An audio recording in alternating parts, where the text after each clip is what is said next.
はいはいはいはい、聞こえておりますでしょうか。あたこさんの鬼道場の車郎と申します。Am I late? Yes. Are you my fucking supervisor? No, the fuck you're not. There goes my YouTube discoverability. How's everybody doing? Sorry, I got delayed because I slept in because I played Gray Zone until very late and then Oni Dad called. And yeah, it's not like I work here by the hour. Hello, Dom on the YouTube side. Hello, Sort of a Demon. Congratulations on claiming your first. Piper, hey, hey, hey. You got. I have some goofy ads. Do tell. You do know that ads are mostly influenced by your cookies. Don't you put that stuff on me. What were you advertised? Do tell. But I hope y'all are doing well. Let me put my drain on my graphics card resources up on the screen real quick. You just captured. What the fuck is wrong with you? Show app in taskbar. There you are. We're having a Lapis day today. I neglect her as my action Taimanin unit, so may as well have her around. And it is a cutesy little outfit. I don't remember if I have that outfit. If it's a gem outfit as opposed to a cash outfit, then I probably have it. DoorDash WWE FIFA Arc Experience, which sounds like a Young Earth Zoo. Those are not the worst ads I've seen on Twitch. Red Bull and Tikas, the chips. I don't know what those chips are. Interesting. Those sound like very generic advertising choices that are typically served on Twitch.com. I get a lot of recruiting ads. A lot of recruiting ads for the Marines in particular. I feel like Twitch is insulting my intelligence. Listen, we love our Marines. We just know that the a high ASVAB score is just not in the selection factors, okay? Nice. Those are recruitment ads with white men. I don't think that I don't think we want to see those. Usually is an omen of things to come. I'm kidding, of course. Nothing ever happens. Get some anime ads, which isn't bad. There are anime ads where on Twitch or on YouTube.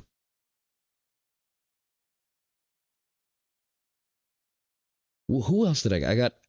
A while back. I had a lot of Air Force ads, but those had how should I put this? Your underrepresented demographics. The on-screen wife is in fact back. Yes.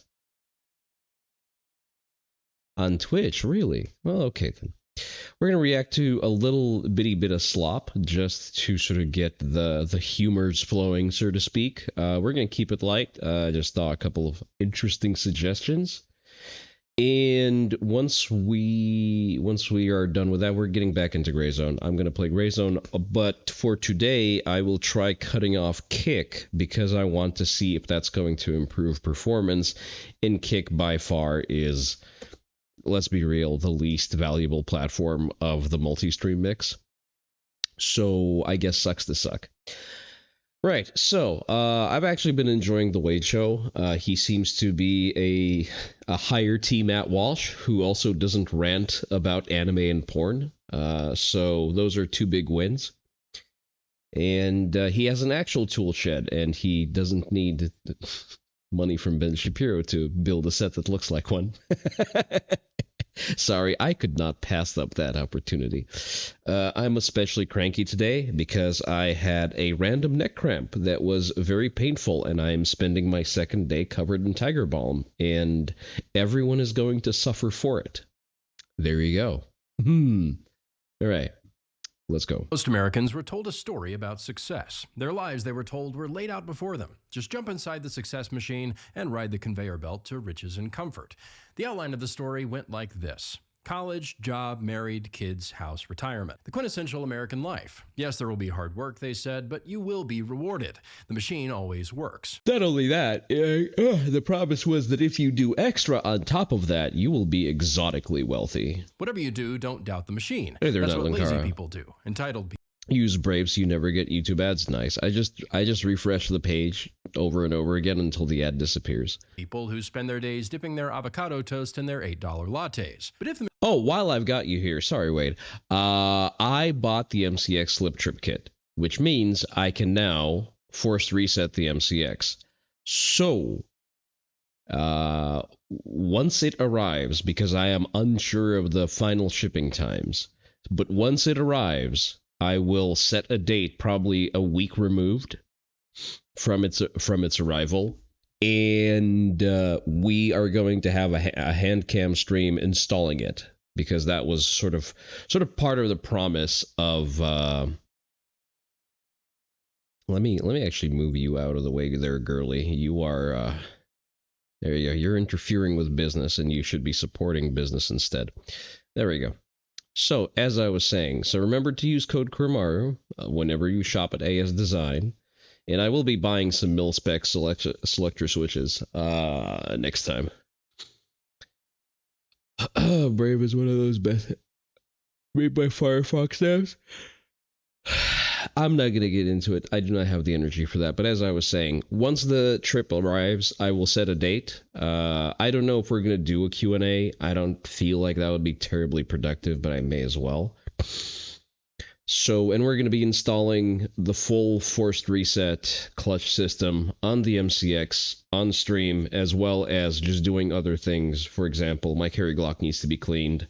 My 19X doesn't really need cleaning because it's like, since I bought it, it's been to the range twice and I shot maybe a total of 5 magazines through it. So I'd say it needs cleaning, not because of malfunction errors, but because it is my dry fire fidget gun that sits on my desk, and maybe it would be beneficial for me to not, sporadically send lead residue all over my desk and my hands whenever I sit at my desk at work. So yeah, probably the 19X is also getting a cleaning. If I think of more things to do on stream, I will. If I don't, well, then we're just gonna mod the MCX, get banned on YouTube, and farm some content. Yes, lead poisoning is in fact bad. It's not very great for you, but it is what it is. I'm too cheap to buy frangible ammo. It's not like you can find it anyway. So, I have been drinking deep from the well of boomer hatred recently, after I've discovered that we as a country spend 6 times more per elderly citizen in entitlements than China. And I'm kind of very resentful. I am very resentful, especially amid tax season, because we are literally in a system where we tax the young and productive in order to continue funding a generation that is already wealthier than we are. And I'm kind of seething over that. They preserve their legacy by need to preserve their legacy by missing over every other What? That, not Lankara, that's not a sentence that makes grammatical sense. So you take that back to the drawing board. The machine ever did work, it doesn't now. Let's start at the beginning. Oh, First, messing there's up, college, where getting in means dealing with screwy admissions standards. Qualified people competing with unqualified people with a thumb on the scale. They're also competing with the entire world, whose credentials may or may not be legitimate. And once they get in, they don't exactly find themselves in bastions of higher learning. The elite college students who can't read books. Rising numbers of college freshmen are unable to do middle school level math. Whole books have been written about this stuff. I haven't read them, I just pretended to like I did in college. Then there's the problem of degree inflation. Except for some specialized fields, the degree they have... And to be fair, I also bullshitted my way through most coursework in college. But I had a real degree, and I could do that because I am in the top percentile per intelligence. And I was just more interested in going to fight clubs and chasing tail. I'm going to be 100% with you. Doesn't set them apart anymore. As of 2022, 46.5% of working age adults have a college degree. That's almost 3 times the percentage it was the year Animal House came out. A movie most modern college students don't understand, not because it's old, but because it's in English. But it turns out that printing degrees has the same effect as printing dollars. The value of each one goes down. With a lot of employers, you might as well be showing them your Beanie Baby collection. For the Zoomers, Beanie Babies are basically the Labubus of Funko Pops, which affects the job market. The unemployment rate for recent college grads is 9.7% as of September 20. See, I don't think that the overproduction of college degrees affects the job market a lot, because realistically the job market will just adjust to whatever is available in the field. That is generally fine. The real issue are the Indians and maybe the women. We need to contract just a sec.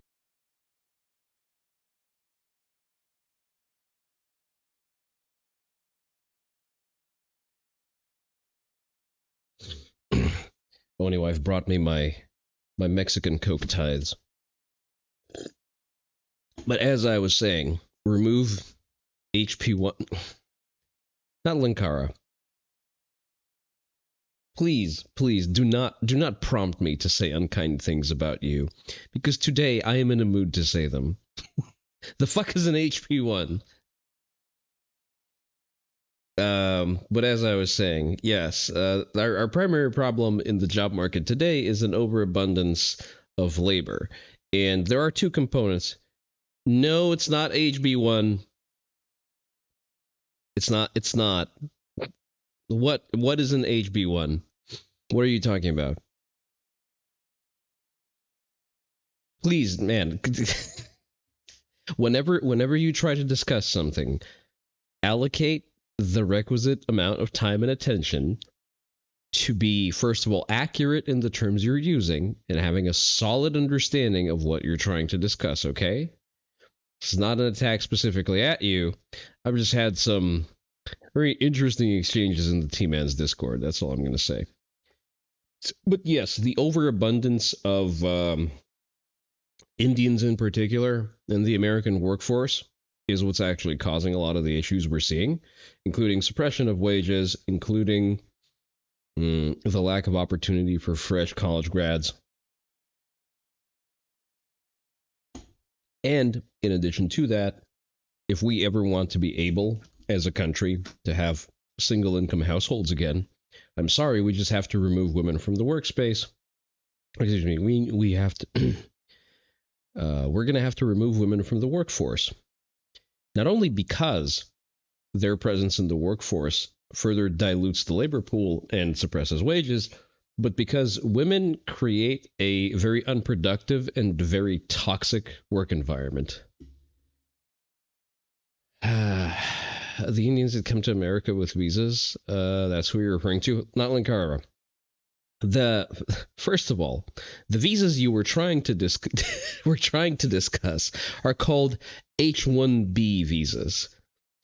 Not HP1, not HB1, H-1B. That is the class of visas in question. Second of all, you don't need to remove H-1B as a program. The program just needs to be significantly limited, as it was by Trump, by the way. Once Trump implemented the $100,000 filing fee, I think that's actually put a very, very leak-proof Band-Aid on that particular issue. I wouldn't even say that it's put an entire Israeli bandage on that thing. Because if you're going, like, if H1B more like HPV, am I right? I don't think India even tests for HPV. But as I was saying, problem with H1Bs isn't the structure of the visa. Sure, the visa itself was designed to function in a high-trust society in order to import labor from other high-trust societies, or at least societies where the median IQ isn't 70. And societies that incidentally also don't run on Izat. So, mind you, there was no issue with H-1B visas 10, 15 years ago, because the primary recipients of H-1B visas at the time were European, largely Russian tech workers and investors. And no one seemed to have an issue with it back then, because those were actually productive people who were looking at it as a means of going into a productive work environment where they could positively contribute and, gain a benefit as a result of their contribution to the American market. Excuse me, I'm a little gassy off of my Mexican Coke. Unfortunately, the Indians have figured out how to hijack a system built for largely Western and Eastern Europeans to use, and we have what we have. A good step towards it would be create an open source, privacy-focused alternative to Discord, not written by diaperful socialists or H1B.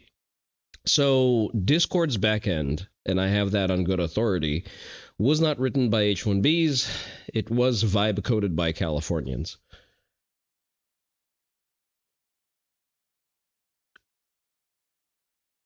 That being said, I've not ever been compelled to disclose any private information on Discord. Discord is as much of a privacy hazard as you make it.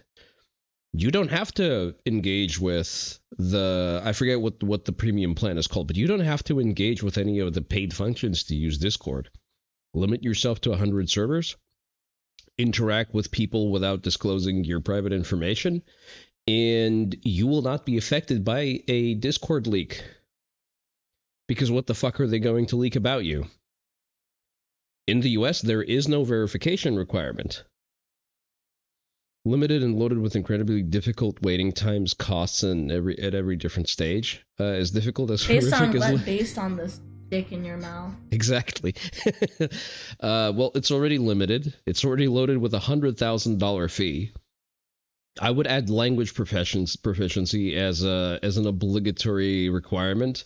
Although I would also add that to, the citizenship exam. Don't forget, 7-Eleven is owned by India. That is true. That is true. I think I've shared that anecdote on a couple of occasions. When I went to Nashville, Tennessee, I have discovered that there aren't any Indians there. And I'm like, wait, how is that possible? And then I needed to buy something later at night. And it turns out there's not a single 7-Eleven in the entirety of Nashville. And like, oh... It's that simple. We just need to not have 7-Elevens, and we're just not going to have Indians. We have the technology. How fast could we get Japanese workers to give us a based messenger and OS? I wouldn't hold your breath, Fagoth. The Japanese are good at a great many things. UX design for software is not one of them. I would challenge you to think of, any usable piece of software made by the Japanese. Asian sensibilities and Asian parsing of information is very different from the Western mindset. It's not better or worse. Arguably, they are able to parse a lot more information due to their language structure, but it does not. Just look at any web page built by a contemporary Japanese company and just understand that is not a world that you want to live in.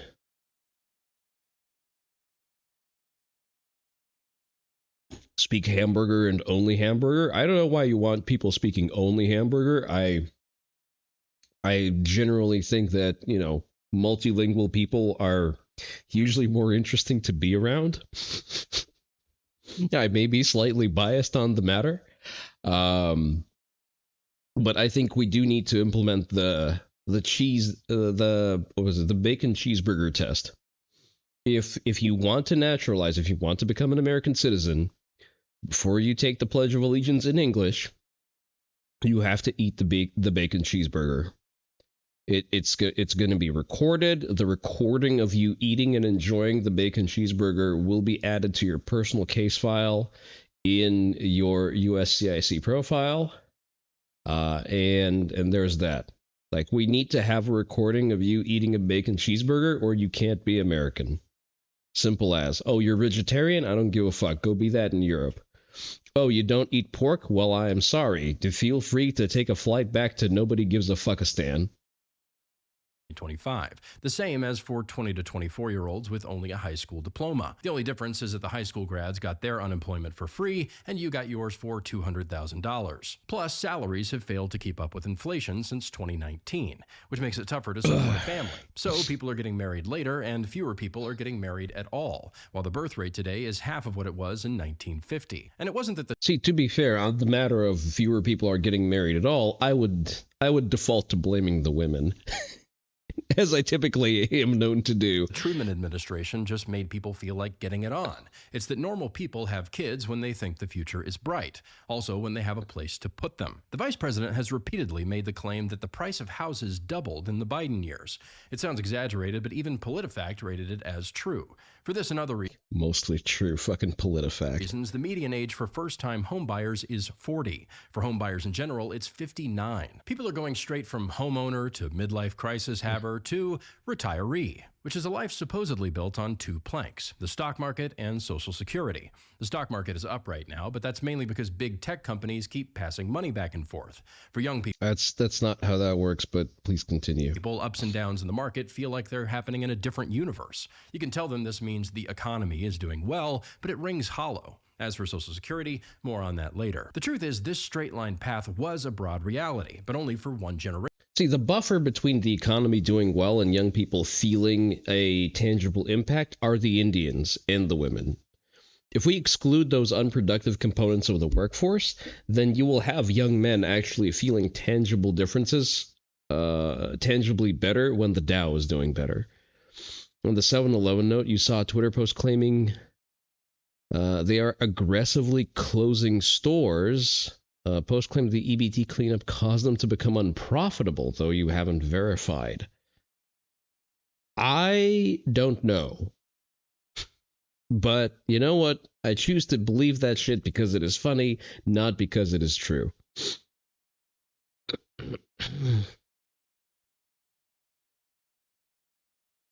Blame the gender equality. People of all generations who created, normalized, sustained anti-family misandry and anti-child policies, laws, and cultures. Yes, in other news, fork found in kitchen. Thank you.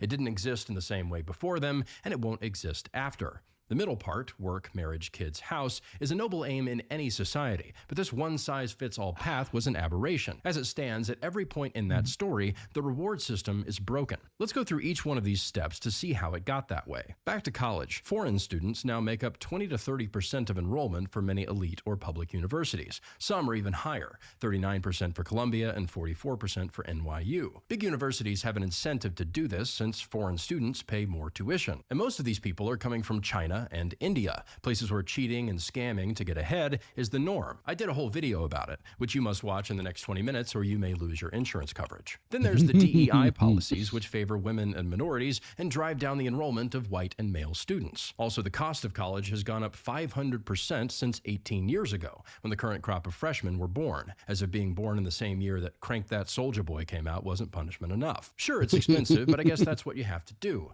Don't worry though, you'll pay it off with your shiny new high-paying job. Except here you run into the same two things, DEI and foreigners. Because of programs like OPT, foreign students can stay in the country for years after they graduate. Also, company after company has been exposed for exploiting H-1B visas and discriminating against American workers. Cognizant, Wipro, Infosys had to pay We need to use the same language of Izat and social credit to speak to them. Again, that's going to be a significant mindset change, and you would actually become the dragon that you are attempting to slay.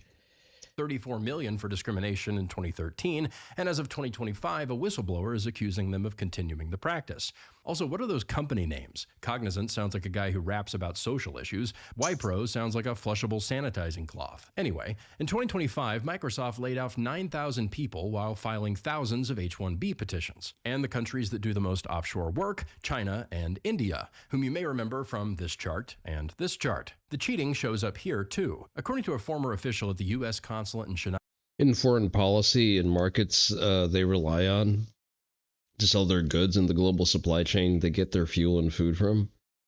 I mean, That is sort of what Trump is doing. India, up to 90% of approved H-1B applicants use fake documentation or sneak through for other reasons despite being unqualified. And if companies can't import them, they offshore.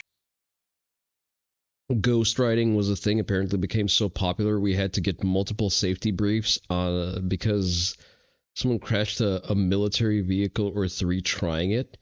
Excuse me, what the fuck is ghostwriting? The job. A while back, I talked to Nathan Halberstad of New Founding, who has done work exposing these recruiting companies whose only purpose is to replace American talent with offshore Indians who will take a fourth or a fifth of the salary. One New York City firm and then do about the work at about 10% of the quality. Can understand the moral quandary about the dragon, but you have to understand that they have a different morality. Fagoth, so here's the thing. There is a difference between adopting strategies that are effective against your enemy and becoming your enemy. Those are 2 very different states of being, and it's very important to delineate those. Replaced a $150,000 American job with an offshore Indian. Because so here's the thing. If you build systems that work on Izat, just, the polarity of said Izat is reversed to favor your in-group, you are going to make a stick that on the next turn of the pendulum is going to be shoved up your ass. We have the best odds of survival if we create systems that are straightforward, fair, and actually accomplish their stated objectives. Problems arise when we try playing favorites, whenever we try to put our thumb on the scale. Song he named sprawled from a trend in which people walked next to a vehicle they had been driving while dancing to the song, with it still being in gear and rolling. That is the most Darwin Award activity I've ever heard of. Paying him $23,000 a year, or $11,000 below New York City's minimum wage. That's right, Peter Parker got more money delivering pizzas than this guy does working for a big shot New York firm. To be fair, there aren't a lot of Americans doing food delivery anymore either, so I guess Peter's just competing for cash with the other Times Square Spider-Mans. Then there's DEI, which accelerates this trend. Jeremy Carl has done the most thorough work on this. Jacob Savage's article about this trend got millions of views. It's important to remember that a lot of the shutting out of white men isn't due to some written DEI policy, but just enacted in practice as everyone strives for diversity. They know the white male is who they're being asked to exclude. But white men made up the vast majority of the American workforce for the vast majority of its history. Squeezing them out is at least bizarre. Of course, this affects marriage. Having a prestigious job is one of the main ways a man attracts a woman. You take away the jobs, you lower a man's marriageability. For example, my wife married me because she could tell that one day I would be making bunker videos and tweeting about deportations. On top of that, if a guy wants to earn enough that his wife can stay home, he's in a tough spot. Because 2-income houses are the norm, employers have no reason to assume that they should pay a family wage. Not that they wanted to anyway. It's even tougher if they want to have kids. Money you would have spent taking care of your kids is being taken from you for empty daycares. So if you want to raise your kids outside of that system, that means you're paying for your kids' education and this mess. Not only that, you're also paying for the boomer class, who are the wealthiest generation alive. Onto the house, which is hard to think about paying for when it's tough enough to pay for everything else. There's welfare, so you pay for programs like SNAP once when you pay taxes, then again when you pay inflated grocery prices. And surprise, a lot of the people on welfare and then you also pay for Section 8, and then you also, never mind, aren't Americans. 63% of non-citizens are on welfare, 89% for Somali immigrants. For those who have been here 10 years, it's 86%. Then we have global trade. You're with me on the bacon and cheeseburger for nationalization. Are we ready to start talking about circumcisions too? I mean, it's a barbaric practice in general. The problem is that a lot of Americans just do circumcisions as like an elective medical thing. Never mind medical. They don't do that out of medical necessity. They do that as like an elective cultural thing. Circumcisions are not unique to the Middle Eastern. They're not unique to people of the book.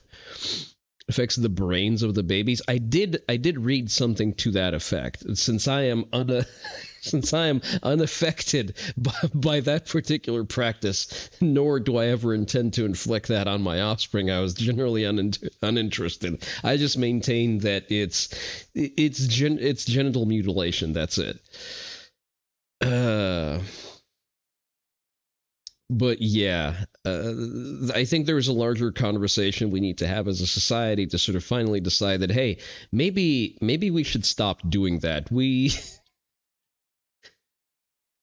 needs to be a nationwide effort to protect the babies. Yeah, real and true. Since nobody's making things here, everything you buy, instead of enriching other working Americans, just further enriches China. Inflation has also been a problem for decades, but was compounded by COVID. Since 2020, the U.S. has printed nearly 80% of all U.S. dollars in circulation. So the good news is that all the money we sent to Somalia is worthless. The bad news is so is all of your money. And again, wages are not keeping up. Then, if you beat the odds and save up for a down payment, you find yourself competing for houses with Blackstone and, you guessed it, millions of foreigners. HUD has reported that 67% of the increase in demand for rentals between 2022 and 2024 is due to the foreign-born population. Sure sounds like most problems can be solved by deporting 100 million people. This, of course, makes prices soar. And again, most of these people are getting government checks. The VP again. So I would talk to constituents, and here's the situation they would describe to me that happened in Springfield, Ohio. So you're a landlord, and you're renting, let's say, a 3-bedroom house to a family of 4, family of 5.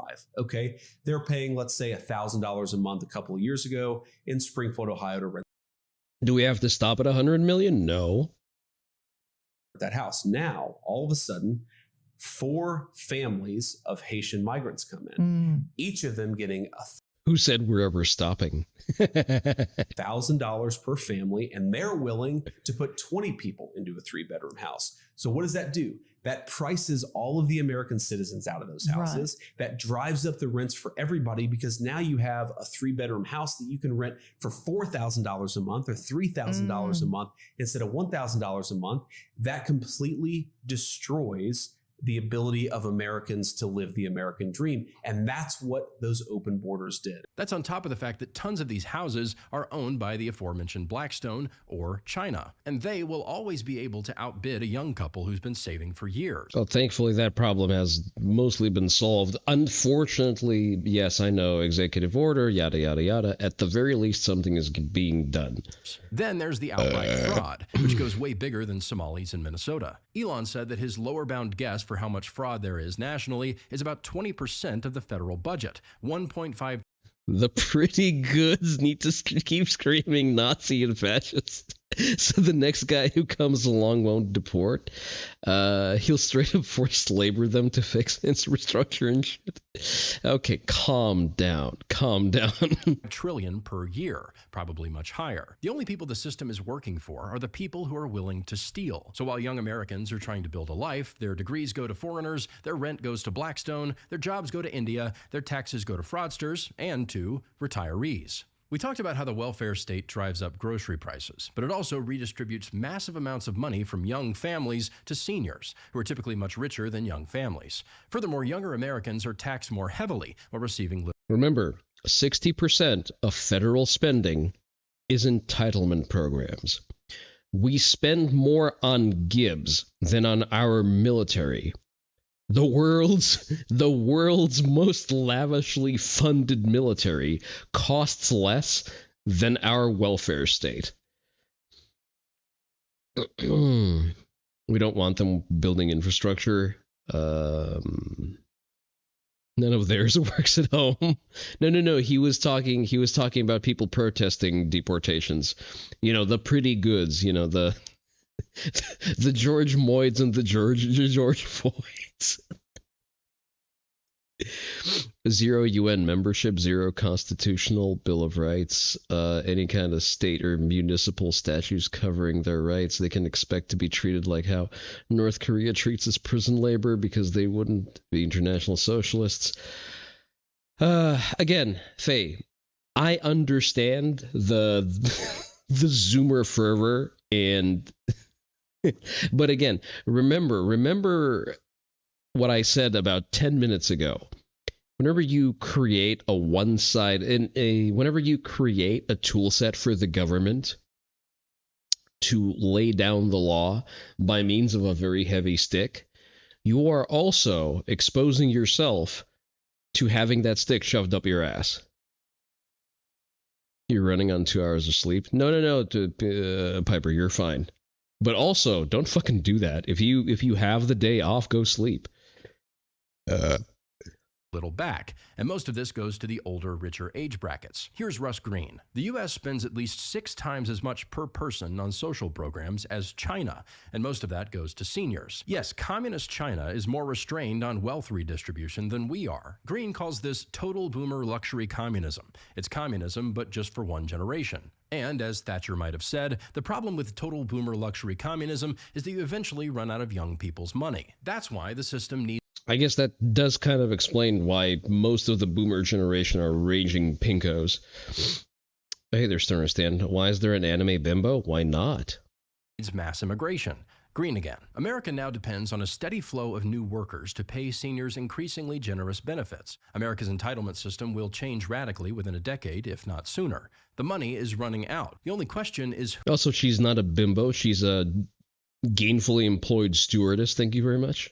Who will bear the burden? And as the fraud stuff shows, a lot of these immigrants are just making the burden heavier. They're not going to solve our problems. They didn't come here to bear any kind of burden, so more gets put on young Americans. The Social Security mentality is, I paid in, so I get it back out. But Social Security was never this big pot of money that the government made sure never to touch. Everything they put in was spent at the time, and more. It's just like any other Ponzi scheme, but this one's mandatory. Yes, it's sad that the boomers got scammed, but it's worse that now to save everyone the embarrassment of admitting it, we have to hollow out the country. So that's the state of things. The question now is, do we try to save the success machine or do something else? Well, as you may have noticed, a lot of our current problems come from trying to keep the machine working. Boomers were the largest generation in history, and they didn't replace themselves. So if we're going to pay out their benefits, we need a bunch of foreigners. But that ruins every other stage for younger generations. The colleges are also kept afloat by foreigners. As it is, the bookends, college and retirement, are hollowing out the middle, work, marriage, kids, and house. The only part of the path that has any broad historical precedent. Instead of trying to save the machine, I just want a real country, which involves lots of changes. And while some on the right have been focused on how a troupe of Mossad-trained French acrobats killed Charlie Kirk because Candace Owens revealed that Brigitte Macron was transgender, Trump and his team have been quietly making real progress on this stuff. For one, cutting immigration. We've had 6 months of 0 illegals released into our country, with 2 million illegals removed. In December, home prices went down for the first time. Amazing how we could just stop releasing illegals into the country. We could just do that. We didn't need an act of Congress. We didn't need a new law. We just had to decide that we're no longer doing that. You love this guy? You'll have to look him up. It's the Wade Show. I'm gonna copy the link to this video. He's all right. I like his presentation style. He's not he's not a stick in the mud like Matt Walsh, and he actually makes good points, and he's eloquent. Time in 2 years. And Trump's recent push against legal immigration is working too. Just last month, Trump's Department of Labor launched Project Firewall to increase scrutiny on companies' use of H-1B visas and make it easier to launch investigations. And it looks like they're delaying scheduled H-1B interviews by almost a year. By the way, I encourage all of you. I would never tell you to do something illegal or something that's fraudulent, but I think you should file a couple of reports about NVIDIA. Just call it a hunch. She may have a job, but she could still be a bimbo. Ask her what 2 + 2 is. So, Lapis in lore is actually a very intelligent strategist. That's the funny part. Like she does look like a ditzy bimbo. She is an action time and an exclusive character. Actually, a pretty well spoken one too. Forgotten America, Susan Kikidna on YouTube to understand that this goes back to the British Empire, really to the city of London. Her brain is so big and went to her tits and ass? Exactly. She is just that powerful. Actions on immigration are making it harder for foreigners to purchase homes. He suspended the green card lottery. In one ban, he blocked 20% of legal immigration. They're ramping up denaturalizations. And Senator Eric Schmidt suggested that we end OPT. Listen. All I ask for is the prosecution and denaturalization of Ilhan Omar. I need a lot of fat A lot of fats on to store and feed that powerful brain matter. Exactly. Chip Roy introduced legislation to freeze all immigration, and Representative Beth Van Dyne proposed repealing Hart-Celler. On the welfare front, the big beautiful bill cuts over $1 trillion from federal health care and SNAP in the next decade. They're taking welfare away from illegals. They also shut down USAID, so it wasn't giving welfare to the entire planet. As for fraud, we have frozen all child care payments to the state of Minnesota. Can we also do that to California? According to Ozempic Larry Bud Melman. The FBI has been on the case of the fraudsters since at least May, and 57 people have already been convicted. On outsourcing, Senator Bernie Moreno introduced the HIRE Act to protect American workers from outsourcing. Trump's tariffs have already forced huge companies like Shine and Temu to prioritize local products over Zero Bolsheviks, zero jihadis, a healthy civilized nation needs neither. Yeah, hard agree on that. foreign. The tariffs have also coincided with lower inflation. Why specifically Bolsheviks? Are the Mensheviks any better? What the fuck? Always. Why is everyone suddenly getting very granular with the fucking politics of the Russian Revolution? There's a lot left to be done, especially in Congress, but this is the direction we should be going. Obviously, a lot of these problems have to be laid at the feet of the boomers. They built their lives and their children's lives around the success machine, and a lot of our stupidest political moves have been attempts to make the thing work for them. Because they're the largest generation in history, there were exceptions. The only reason many people are able to have success outside the machine is that there were boomers who built alternative paths. They had kids, started schools, maintained their community. They're commies, they all suck. 100% correct. Community, passed down thriving businesses. There was resistance, and that's why there are still pockets of health. And it can't be ignored that all these wins I'm talking about are happening under the leadership of a boomer. Also, I have a soft spot for the boomers that I'll never have for foreign thieves. In a conflict between these two guys, I know who I'm siding with. A big part of the solution is going to be building some walls for the sake of America. Once we're only dealing with Americans, then we can look at fixing even more. 250 years ago, we declared independence from Britain. Listen, I'm just saying, there's a way to solve 50% of violent crime overnight, but y'all are not ready for that conversation. Now we need to declare 80 if you're particularly brave. Independence from the rest of the planet. That's the first step. This doesn't solve everything. As Christopher Dawson said, the society which has lost its spiritual roots is a dying culture, however prosperous it may appear externally. Or as Pat Buchanan put it, when the faith dies, the culture dies, the civilization dies, the people die. That is the progression. If we fix all this stuff, we're still not done, but we do reward the kind of life we want to see. People getting married, having kids, and owning homes. Now, if you'll excuse me, my DoorDash order's here, and if I leave it too long, the avocado makes the toast all soggy, so bye.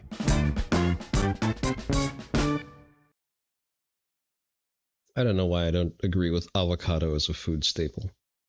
Because it goes back to Marx, because we need to zoom out. For the purposes of following Marxism, how are Bolsheviks different from just communists? No. Actually, this is not a throwaway. This is not a rhetorical question. I will have you explain the terminology that you insist on using, because I happen to know quite a bit on the subject.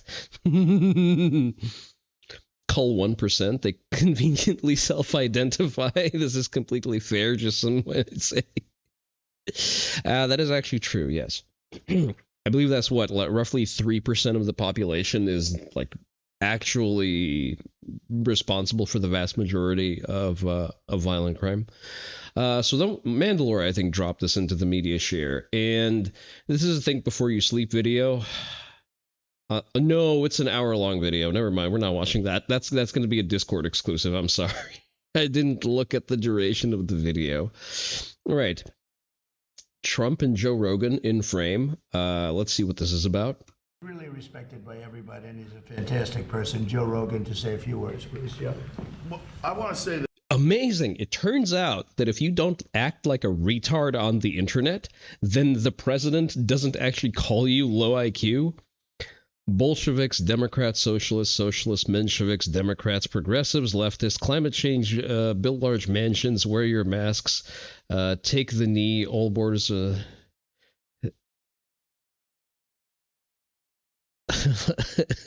Nyara near your kids, people. I love how that's now a distinct party. Thing you're getting too granular. They're called commies, and we fucking kill them. I'm sorry. That's kayfabe. I meant the commies that we hunt in Gray Zone. That I'm here because of the man to my left. Brian Hubbard and former Texas Governor Rick Perry came on my podcast. They told me how impactful this medicine is, and having that conversation with them, millions of people got a chance to hear their story, hear the stories of all the different people that have had life-changing experiences from it. And How tall is Joe Rogan? I understand that this is an important message, but I just can't stop thinking about it. And I want Brian to be able to speak about this. Good. Brian, please. Thank you, sir. I heard that show. You have no trouble speaking. He's got no trouble speaking. I want to assure you that my presence here is the most concrete affirmation that God has a wonderful sense of humor. Thank you. Thank you. Federal prohibition of psychedelic medicine in America is over. On the 250th year,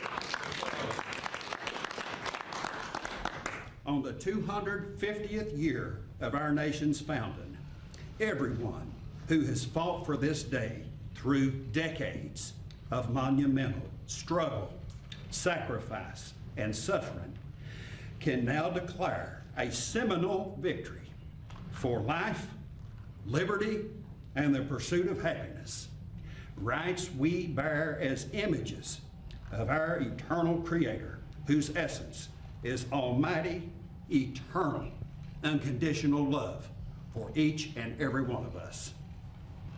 This is the end of the beginning. We have moved mountains, yet there are mountains to move.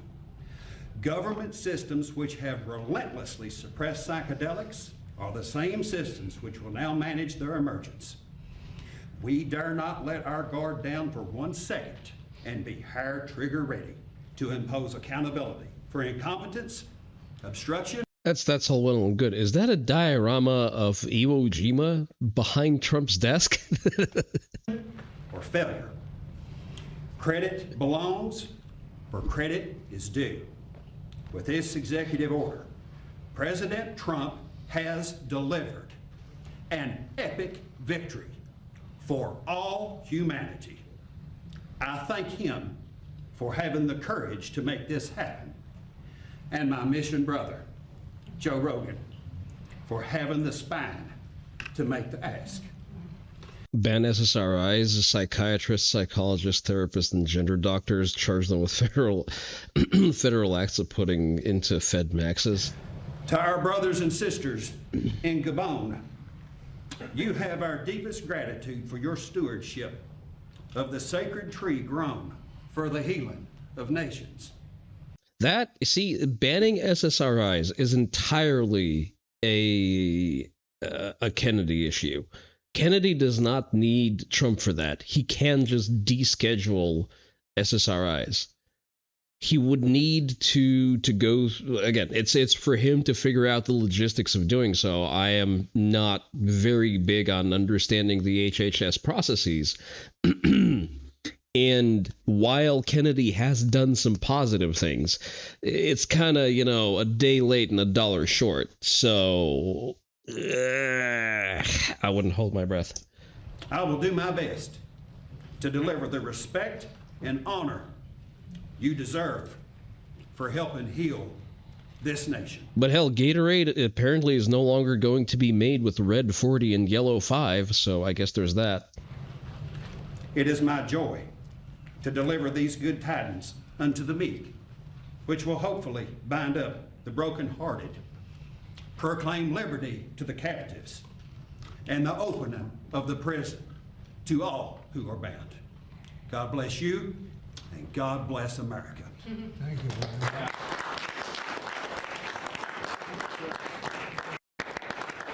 I want to tell everybody how this happened. I sent President Trump some information. We have a gigantic opiate problem in this country, obviously. In 2024, more than 80,000 people died of overdoses. It's a horrible number. And there's more than 5 million people that are addicted to opiates right now in this country. With 1 dose of Ibogaine, more than 80% of people are free of that addiction. With 2 doses, it's more than 90%. I sent him that. Better late than never, we retracted the roots from the long march through the institutions, recognized the roles of the occupation in the industry. A socialist regime like China and the Soviet Union recognize how they want to make us into a woke version of them. Now bows to the UN and the WEF. You are violating Hamlin's razor and Occam's razor multiple times during that statement. We can get into that in more detail if you want to. Information. The text message came back, sounds great. Do you want FDA approval? Let's do it. It was literally that quick. Apparently, you can just do things. These drugs are illegal not because they're harmful. They're illegal because of the 1970 Controlled Substances Act that was passed by the Richard Nixon administration. They did it to target the civil rights movement and the anti-war movement. It's not because these drugs harm people. And for 56 years, we've lived under those terrible conditions. We're free of that now. We're free of that now. Thanks to all these people. Joe, that's great. Now do the NFA. But listen, this is overall a positive thing. From my understanding, Ibogaine is very important for treating PTSD in veterans. Overall, it's very good that we have an executive who's willing to just force these things through. I think from a strategic perspective... Based on what? Based on this dick in your mouth? If you say so. Respectfully disagree with me. They literally say on Reddit and Blue Sky, and the international and global scope of things is well documented. There is a difference between them aspiring to do something and them successfully doing something. You hold that Hamlin's razor points to a real effect. But it is bunk. People who use it regularly often end up being rubes. It's kind of off topic. Yes, I understand that. All right, let me finish the point about the psychedelics, then I can return to your point about a supposed sabotage inflicted on us by the Soviet Union and China trying to ensnare us to the UN and the WEF. So... the reasons why the psychedelics executive order is good, because it's a pretty common sense thing in the sense that he is sidestepping Congress, he is powering through an important medical solution for a number of understood and well documented problems. So in a vacuum, it is a good thing. It's not going to be. They fear the LSD. I don't believe it's LSD in particular. I did not look at the chemistry of the process. I'm not sure what the relation is between the LSD and Ibogaine. Also, hi there, Digby. But the problem with the prohibition of psychedelics is also that it prevented accumulating high quality data. Because of the restrictive storage protocols that you would have to follow in order to hold any kind of meaningful research at scale. So it's going to give us more clarity. It's going to give people who need the treatments access to the treatments. So that's the sort of the positive in a vacuum. From a larger perspective, if we look at the chessboard here, this is a very well-timed thing to do because Joe Rogan is now converted from a skeptic into a Donald Trump evangelist. Because, you know, we all heard Rogan kvetch about, but did we really vote for people to be forcefully deported? Yes, Joe, we actually did that. We actually voted for mass deportations, and I would like to see more. Oh, well, Iran, why did he do that? Because he always said that Iran can't have a nuclear weapon. Iran is a direct threat to the petrodollar. If there is no petrodollar, we are fucked. Our economy does not function. Our quality of life does not exist without an ironclad petrodollar. That is it. Without us controlling primary shipping lanes, we as a society do not function. We are not equipped to do that, nor should we be. So in order to maintain American hegemony, yes, Iran had to be fucked, and they had to be fucked hard. But regardless, the quetching of Joe Rogan stops here. He is now Trump's #1 fan, and he needs to stay that way at least all the way into the midterms. He needs to keep reminding all of his stoner viewer base that yes, Trump did the thing that he specifically asked him to do, and he is the only president, and his is the only administration who would ever let that happen. And if they get washed in the midterms, this is when the good things stop. And I think Rogan is going to be on message all the way into November, which is a good thing. So we're roughly 7 months out. That's typically how long his attention span holds up. So I think this is a very good strategic move.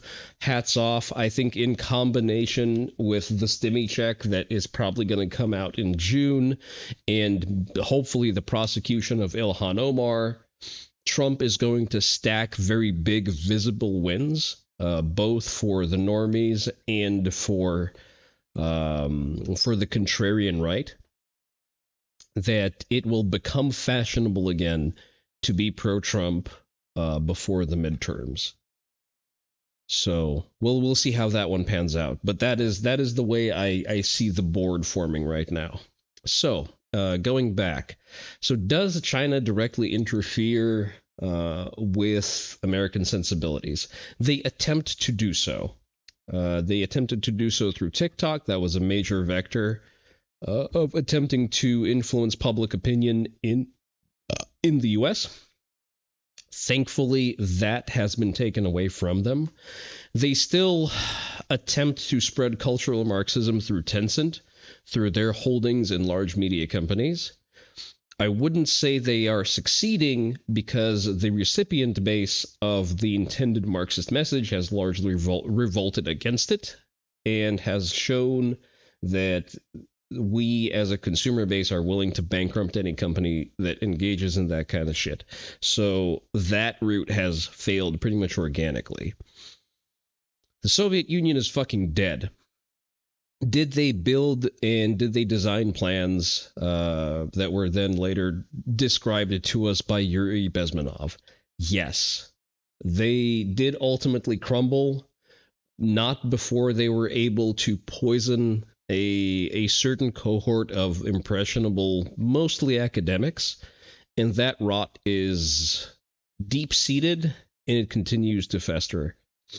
I don't think the ultimate goal was to subjugate the U.S. to the WEF, because the WEF is actually contrary to, it was at all times contrary to the Soviet Union's mission statement.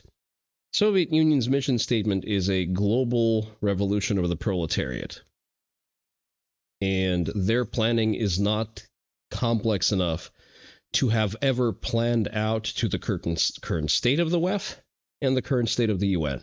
And realistically, the WEF, as time goes on, as more light is shown on them, they become a more, they become a less efficacious organization, and they become more cartoonishly villainous and ineffectual. The only place where the WEF has any sway right now is Canada and England and other, well, largely just Commonwealth countries. The WEF has actually very little impact on the US. Again, they can hold symposiums, they can hold panels, they can discuss how the Orange Man is bad, but that is about the extent of what they can do. They can enforce actual change in Commonwealth countries where they have a disproportionate amount of influence. And that is for the people of those Commonwealth countries to solve. We can't break everyone out of the longhouse. You're going to have to get your hands dirty. So, yeah, there's my take on it. I think a lot of the issues we're seeing are just the proliferation of the mind rot of communism that has sadly festered in academia. And we've had a generation, the boomers, who have experienced a structure that outwardly looks like communism and functions very similarly, but only for them. Hence, fully funded luxury boomer communism. Because they are the generation who actually benefits from it at the expense of, well, absolutely fucking everyone else. Do big countries interfere with each other trying to manipulate elections, shift cultures, and generally cause shit? Are people silly enough to think that the answer might be no? Well, absolutely not. I don't think anyone's under the illusion that that's not happening. The difference is in how effective are they. Like, funny enough, America was actually not very effective at doing that, for example, in Russia as of recently. It largely has to do with the mission creep of both the CIA and USAID. As I've mentioned when I was reacting to a Schwanhead video, I said that you dislike USAID and CIA because they are a foreign influence apparatus. I dislike USAID and the CIA because their foreign influence is limited to spreading gay race communism instead of American supremacy. We are not the same. Righty-ho. So, that's been quite enough. Kick is going to be jettisoned. Please and thank you. Just going to go ahead and stop a Reno. There we go. So there is no longer a kick feed. I'm going to see if that positively affects whatever we were doing. And we're going to go to BRB as I retool for Gray Zone Warfare. Huh? All right.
Boom, we're back.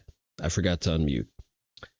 American government never really figured out how to do a foreign influence thing effectively. Meanwhile, American corporations do it by accident. I mean, they just do that organically through the invisible hand of the market, yeah. I mean, the CIA was relatively effective at it during, like, peak Cold War, because they did... they've created a number of very effective golems. But they're not very good at designing direct action. That much is true. Again, all they have to do is expand their talent pool outside of people willing to live in Langley. That's all I'm saying.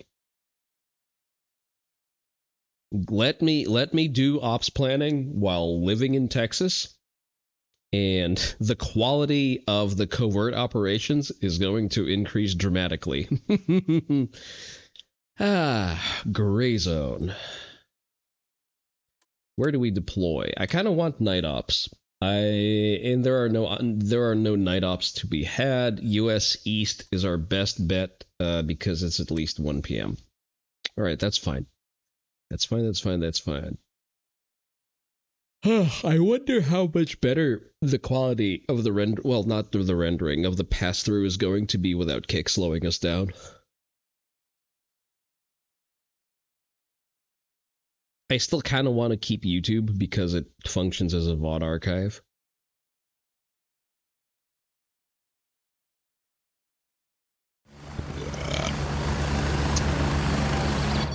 Just gonna go ahead and, for a moment, I did not recognize the base.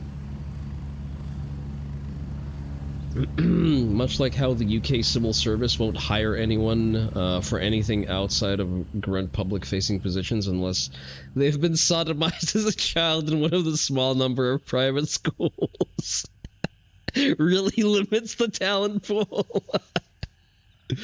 Oh, if someone to pick up Gray Zone, what faction should they choose? Mithras.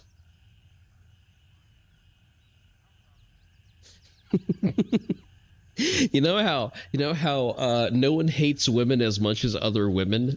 No one hates the British upper classes. No, how should I put this? No one hates the Brits as the Brits from a different class upbringing.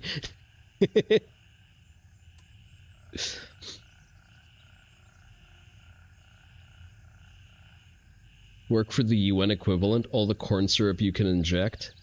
I don't think there's a UN. Well, there is a UN, and now their equipment is just, you know, trophies free to claim along the map.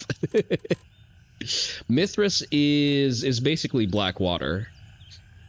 Realistically, there is not a material difference between the different factions right now. I need to reset my tracking.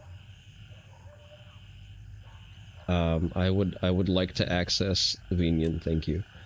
But yeah, there's not a practical difference between the factions right now, outside of the fact that as part of Mithras, you can squad up with people in Mithras, and most people play Mithras. All of the VTubers I know play Mithras, and that's largely the reason why I play Mithras as well. I gave in to peer pressure. I'm sorry you had to find out like this. But yeah. Your vendors are all the same, your missions are all the same. I would say Mithras probably has a better starting town. The town layout itself is identical between the three starter towns. You can see they all have a market. I believe it's the exact same tile even, in terms of orientation. Like, it's not at all different. However, as Mithras, you are placed between two level 2 areas. So to your right, you have Blue Lagoon. To your left, you have YBL, which are very good mid-game on-ramps. Because after that, it's Fort Nerith, Tiger Bay, like, it gets, like, this is the level 3 areas that get a little squirrely, where you actually need to have a good handle on the fundamentals of the game. And if you, for example, start in Lamang, you go out into Phalong Airfield, which is a sketchy fucking area to start in. Like, it's not great because you don't have access to the high power optics needed to just not fucking die. Your other choice is Bonpa, which is the worst that urban warfare can offer. Followed immediately by Tiger Bay, which is not much better. Your grand scheme is to get free corn syrup is a bust. You were hoping for to filter it out of your blood for resale, then go, ooh, my corn syrup level is low, give me more. Sadly, the UN is defunct. However, you can find plenty of corn syrup. See, there's your corn syrup drink of choice, lovingly referred to as Haterade by me and no one else. You can actually develop and sustain a high-functioning caffeine addiction here as well with Gray Zone Warfare energy drinks.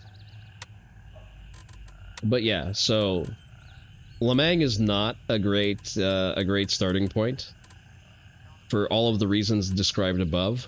And Crimson also kind of sketch because you basically, once you're done with the starter town, you instantly go out into Lotus Circle territory, which is, you know, extremely coked up people with MP5s who shoot at you from distances they shouldn't engage with you with.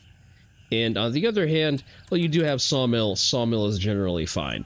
But Mithras is just prime real estate. It has a better location and more people playing at one time, which means more of your cops are going to be available to you. It's more likely that people in your faction are going to be around, and you're going to have less issues finding people to squad up with.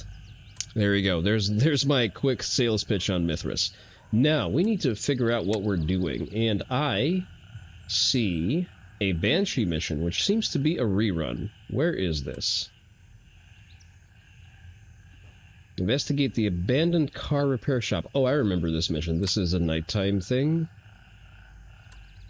So we're in daytime. Daytime is for range advantage. What can we do while being advantaged at range? Is the question. We do not have sawmill quests, at least not interesting ones. When a tree falls...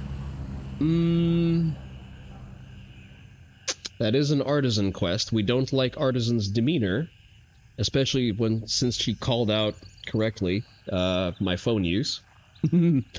But she does sell the big key holder, and I like the big key holder. And she also sells the big wallet, so unfortunately I will have to put up with artisan's shit for a little bit longer. I believe the big wallet only comes in at level 4, and I need to get her to level 3.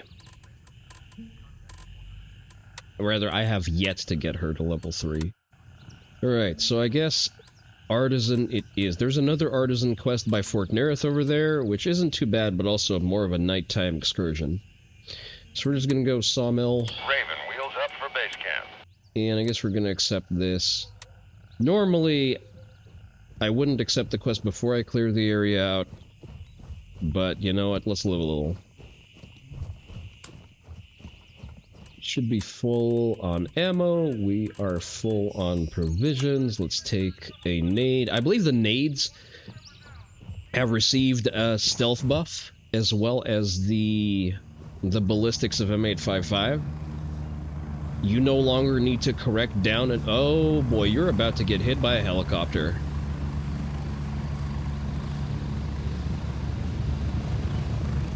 Yeah, and that is... oh no, just barely evaded it. But that's generally why you don't space out on the helipad. Because I have seen bodies laying on the helipad more than once.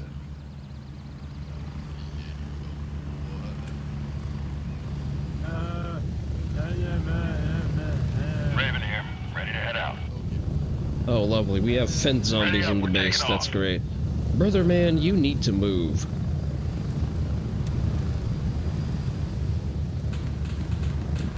Level 23, eh.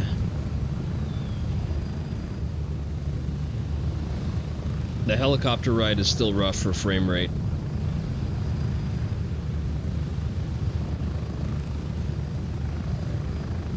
Well, it's going to be at least a little less jittery if we watch the map while we do so. Handshake. I don't really care for handshake quests.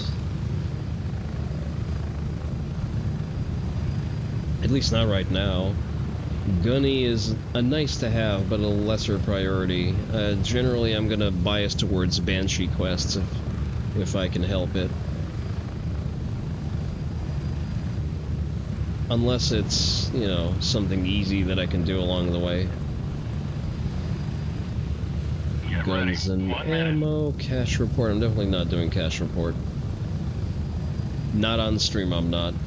Crime doesn't pay is a maybe. Medium difficulty side task, so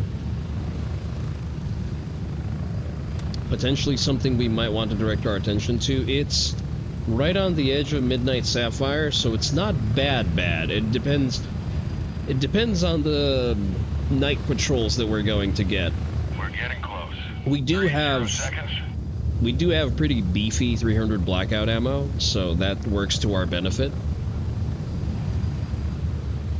I really should probably close Discord. I'm just going to go ahead and do that.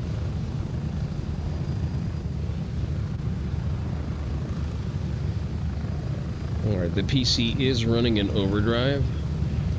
But yeah, this is a potential maybe, especially since it does give a lot of rep.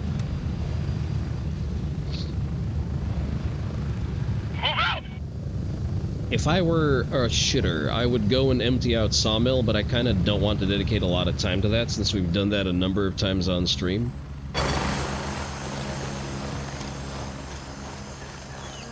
I've also updated my longest kill, by the way. My current longest distance kill is now at 389 meters, which is basically the edge of rendering distance for this game.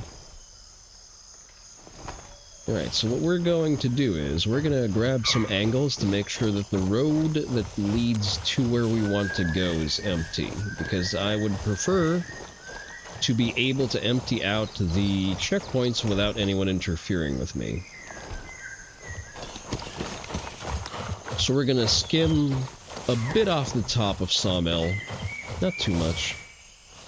Just, you know, the odd wandering patrol, the odd random asshole who could potentially walk out into... Oh, never mind. They're already dead.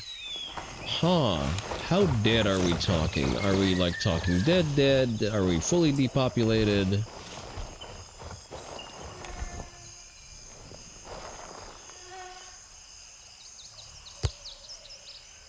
Trying to see if the office is unlocked or not, because I do have the office storage key, and it does spawn some nice items. And it seems to be a rare enough key that most people don't have it yet. Whoa! Someone is actively in the process of depopulating it, I see. So not as free of a lunch as I would like to see.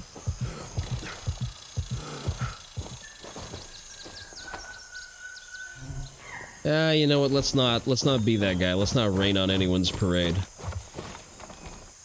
Just make sure that the road is clear and that's fine.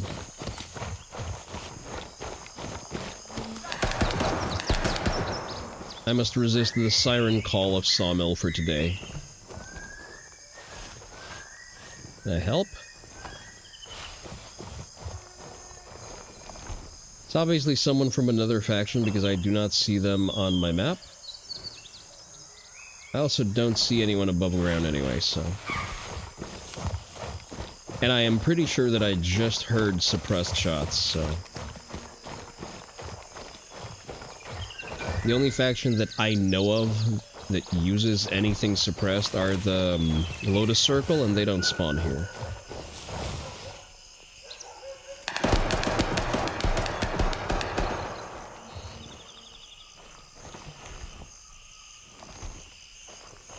The road seems to be largely clear.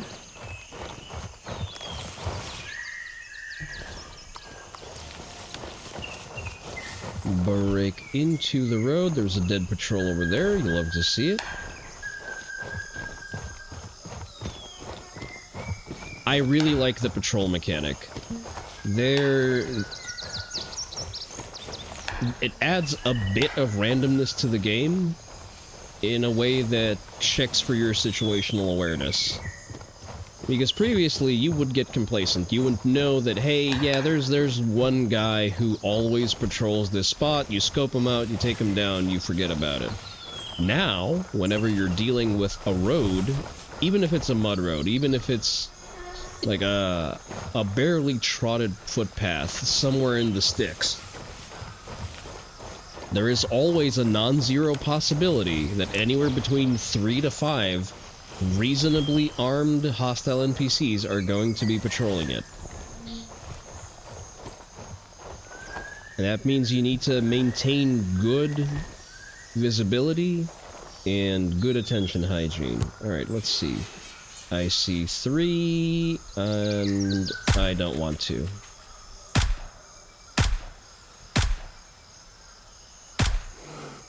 Alright, that's a destroyed heart. I think they made them less mushy, too. Like, they go down way easier. Can I get that eye shot? Not with those shaking hands, I fucking can't. Alright, let's slam a energy drink. Give me that gamer sauce. There we are.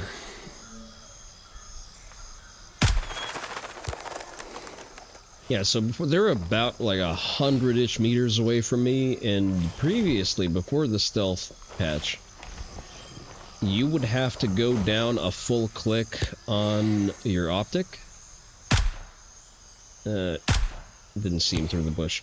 You would have to go down a full click on your optic to hit him in the head, and you no longer have to do that, which makes sense because M855 is a relatively hot round. It moves pretty fast, penetrates fairly well, and it shoots really flat at these distances.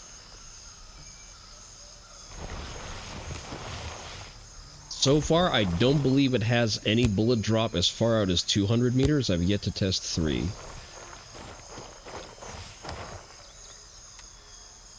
Okay, so that is the area where we need to go. So we just need to make sure that we thoroughly depopulate it. I believe we have so far, what, 4 kills? Let's assume that there's at least 7 warm bodies loitering around.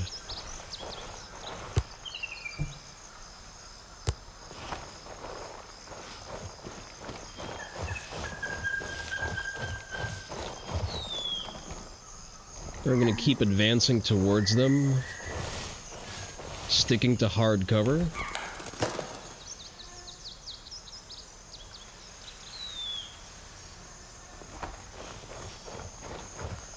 Get a little flatter.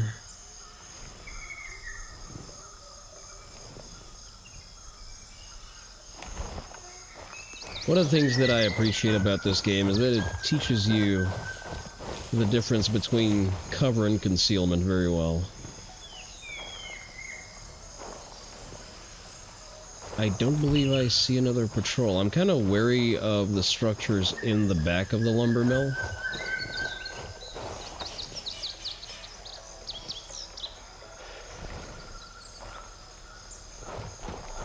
There is a lot of very hard to control angles over there, so what we're going to do is we're going to introduce an explosive solution and go back behind hard cover. See if that's aroused anyone to move around. Not that I see.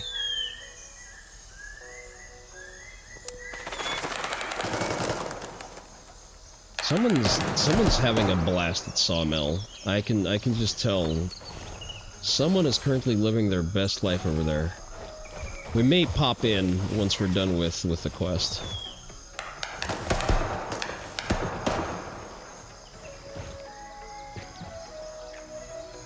These are what? Redstone. A little bit of money. Kind of shitty grenades, honestly.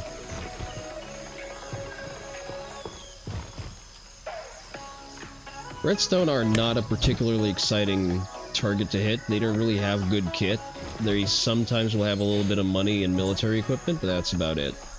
That's about all they're good for. Incidentally, I do need one of those GLONASS radios for Gunny.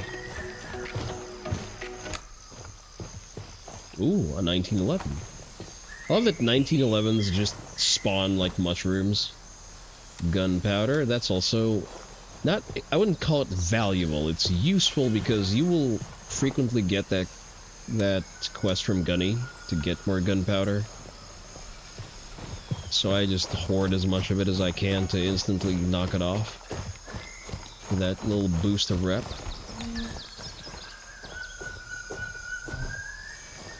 I think that's Artisan's guy. Damn, what a rotten way to die. Alright, let's pop back into Sawmill. We have visibility, we have time to kill.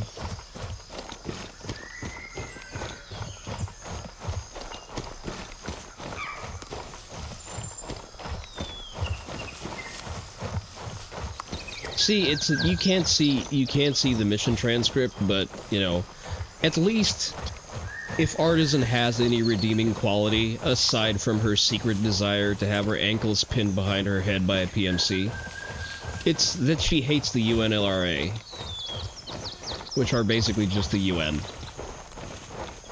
Based blue hat hater. 11 out of 10.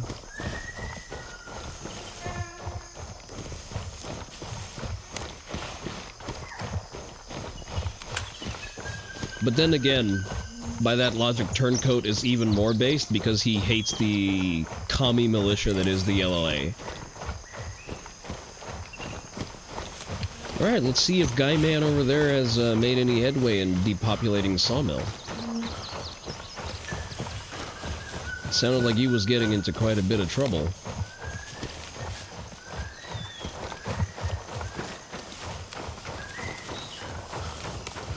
Our telltale signs of success are going to be an open storage shed and the open office door. Also going to scope out some of those common patrol routes.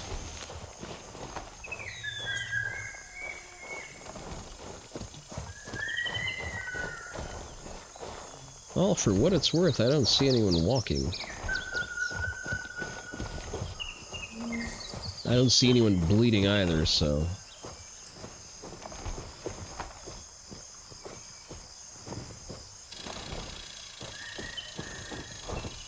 Yeah, I'm not seeing a lot of bodies.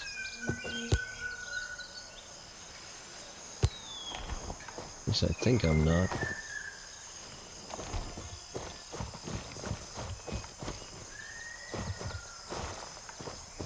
Zoom in on the storage shed. Okay, door's closed. My guy, please tell me you didn't wipe here. Office door is closed. I'd say that for all intents and purposes, this is still a very live location. I'm pretty sure that any minute now I can just see a patrol. Well, I see a body.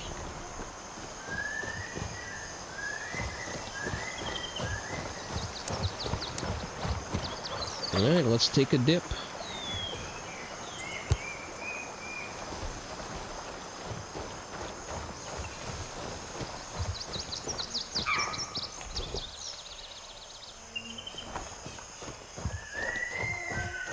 I am mostly interested in the office, although it does give a lot of angles of exposure.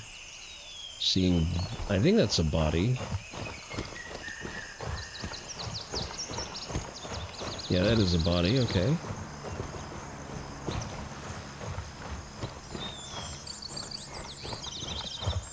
I don't hear any of the AI.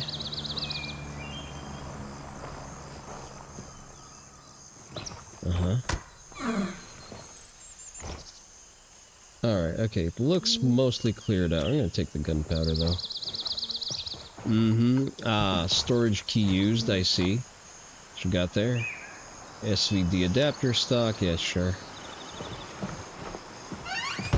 You know what? Free is free. I'm not gonna complain about this. Tac pack, balaclava. I think I have enough cigarette packs, I don't need more. Alright, reasonable. He doesn't eat... Oh, hey there, Dan. Think you spelled it wrong. UNLRA hate? That's alright, you can just say UN. How are you doing, Dan? That was not one of my most loquacious moments, but thank you for clipping it.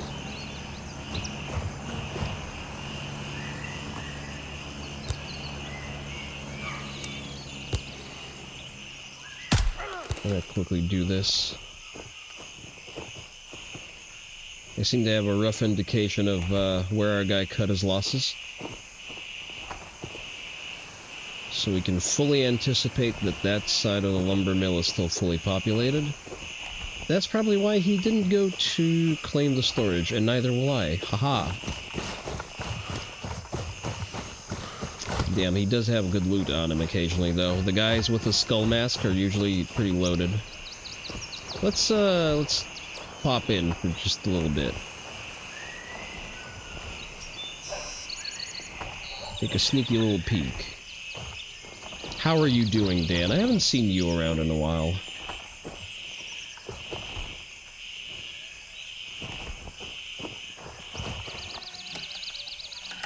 How goes my Saturday? Pretty okay. I slept in, as you do on a Saturday. How's the Death Road to Canada modding going? I should play that more.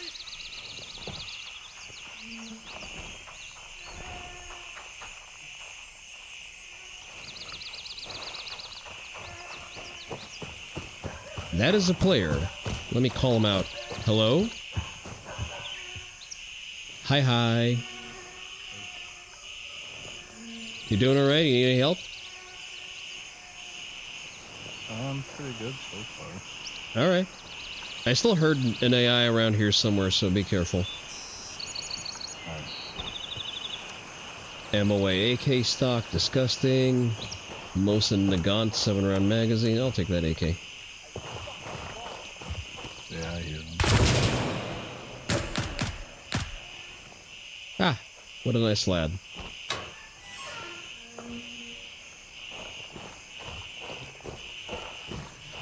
You did fix a glitch where my character recently. It's still going.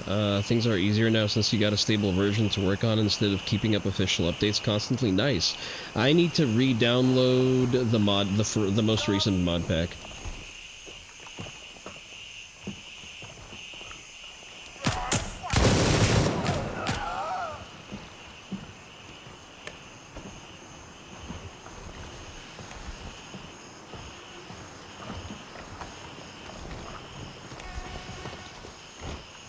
Take this guy's money since this is my kill.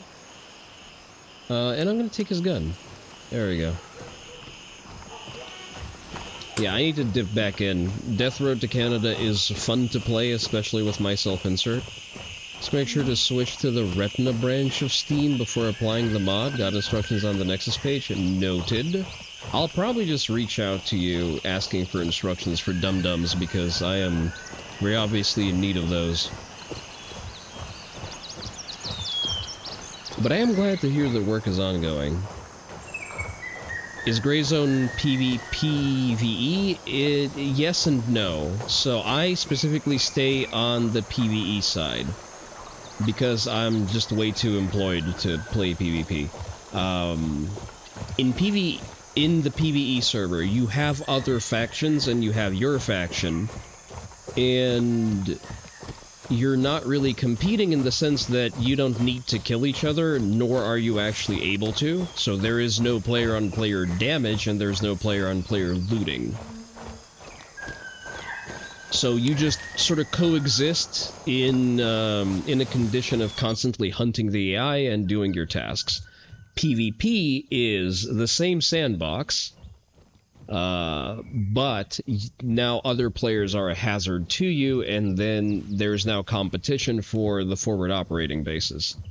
Which becomes, like, it suddenly stops being the fun haha exercise of, I hunt AK-wielding flip-flop militias in the dark because I can see at night and they can't, into fighting a near-peer force that has all of the free time in the world to metagame, and probably also has access to prescription meds. So that's why I just don't touch PvP at all. And now you're more interested. I mean, it's a great game, if I do say so myself. Like, it's not the suffering simulator like Tekken is. And mind you, I haven't touched Tekken ever since the last update dropped. I've played nothing but Gray Zone Warfare, like, anytime I get a little bit of gaming time. We gave up on Arc Raiders because they began pushing the players more into PvP. No. So, the only discomfort we experience from the existence of PvP in general is the fact that the balancing has to be built in a way that's not disruptive to PvP players. Raven dispatch, moving to Echo 2. Because we ostensibly still share a sandbox with them. We can't have things like... The only reason we don't have, like, clip-on night vision high-power scopes... Arriving shortly near your position. ETA, 30 seconds. Thank you for interrupting me, Raven. So the only reason, for example, we don't have zoomed high-power night vision or any other, like, night vision or heat maps... Not heat maps. Well, the only reason we don't have any kind of zoomable night vision is because of PvP, because it would upset the metagame. Because that would enable people to just sit up on high perches at night and take pot shots at people running up. Because sniping is already very powerful, because, you know, sniping is just kind of that way. Especially if you run something that's a little bit more optimized for hunting players. Because my rifle is built to hunt the AI, right?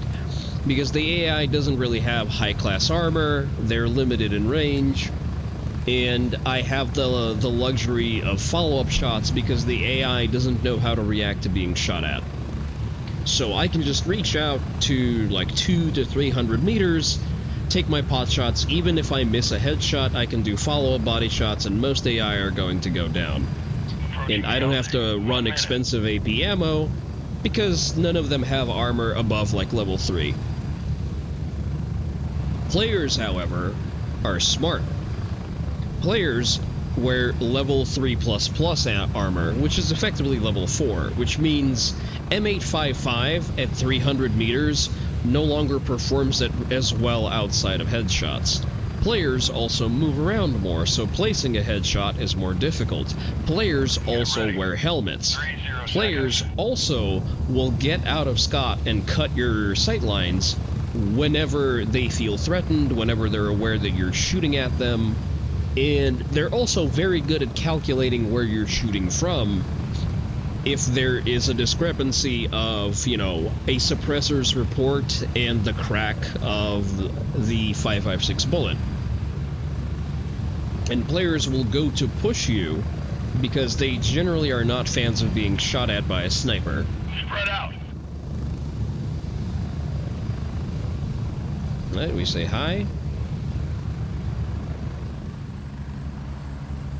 Check the road for patrols. We check the other road for... Oh, there's a patrol over there.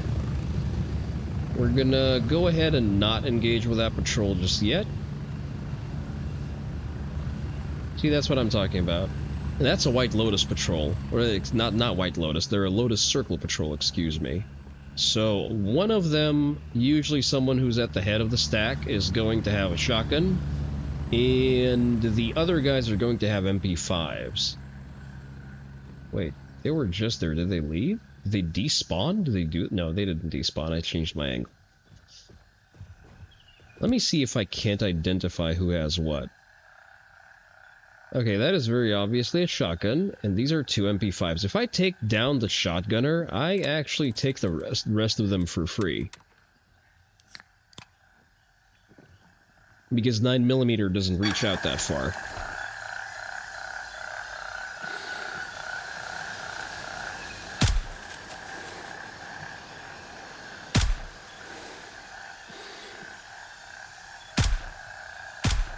There we go. Nice and clean. I probably collected some aggro from the bridge over there. Let me go check. They don't really have anything worth taking most of the time. Hey there, Garko.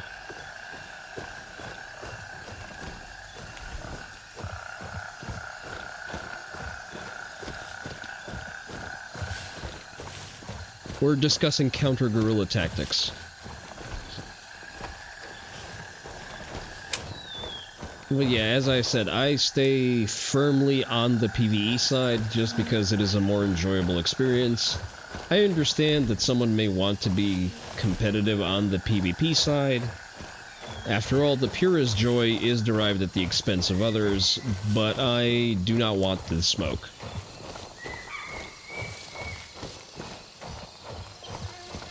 I do not, how should I put this? I do not want to be on the receiving end of a metagame and resource abundance of someone who's been poop-socking this game since 0.1. Counter-guerrilla tactics, simple, you don't? No, that's not true. You make use of your doctrinal and equipment advantages.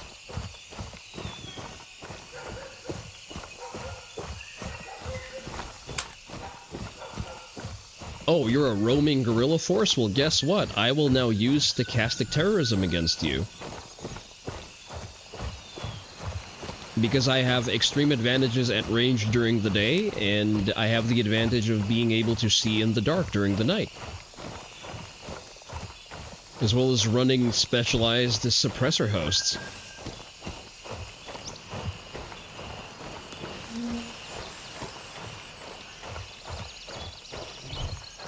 So during the day they can't do anything because I'm using the scope that costs roughly the GDP of the country they've come from. And at night, I use night vision devices that cost the GDP of the entire region.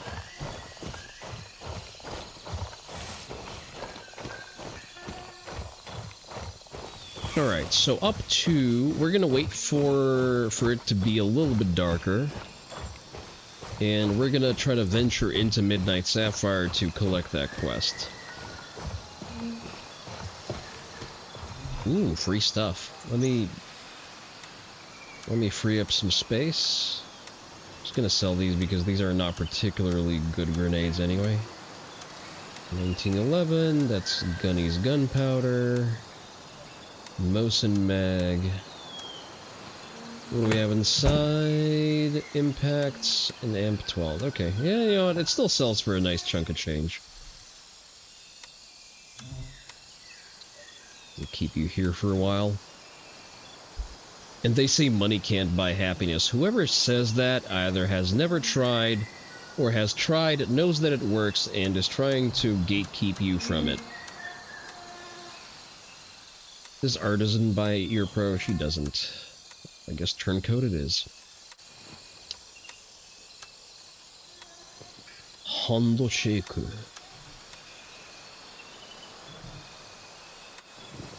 Alright, we're gonna go on a little hunting expedition. And we are going to target what comes as close to a near-peer force as you're going to face in PvE, which is the Lamong Armed Forces. There's the remnants of this country's actual state military. And this is one of my favorite farming spots, which I usually use in order to get some fast cash with limited exposure. Not gonna bore you with the details of it, but we've gone over this on stream previously. Usually it's about, 7-ish pretty shootable targets from an advantageous position. A little bit more if you run into a patrol. If you play your angles right, they can't really do shit to you. I don't want to take that guy over there first because he is liable to run off and deny me an angle once bullets actually start flying, so I'm going to wait for him. I'm actually going to slam my gray zone energy.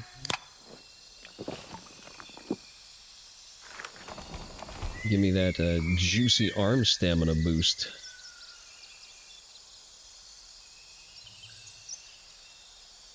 I don't think any of these guys at any point offer me an overpen, and I missed, and I hit. Alright. It's a good thing that he did not have the reactions to return fire.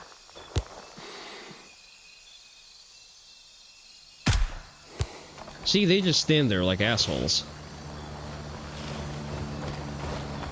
Players would never do that. They hear the report of a rifle, they hear a supersonic crack, and they're like, oh damn, I'm being shot at. I am going to either cut angles and make sure that I cannot be shot at anymore. I dead ass had you. What the fuck do you mean? Or, so they're either going to disengage and wait for you to try to chase them, or they're going to identify where you are and they're going to push. And snipers don't like it when you push. All you need to be happy is 60k in gear. Gear specifically? I mean, it's good that you have a solid number. I applaud that. As long as you're not overspending any of that gear on cry precision. And I get it, buy cry never, but your civilian applications are a little bit limited.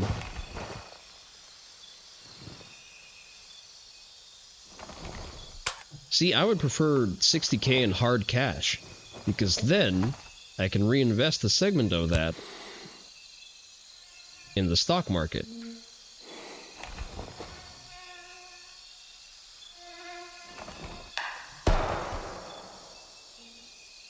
Someone doing midnight? Nope, no one is doing midnight.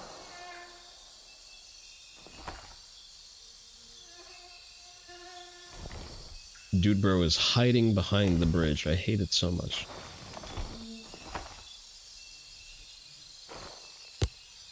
Alright, we're gonna have to get a little bit of movement to coax him out.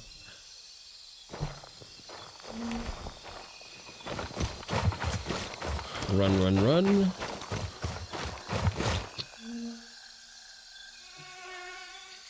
You overexpend like a motherfucker? What do you mean?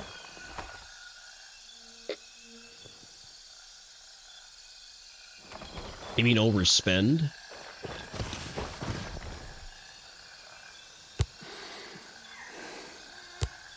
And I am a big proponent of doing what makes you happy, but at the same time, you need to consider long-term payoff over short-term gratification in a lot of cases.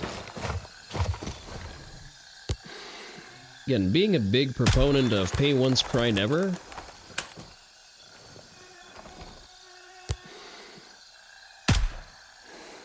I understand that, you know, there is a case to be made for spending on nice gear.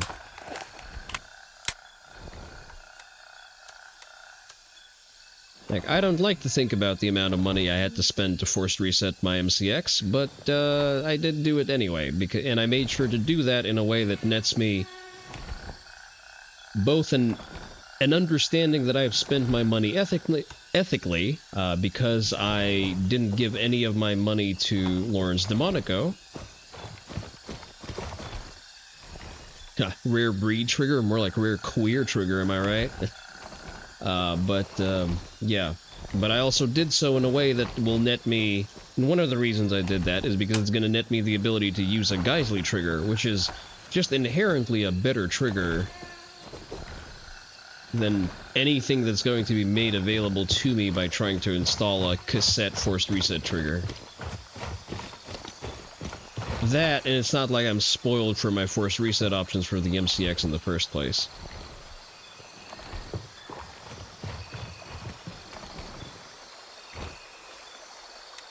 A little bit of cash.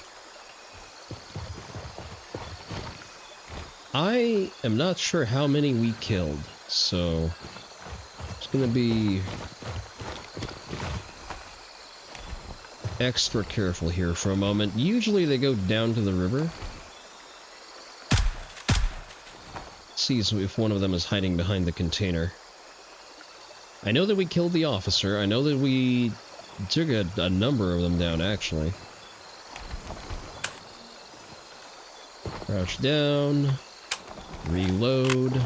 Pop back up. Is that Ty? That's not Ty.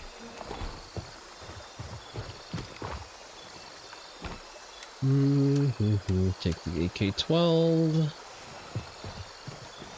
Scoot over here. Unload. Just a second. Hold on to this for me, sir. Thank you. And we're going to do this to optimize bag space usage. I don't think anyone else is coming, but you can never be too safe. One of my favorite things about this game is that it punishes complacency. As far as you know, I don't like AKs. Yes, I do not like AKs. I understand that they have a use, and it's just not a use that that is relevant to me. And it's also not the way most AKs get used in the US, because in the US, AKs are usually just masturbation materials for for gun hipsters and closeted commies. Except Gecko. He's just a little guy. He's okay.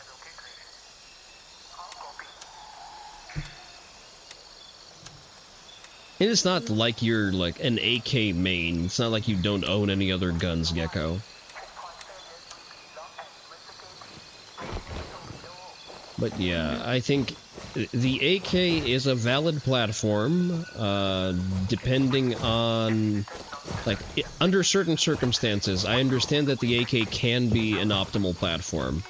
For example, if your primary source of ammo is shitty Soviet caches, then yes, you would benefit from having a platform that runs on 7.62x39, because, yeah, it's a ubiquitous caliber. What are you gonna do? If that is your primary... Lewd.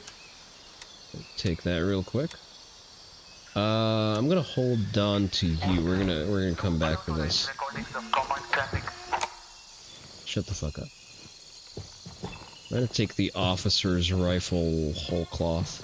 Yeah, I have room for that. Where did I kill the officer?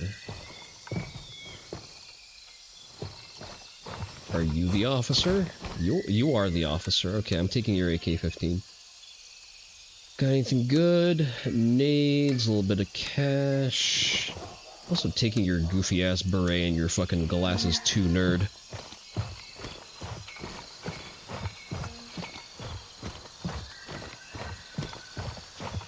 So yeah, an AK makes sense under certain circumstances. If your primary available ammo is 7.62x39, it kind of makes sense that yes, you run the AK because that's your primary ammo source and that is your primary platform that runs that caliber.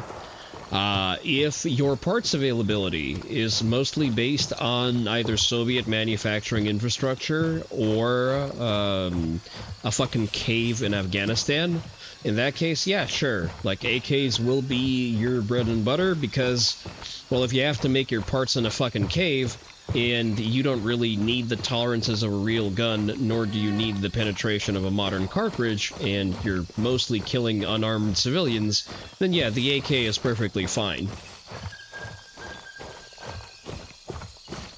That being said, if you're an adult man with normal upper body strength and IQ above 70, and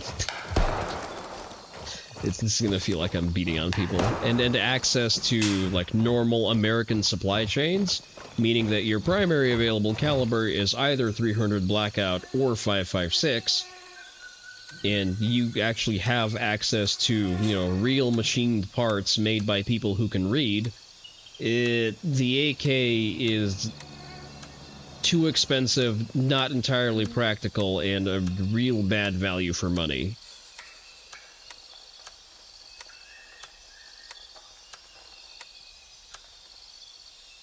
I'm not beating up on you, Gecko. I just hate AKs so fucking much.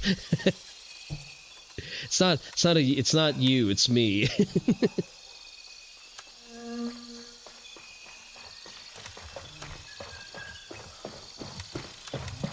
Like, and that's on top of the fact that the AR is just a more flexible and generally better platform. Like, you get so much out of it. Especially in the US, you get so much out of it for less money spent. That's the other thing. Like, you can build a pretty serviceable AR for about $1,000. With an AK, you're gonna spend $1,000 just to make sure your AK is able to hit anything at 100 yards, and it's not going to explode.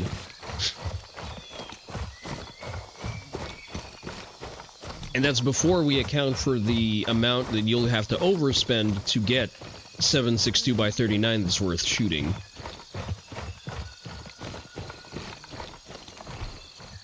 Then you have the added limitations of, for example, not being able to make full use of the long-stroke gas piston system, meaning that it's, you know, designed for a shorter barrel. Well, tough shit. Under the NFA, you can't have anything that has a stock and a shorter barrel without going through the process of SBRing it. Which, do you want to go through the NFA process for an AK? Really? Of all things that you could SBR? Granted, I am a big opponent of SBRing anything. I understand we need to accumulate a certain critical mass of it to sort of have a claim of it being in what's the term? In common use for lawful purposes.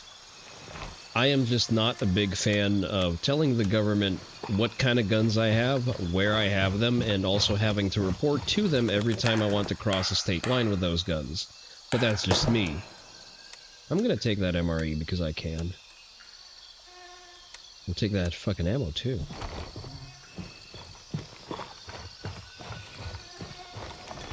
No patrol. Let's skip into here real quick, just because there's good meds that spawn here. Gauze, splint, nope, not this time. I think Melox is an okay alternative to Ibelin. I don't care enough to try to min-max it. I'm just gonna put these magazines over here. That's a pretty good condition M2, actually. 70% though. That's okay, it's whatever.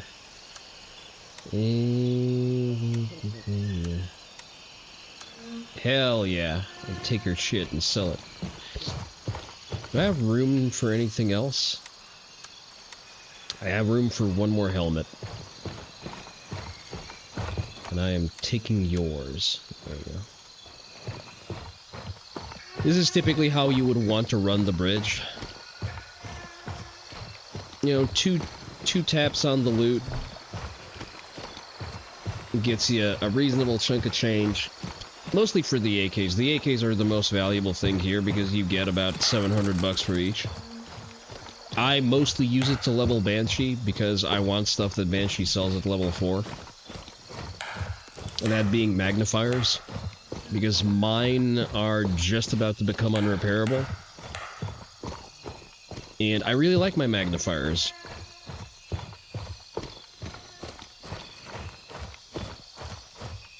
But yeah, as I was saying, you just get more out of the AR platform. Like, I have an AR lower, and I can build that out into a PDW if I wish so. So I can make it a little shorty Mark 18, and it's going to run. Or, if I want to go the DMR route, I just need to run a different upper. Maybe adjust, swap out the trigger group and the buffer tube just for, you know, better quality of life and whatnot. Not the buffer tube, the buffer weight and the spring, and the buffer spring, rather than the entire buffer tube. But I will just get so much more out of the platform. Because I can basically... an AR can be both a very short room-sweeping stick, like the Mark 18 is, or I can use it to build... I can use the platform to build a sub-MOA gun that is going to shoot a common, readily available, very cheap caliber to distances up to 1,000 yards.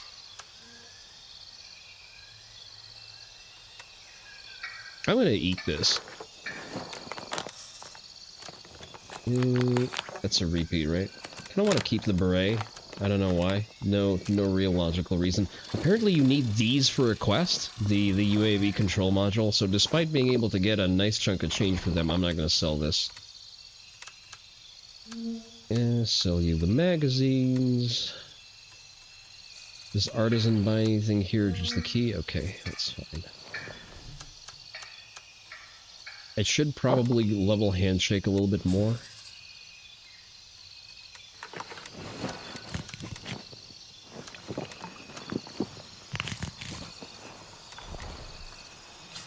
Let's pop that in here.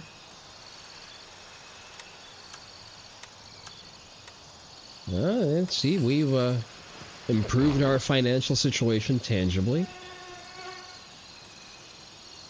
Alright, it's not fully dark outside yet, so I don't want to go to midnight just yet. Let's see on the map if there's anything productive for us to do.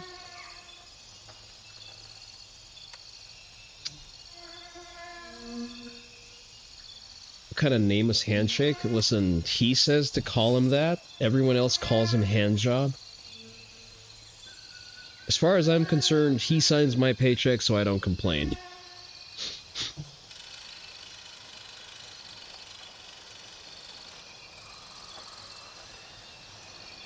Which is funny, because that's like an actual in-lore thing, that the people around the PMC call him Handjob.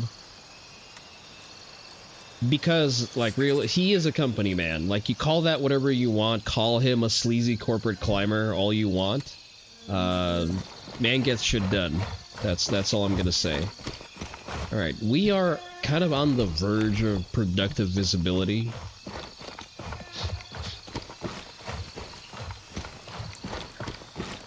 I'm probably not going to be able to run sunset with it being this dark. It does say that the night is going to be clear. Clear doesn't mean I'm going to be able to see well through a scope. So, I need to replace one of my DD magazines, actually. Gunny gives me magazines. Thank you.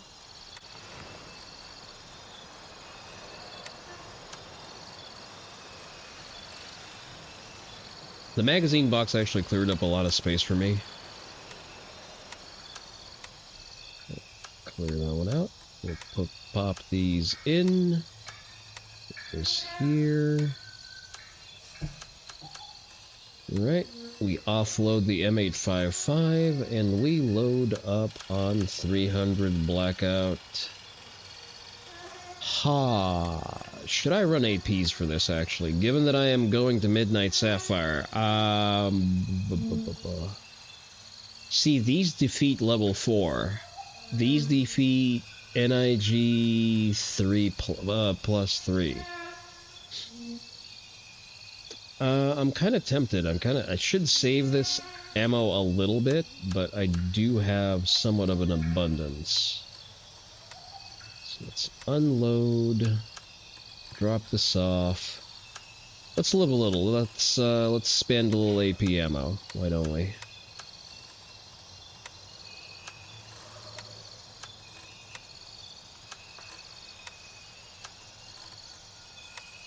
Bring an extra stack just in case. Let's move this out. It's not a very good grenade, so I'm gonna swap that out for this one. Sell it to Artisan. You know what? Oh, I also need to swap out my gun. Because I don't want to load 300 Blackout into a 5.56 rifle. That's generally not something you want to do. Oh, I need to unload this. Unload. Unload.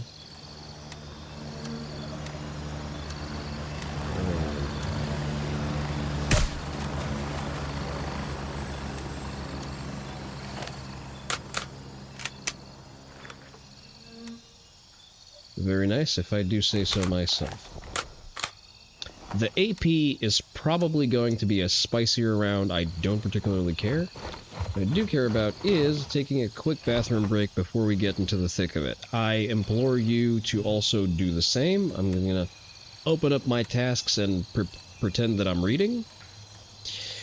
And I'm going to use that for a BRB break. Go and refill your drinks, use the facility, stretch your legs, whatever you need to do.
Okay, we've spent a little bit of in-game time.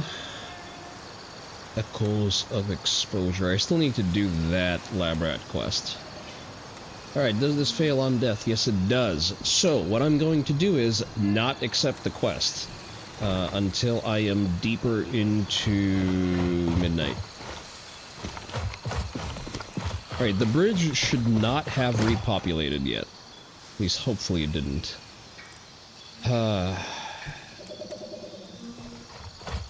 Pop our nods on. Let's go.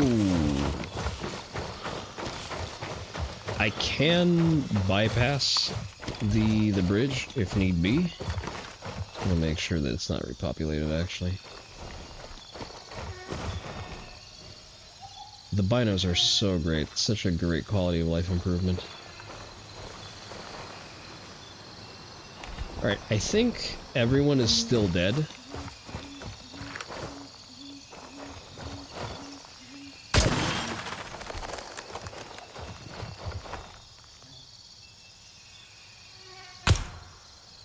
I really appreciate the ability to shoot lights out now. That is so good.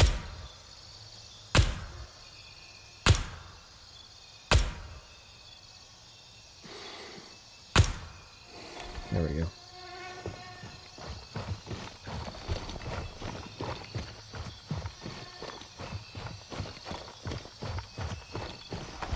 Alright, nods go on.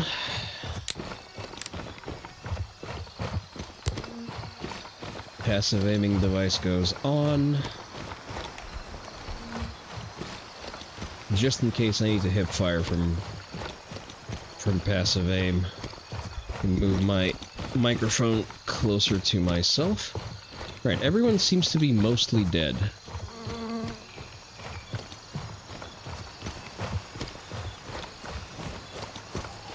I'm gonna still stick to the tree line, just for sake of some additional cover.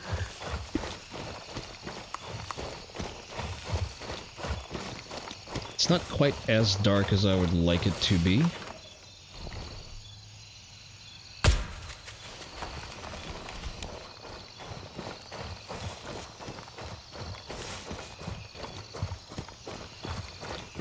As long as we stick to the tree line, we should generally be okay.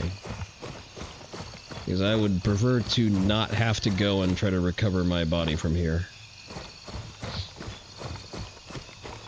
I was walking around Fort Nerith yesterday,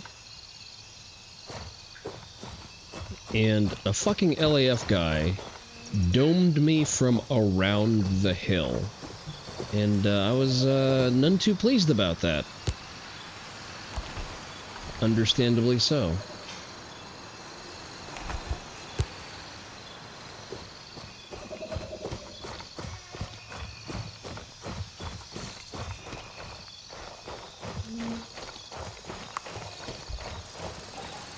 Right, can I go up here? I think I can. There's also an LAF camp, I guess, inside of the forest. Just deeper into that area. Just need to be aware of the fact that it is there. I don't have anything to do there. Does the game have optics with internal night vision or thermals? No, because of PvP. Because the PvP players either complained or it was just intuited that it would break the meta so much that it would make the game unplayable for them, and because of that we can't have any optics with night vision or thermals. Which is, it is what it is. Maybe they're gonna find a way to solve that. Understandable, but sad. I mean, magnifiers and red dots are kind of the next best thing, because you can still see at night, you can use your night vision compatible optics. If you need to take a long shot, you just pop on your magnifier, you pop off your night vision, you take your shots, and you know, you go and hunt the regular way. I've been really enjoying the magnifiers. I think it's a pretty okay way to split the baby. Like, we night vision fiends get our nighttime accuracy, and the PvP players, I guess, don't get their fun ruined. There are people here. I know that for a fact because this is a structure. We don't go into structures yet. Actually pretty close to the camp now. It's a bit more realistic to what most would carry IRL anyway. Yeah, I guess so. I mean, it is real. It is gassing me up to buy a magnifier for the MCX. It's not like I don't need the range. Like I run a 5.5 inch barrel. What the fuck am I gonna do with a 300 blackout out of a 5-inch barrel at anything past a room distance? Outside of, you know, making my rifle unnecessarily heavy. But, it's alright. For gameplay purposes, it's great. We're just gonna sit here for an itty bitty while, because I wanted to get a little, just a smidge darker. We're getting some action. That's happening by the villas, okay. It's largely inconsequential to me.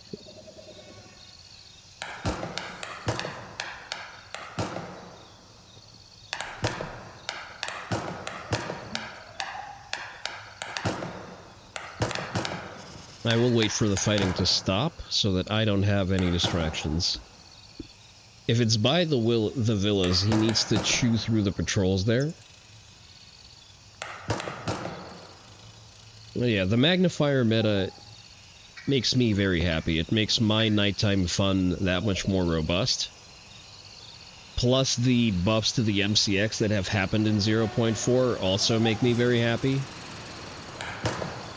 Because 300 Blackout used to be a very anemic round up to the point of using AP. And even AP still suffered from ludicrous bullet drop out of shorter barrels. Like, the way I describe it is, the MCX used to have the bullet drop of Airsoft, and the damage output that's slightly higher than Harsh Language.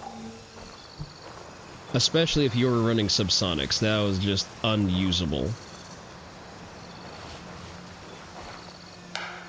I, to this day, very distinctly remember mag dumping 60 rounds of subsonic ammo into a level 1 NPC in Blue Lagoon, who only had soft body armor.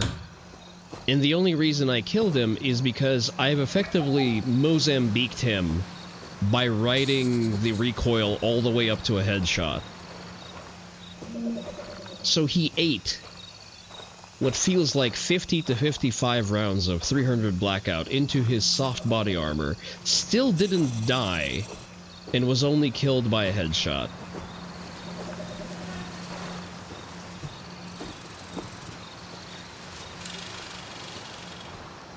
Which is no longer a thing that happens. Because first of all, subsonics no longer suffer from an inability to defeat body armor. They do defeat lower tiers of body armor. You also have the ability to overmatch on multi-hits, which is good.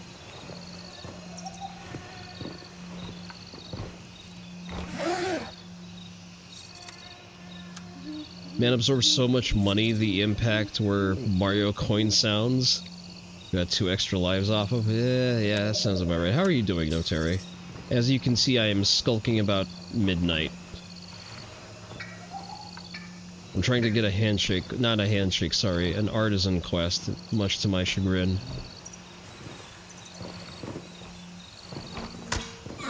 Did I turn the lights off through that breaker box or not?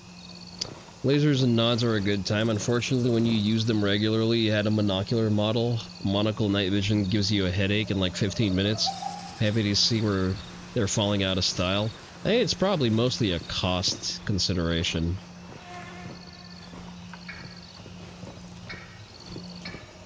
I've seen a video explaining how to get how to build relatively inexpensive nods. And you know what? Compared to the expense of just buying modern night vision, as long as you're willing to spend a reasonable amount of money, I kind of don't mind it.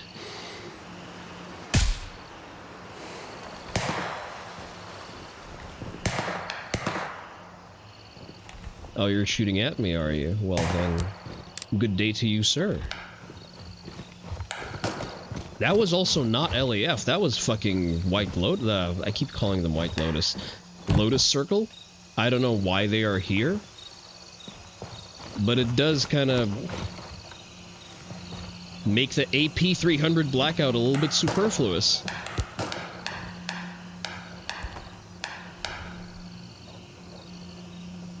Anything else skulking around there? Not that I can see. I'm pretty sure someone fired at me. Oh well.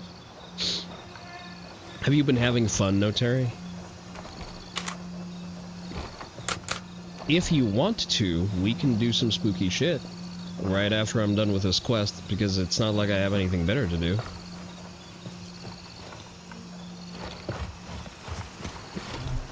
I want to check that other structure too.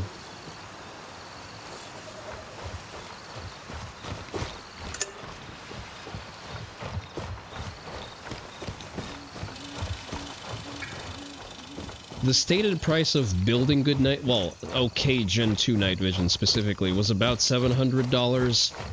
That was with the fact that the, you have plenty of fun. You're currently occupied by the wonders of haunts. You're almost done. You take as much time as the haunts requires. Don't stop on my account. It's more of a, if you were going to play Gray Zone, we can figure something out. We've apparently evangelized enough people to consider buying Gray Zone.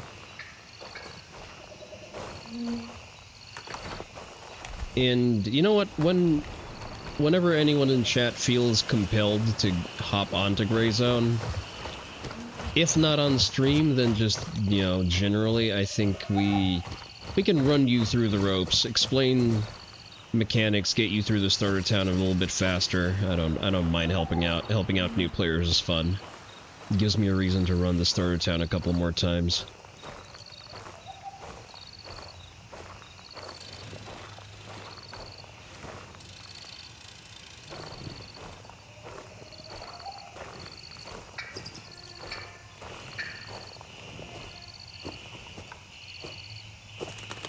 Oddly depopulated.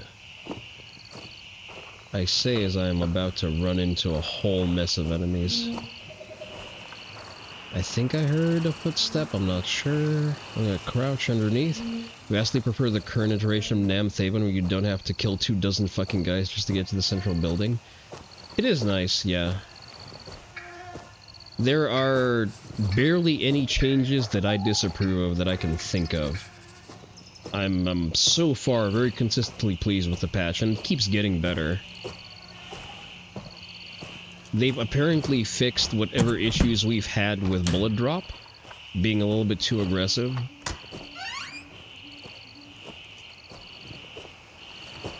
This is a bathroom. This is not where I need to go.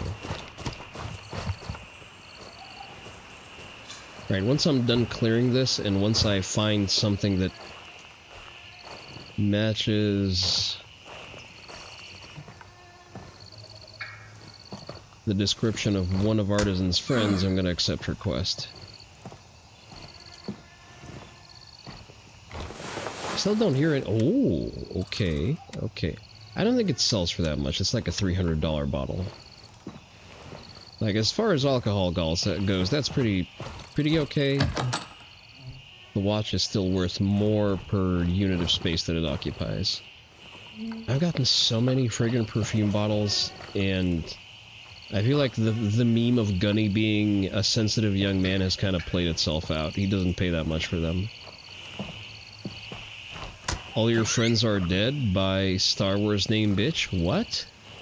Oh, because yeah, okay, Artisan. Oh, my friend Nikki, that is kind of funny. Oh wait, this is not at all where I am supposed to be. Okay.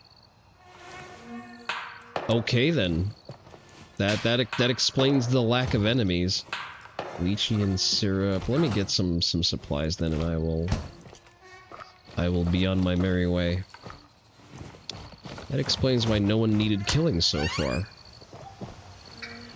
Listen, at the very least, she hates the UN too, no Terry, so maybe she's not unsalvageable. You know, she tries to provoke big burly American men into having violent sex with her. She's not an entirely lost cause, is what I'm trying to get at.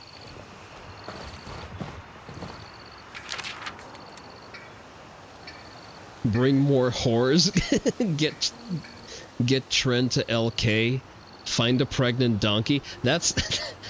You know what? Maybe these guys aren't all bad. Yeah, $300, a little bit more whiskey. Yeah, these guys know how to party.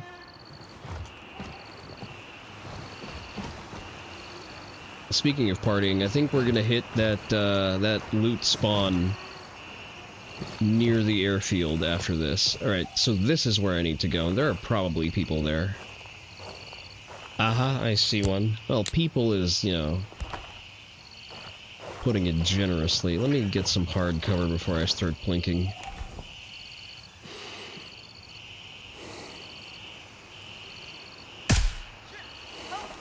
So as you can see, the nighttime marksmanship is serviceable. It's not great. Like, I would have preferred clip-on thermals, but, you know, beggars can't be choosers.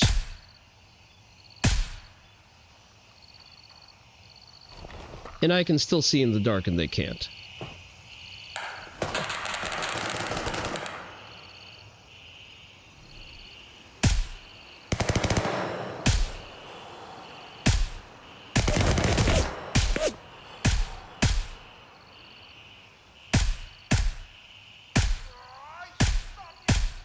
God damn, AP is not really impressing him.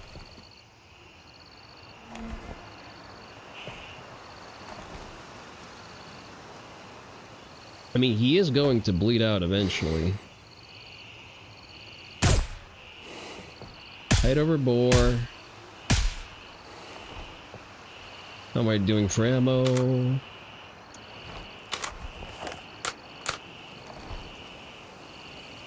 You want Artisan to wish atrocities on blue helmets while you fuck her? See? It means that her character writing is doing what it's designed to do. She also knows you so well that she knows to call you out for spending too much time on your phone playing Haunts. She's a good girl. She just needs, you know, a little bit of fixing by way of full Nelson cream pie. That's it.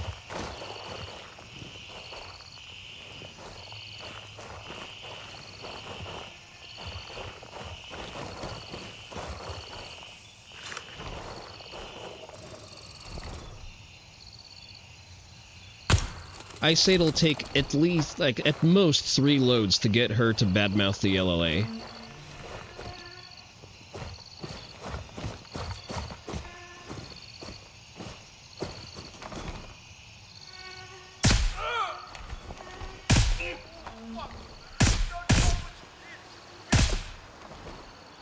How many of you are there, I wonder?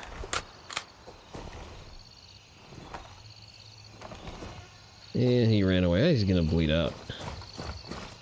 Alright, I came a little bit over-equipped. I was anticipating LAF here, which is why I kind of went ham on the AP ammo.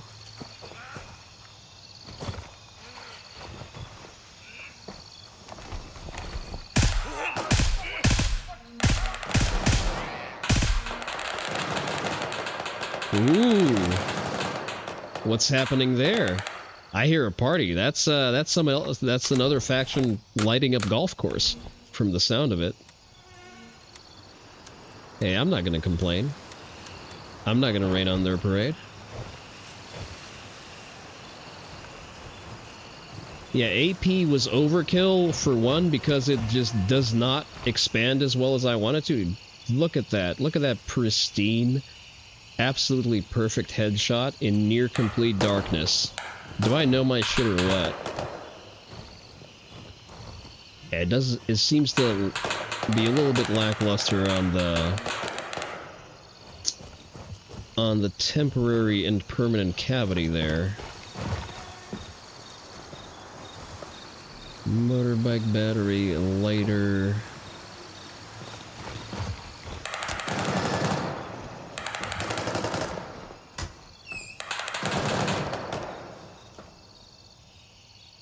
Harbor Renew.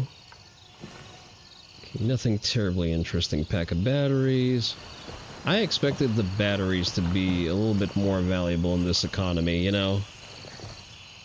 Broken up supply chains, lots of electronics to power, that sort of jazz. Okay, boarded up.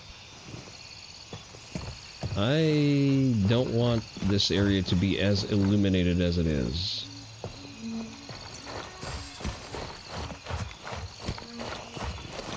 Southern guy, also clean headshot, if I do say so myself. I'm going to take his MP5. There's probably not going to be better loot to be found anyway.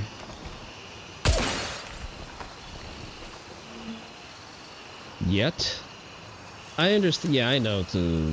What was it? They're going to introduce a barter system.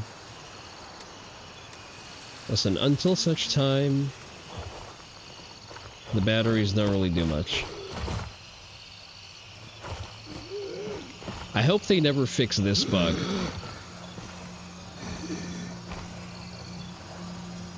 I have a morbid enjoyment of them continuing to whinge and wheeze after they're dead.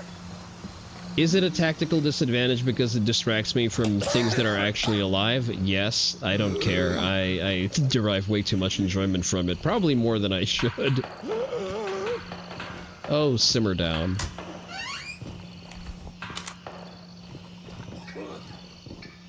Insect repellent. Yeah, probably something you would want to have in a... Can I shoot this out? I can.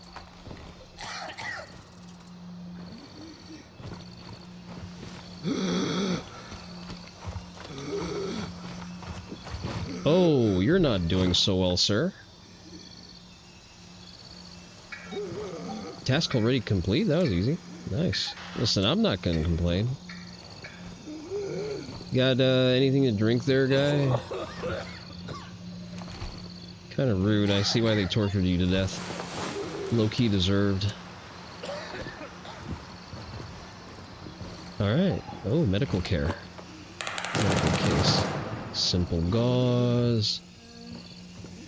It's not too much enjoyment as long as you remain aware that it... As long as you remain aware of what it could be. Yeah. It's, you know, purely superficial.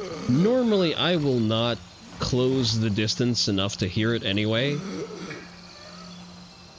Until I'm done killing anything with a pulse, so... It is funny that they continue to do that. I think it's, probably due to the fact that they're still implementing the coma mechanic. Like, the AI... is going to have the ability to medicate itself eventually. Like, the more advanced AI is going to be able to give themselves first aid, like stop bleeds and whatnot. So that means that they are getting a health system implemented that is comparable to the ones that players use. That's why they have that passive audio cues, those audio cues for injuries and coma despite being effectively dead.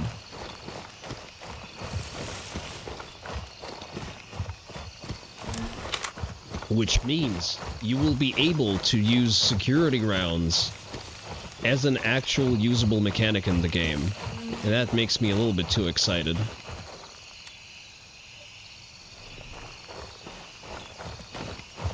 Alright, let's make our way back to Westmore, and I'm gonna hit a Banshee quest, just because I need all of the Banshee rep that I can get. It is interesting, like, Midnight Sapphire proper is all LAF territory. Why is the employee alcove controlled by the Lotus Circle? Because they're effectively sandwiched in between LAF, because it's LAF on the bridge, it's LAF in Midnight Sapphire Villas, but on the outskirts of it, it's Lotus Circle. There's probably a story reason for it that I just ignored and didn't read. Alright, the bridge may have repopulated as I was having my nocturnal fun. The lights are still punched out, that's good. But there are probably people there. And...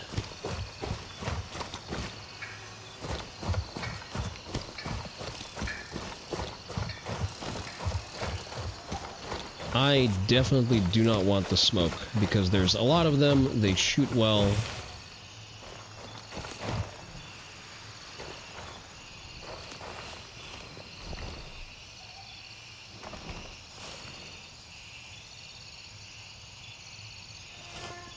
Yeah, they repopulated, okay. So without hard cover and without a rage advantage, I kinda don't want to fuck with them. Because there's a lot of them, and they might overwhelm me.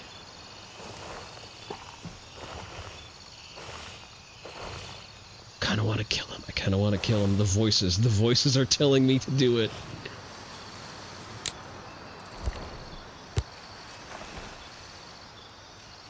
Surely I could bail into the river if it goes bad. They can still shoot me though.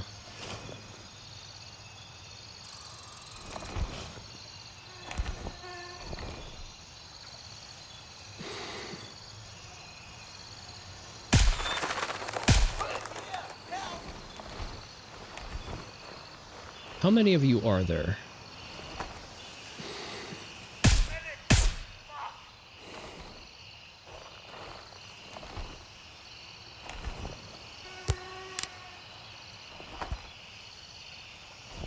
At least 2.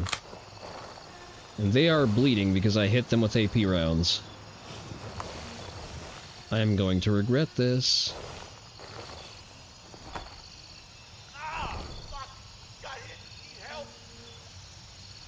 See, so the LAF is definitely going to be the kind of enemies that would be able to give themselves first aid in some time during 0.4, because that was just a function that was promised. Hopefully there's not a patrol coming up.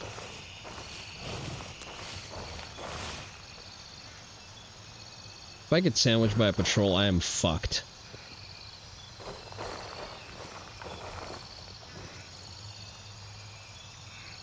Might have to play Pragmata, the dad simulator in space. Listen, whatever makes you happy.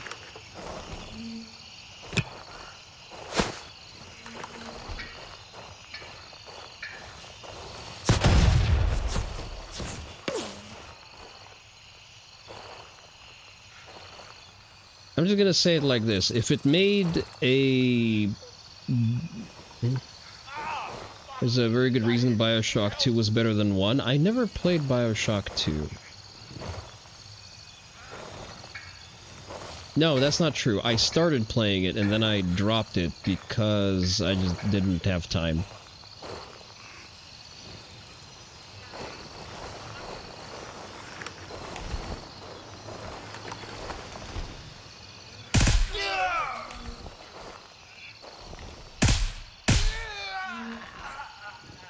That's a death sound, right? Listen, I brought AP. I went through all of the trouble. And then it's nothing but the fucking Boogaloo Boys. I know it's a video game gun position, but feels like the laser is crooked. It's not crooked, it's offset. So it's on my left-hand side. Normally you would zero that to a certain distance. Here it just matches your point of aim to not overcomplicate things.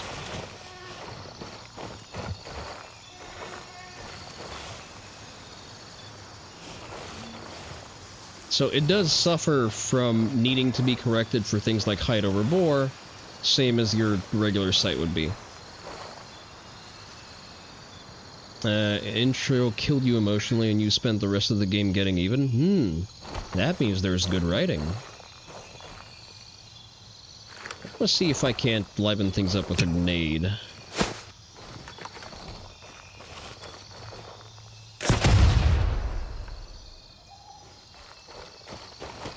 Was it just the 2 dudes over here?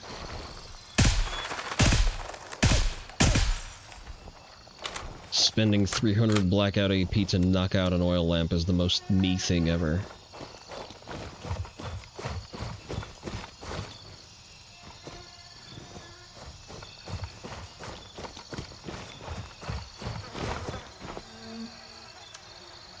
Yeah, you seem like a recent kill.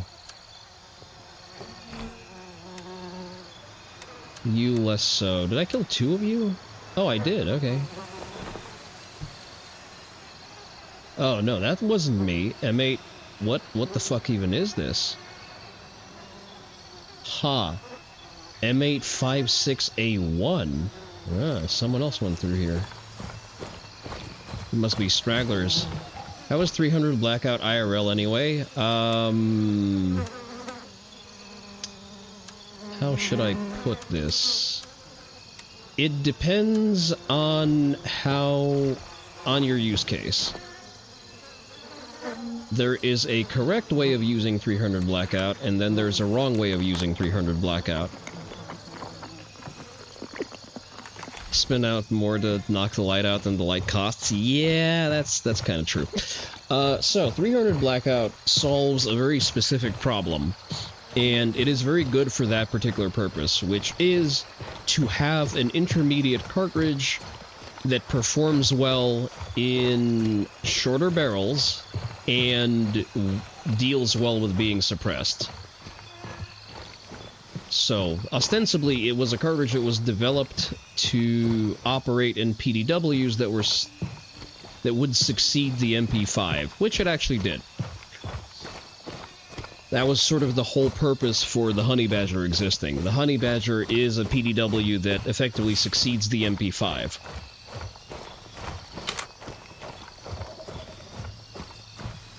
So, that being said, most of your use cases for 300 blackout where it's a good fit is going to be filling a roughly door frame sized space with enough lead to kill whatever is inside of it very quickly. And then you're going to have to vary your projectile and your loads to the kind of target that you anticipate having to overcome. Do you need to overmatch armor? Well, in that case, you're going to have pretty hot loads, which means that you have to deal with a lot of back pressure now, because you are, inherently running that thing suppressed.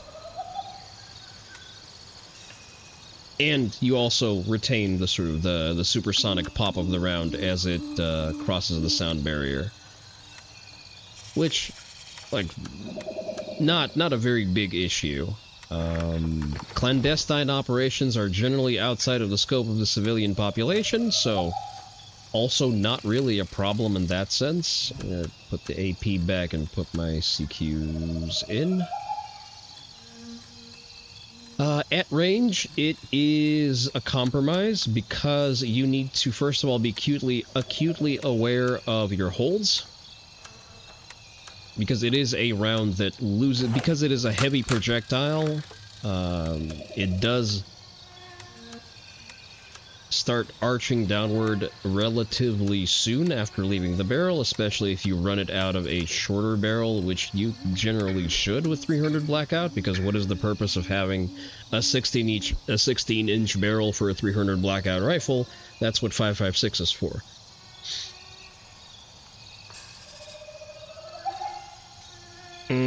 Yeah, that's probably the takeaway. It's very fun to shoot suppressed. Like, the most silly fun I've had recently on the range is shooting subsonic 300 blackout through my suppressed MCX, because it's at a point where the action of the gun, like the actual, just the actual bolt carrier group cycling inside of the gun, makes more tangible noise than the actual gunshot.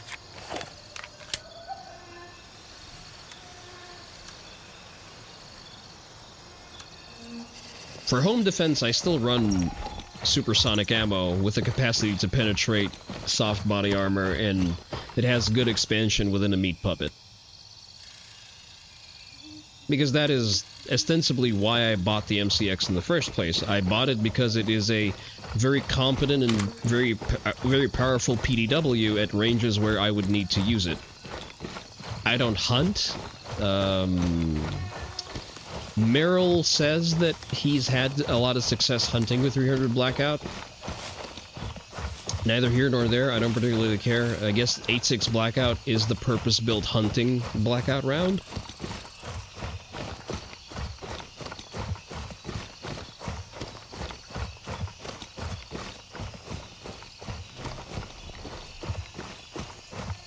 And I really like the advancements in 8.6 Blackout. Again, I just do not have a use case for it because I don't hunt and I'm not allowed to kill people at extreme ranges.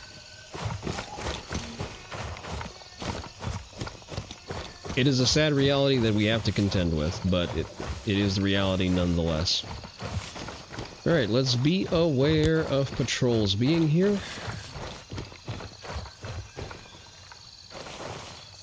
Ha! I say as I walk up on a patrol.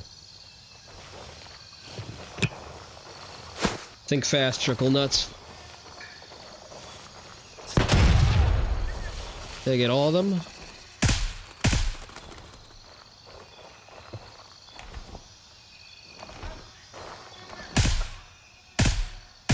Missed one.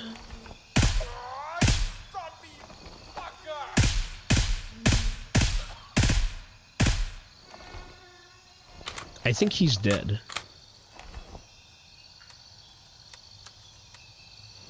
I love Night Ops. I love Night Ops so fucking much.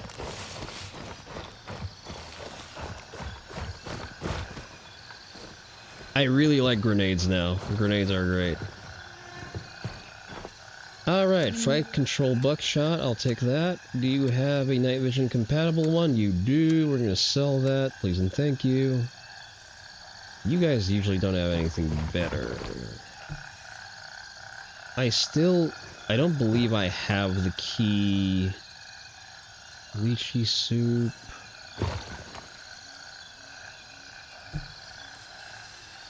But yeah, the only real downside of 300 Blackout is that it does cost about double of what you would spend on 5.56.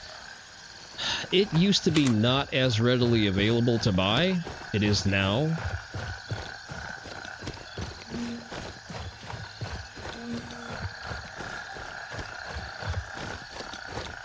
Yeah, that's pretty much it.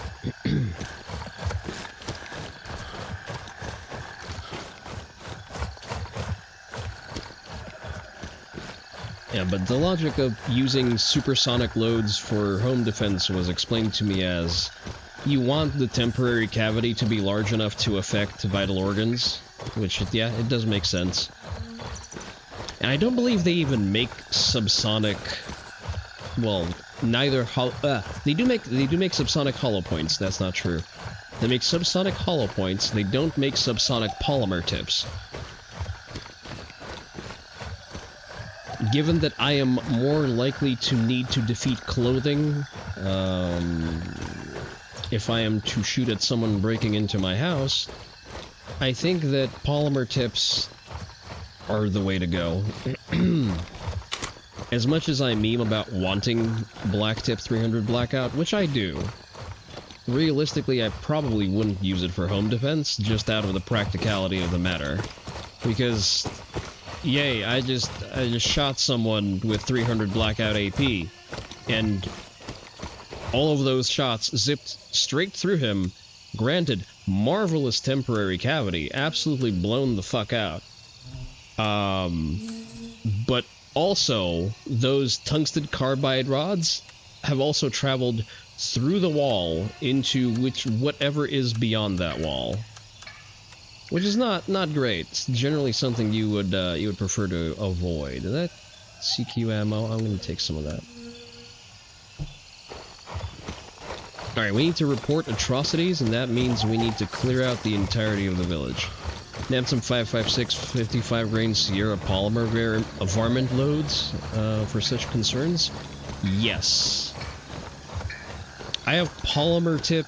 I forget if I run AMAX or VMAX now. But the point is, it is designed to dump all of its energy inside of a human-sized frame. I'm confident that it does so, and that's what I will proceed to do. And now that I'm about to have all of the parts I need to force reset my MCX. I'm going to test it out at the range just to make sure that, you know, the internal balancing of the springs and whatnot is such that I can operate it well under stress. I'm probably just going to have that as my home defense setup. If for some reason it turns out that the setup does not work for its intended purpose of killing whatever broke through my door, then I'm probably going to swap out the whole AS design clutch back for, you know, original OEM parts and save the force reset stuff for when I buy a Mark 18. Know if human tissue actually experiences explosive pressure cavitation like gel does, but you can hope it does because it contains liquid. It's 80% liquid. It doesn't experience it as uniformly as gel would.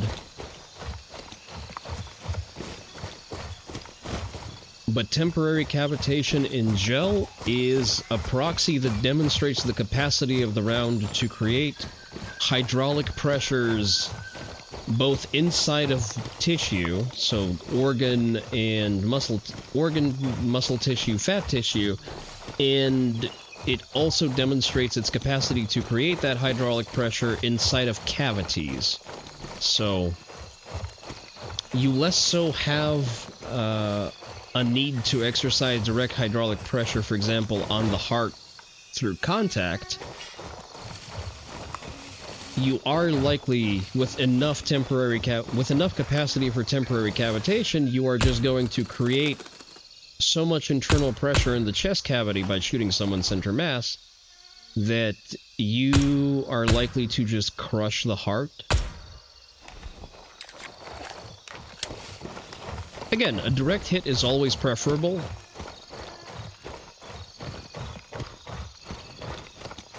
You know, the more shots you can place on direct vitals or the central nervous system, the better.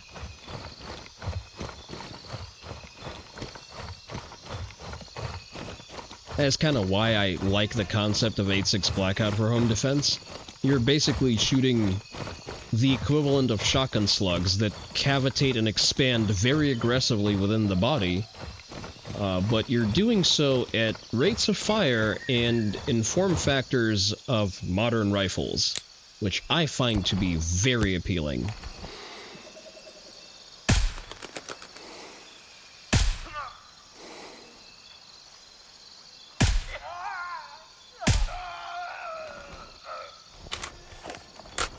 All you have is M855 and M193, mainly because you don't have 5.56 rifles for home defense.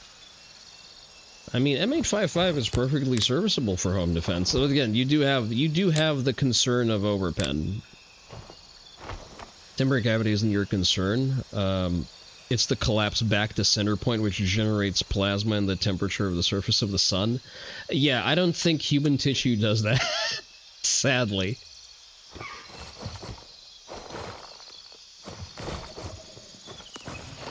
There's not enough plasticity in human tissue to move at those speeds. Do I hear someone grunting?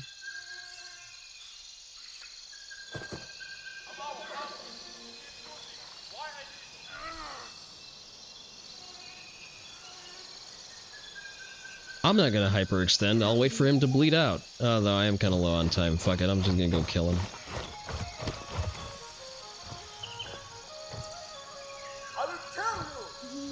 He's behind a rock. Let's go through the bush.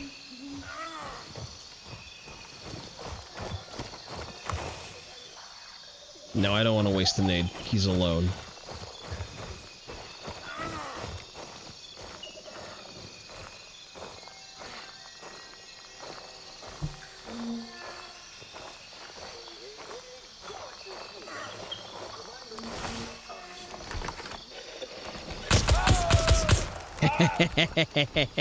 Gotcha, bitch. Alright, this is a patrol. This is not part of the regular spawn.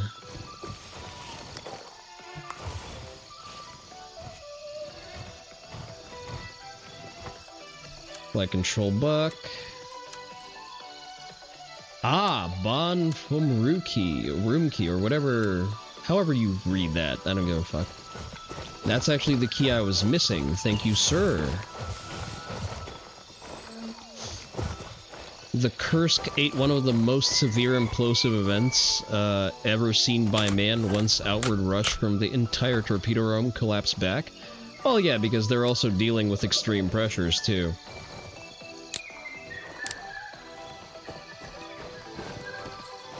Although, the more you look into that incident, the more fucked up it looks.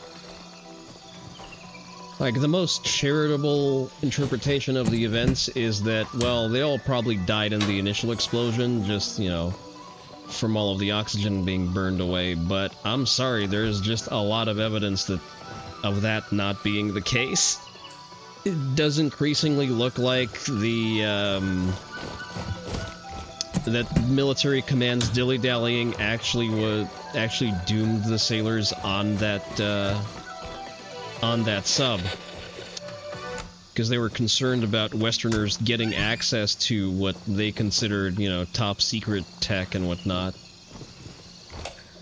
which is such a fucking contrast with, you know, American doctrine.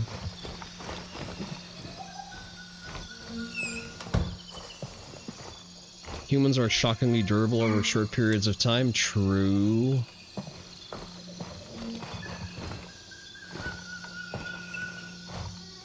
There is circumstantial evidence to indicate that there was a chance to save them. That is all I'm going to have to say.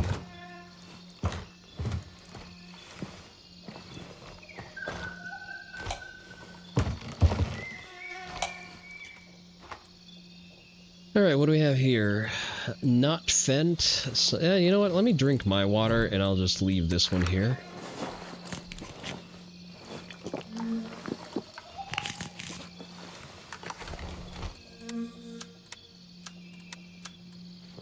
Is that now just publicly available information about the Kursk? I've not looked into it for quite a while. I was aware of the press coverage and the damage control attempted by the Russian state over it.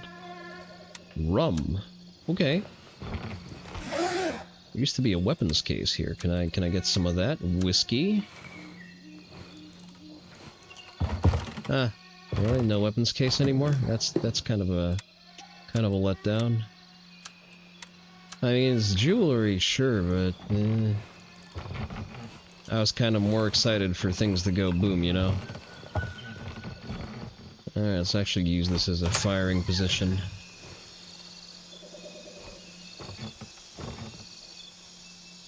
I think I see a guy, I'm not sure. Are you a guy? No, you're just a shrub. It's actually getting kind of close to daylight. I'm gonna lose my visibility advantage if I persist, so I'm probably just gonna bail. We did go in fairly late because we attempted to double dip off of a different task.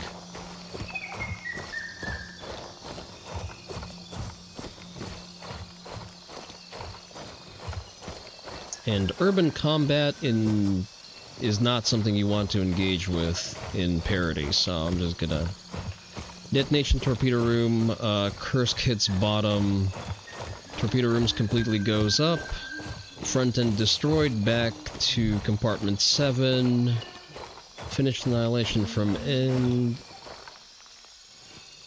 everything extremely dead up to compartment 7, handful of leftovers alive in compartment 9, died when oxygen reclamation discs get wet and catches fire. How soon did that occur, though? Because if I recall my timelines correctly, the Swedes, I believe, said that they had the capacity to dive that deep and rescue the sailors. And Russians said, no, you're going to touch all over our sensitive stuff.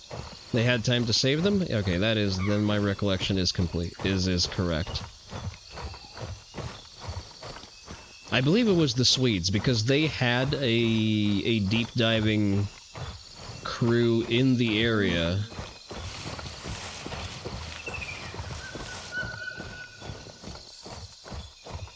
And they had submersibles capable of going that deep. Which I would assume from that point onward they would have just created an artificial airlock welded into the Kursk itself, into the surviving portions of the Kursk, and evacuated people that way. I distinctly remember, as part of damage control, or rather, as part of the campaign of the coverage, there was some TV time given to the wives of the sailors.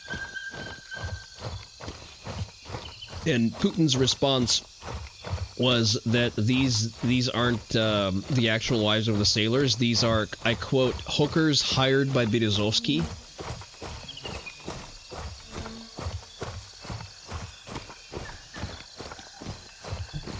Very Swedish. You would love that version of the story. Me too. It would have,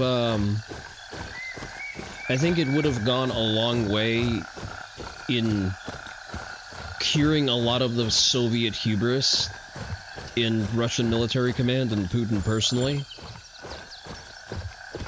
Sadly, his Izat outweighed the lives of the sailors.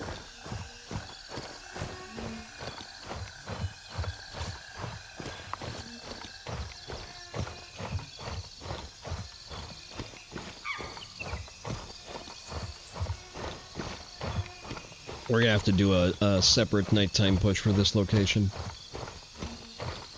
Largely because it's not nighttime anymore. I could server hop to get back to nighttime, but that's a lot of work.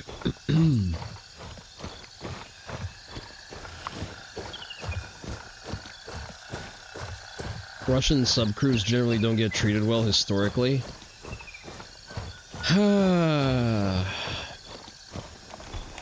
I guess it's an understood hazard of the job at this point, but still not great.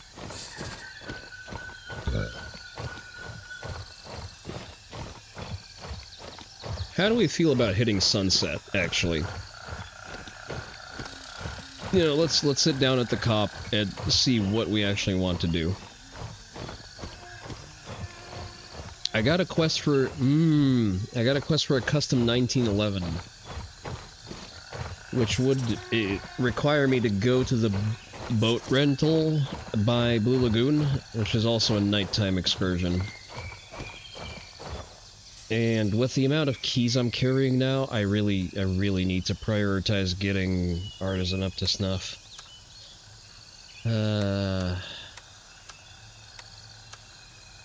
Should probably spend some time just leveling her.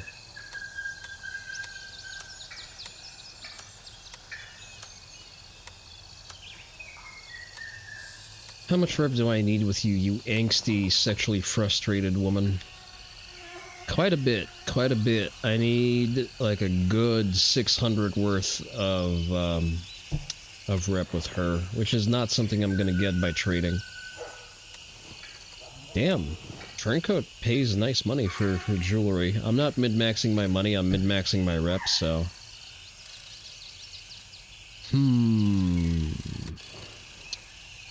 Tasks.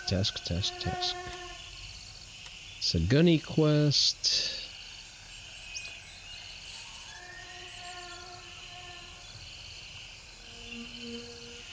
Am I out of artisan quests, really? Okay, this is fuel canisters. I have one, I need to find the other one.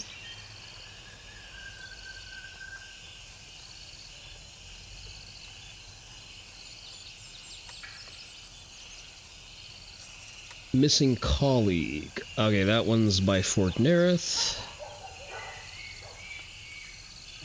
Really, I just have the one. Oh no, find out what happened to the UNLRA evac convoy. Where is that? Bonpa? Oh, I know where that is. That's also a bit of a... not really a nighttime excursion, now that I think about the... somewhere over here, right? Alright. It's probably doable with a long scope. Give me a moment to retool. You go here. Magazine box. M855. That should be enough. I finally got my Bonpa quests. And I have no Bonpa keys whatsoever. Just none at all. YBL keys. What else kind of keys do I have? Anti-attic, lumber mill, Hunter's Paradise, fanny pack, Namthaven restaurant. I need to sort my shit a little better.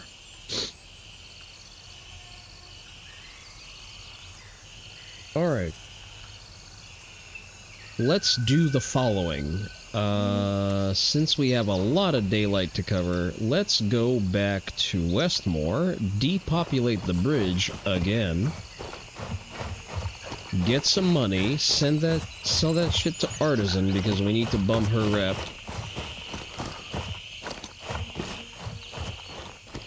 And then we move to do her task in Bumpa. How does that sound?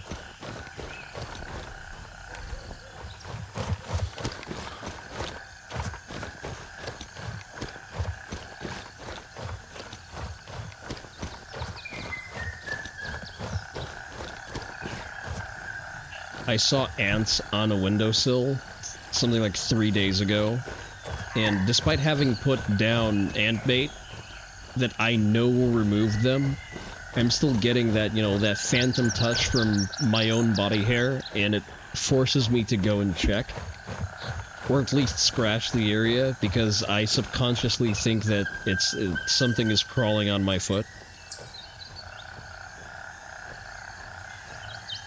I don't know how to read that correctly. Diatomaceous earth? I don't know what that means. That's a new word for me. I'm sorry. I did not have my fill of a thesaurus this quarter.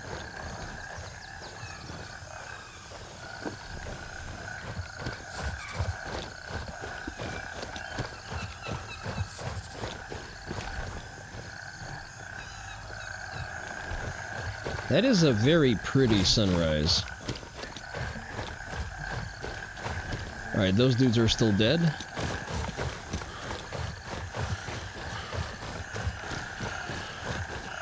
I do enjoy the fact that grenades actually do stuff now. All I ask for is projectiles that lacerate and cause bleeding.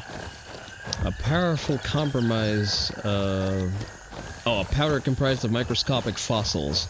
You sprinkle it on the path of the ants, or what have you, and it shreds the waxy coating of their bodies and dries them out and dies. Completely safe for anything that's not an insect. I see. I think I've heard of that particular remedy. I just buy regular ant bait, and I put it on the windowsill, and the ants disappear. It seems to be doing the job. I don't really have anyone at home who would attempt to eat the bait outside of the ants, but I will keep a mental note of that should I acquire children or cats. Although I don't see why a cat would try to eat that. Usually they're very good about smelling something before eating it. Dogs, however...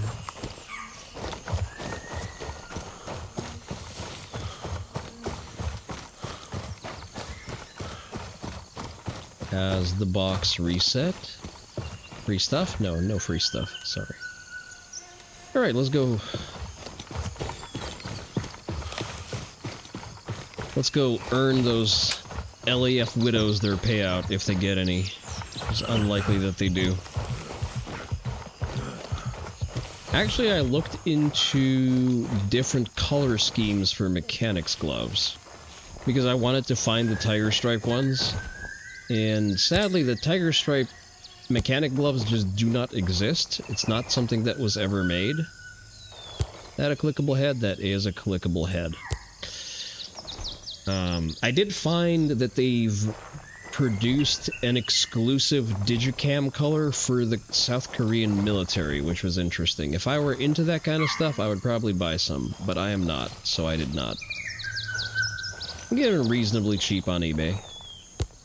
I found an American flag colored glove for mechanics. That was cool.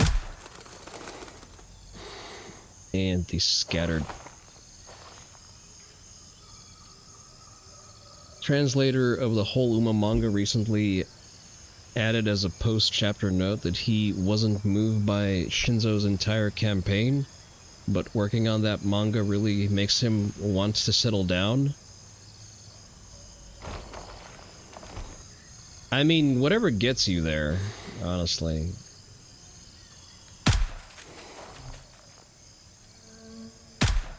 If being an interpreter for the Funny Hunts game is what finally cures you of being a wet lib and starting a family, so be it.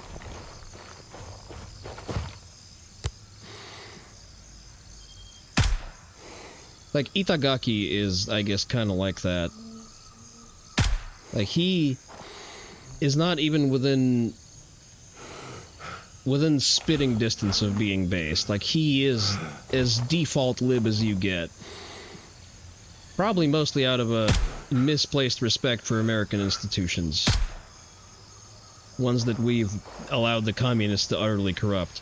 But at the same time, he's still kind of managed to be reasonably based. Oh, you're not the officer. I don't care about how whole your armor is by the time I get to you. Alright. I did not take any caffeine drinks, so I'm just not going to have arm stamina to do that at length.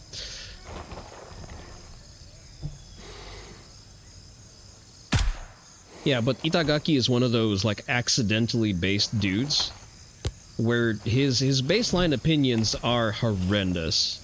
Like, he is a stereotypical wet lib. He supports all of the current things, agrees with CNN, but for some reason is the biggest proliferator of masculinity and martial arts practice and just, you know, other shonen-coded things in modern manga.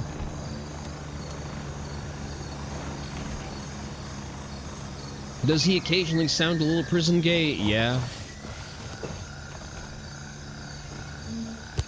A little too excited about domineering pissing, if I had any specific criticisms. Apparently that runs in the family, if his daughter's work on Beastars is any indication.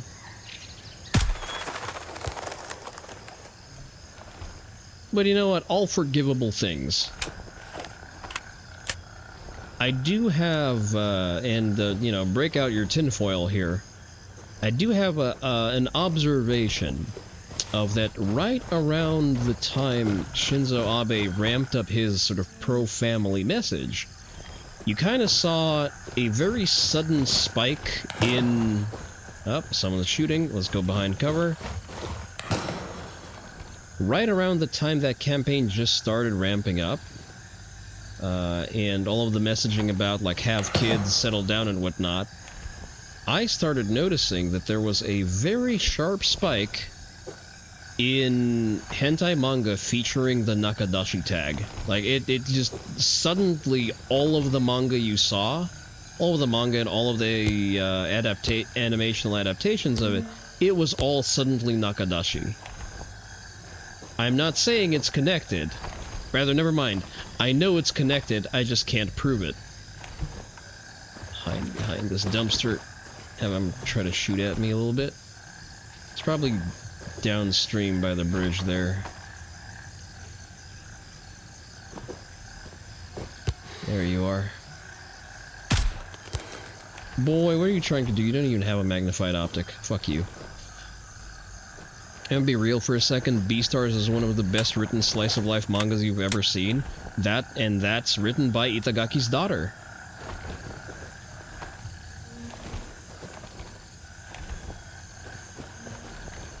Listen, I will be the last man to say that Itagaki is not a talented mangaka. He's a bit of a lackluster writer, like, overarching narratives considered. Oh, I whiffed that one. I whiffed that one poorly.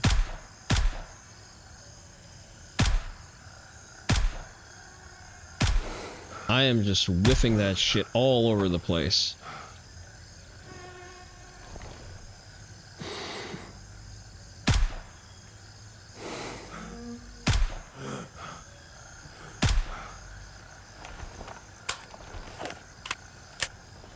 Yeah, so his daughter seems to be more narratively inclined because Beastars does have a more sophisticated story to it.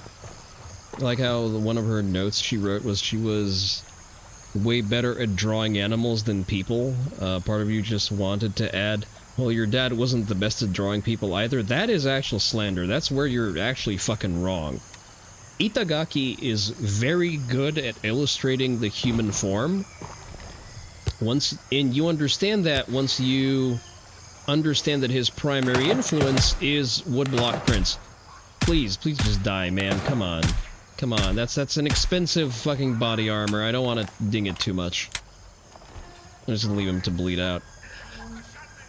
So, Itagaki's primary influence is ukiyo-e art. Ukiyo-e woodblock prints. His entire manga is built around leading into these big panoramic panels of just, you know, the human form doing cool shit. Once you understand that that is what the purpose of the manga is, the art style instantly makes sense. You just like poking fun at Baki? Honestly, valid. It's just that that is not a way to poke fun at Baki, because, like, it's an incorrect statement. The real way to poke fun at Baki is that Kengan Ashura is a better series that is better written and manages to address problems of masculinity without being prison gay.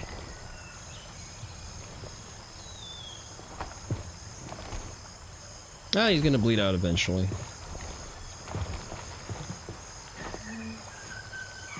I hope I haven't damaged the armor.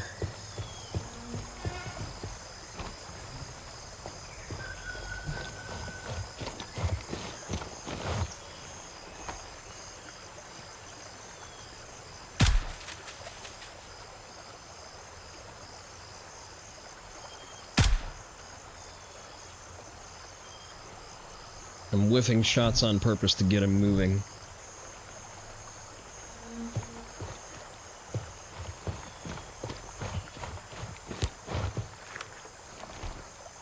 I'm gonna toss a nade just to make sure that he's vented out.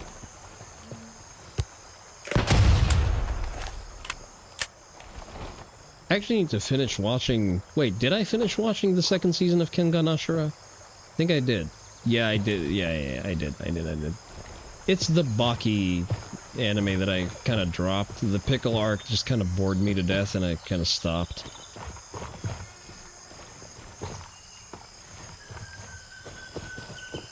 Hey there, sailor. What you got there?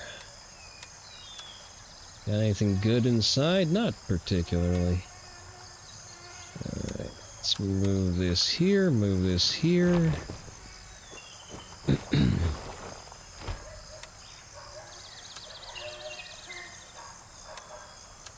See, I think things that are true are generally better at causing offense. Mostly by merit of being true. You peel away the Yuri baiters and the gooners from Uma Musume, the fan base of that game is comprised of people who want to marry their flavor of Hans and raise cute Hans daughters.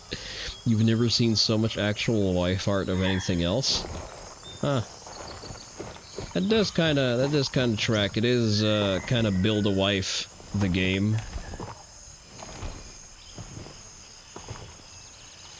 I think Girls Frontline fans are largely similar. It's just that, you know, the character designs kind of lend themselves to there being more pornographic art of the T-dolls. That and the team-based structure of the game does lend itself to being more of a harem-based setting than anything. There is actually quite a number of you here. Damn, I might. Oh. Let's do this real quick.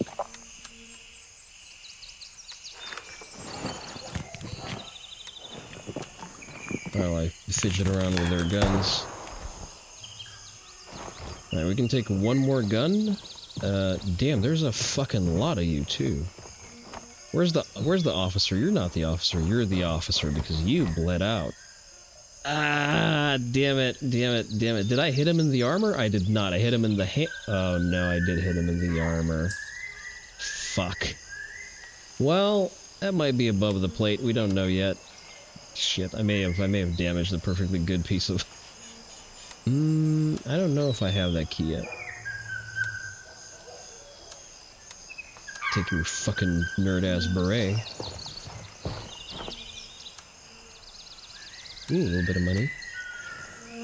I check for like the small items before I leave. Did I kill all of these people? I made 5-5. Yeah, I guess I did. I don't remember doing that. I guess I just see red and I started blasting.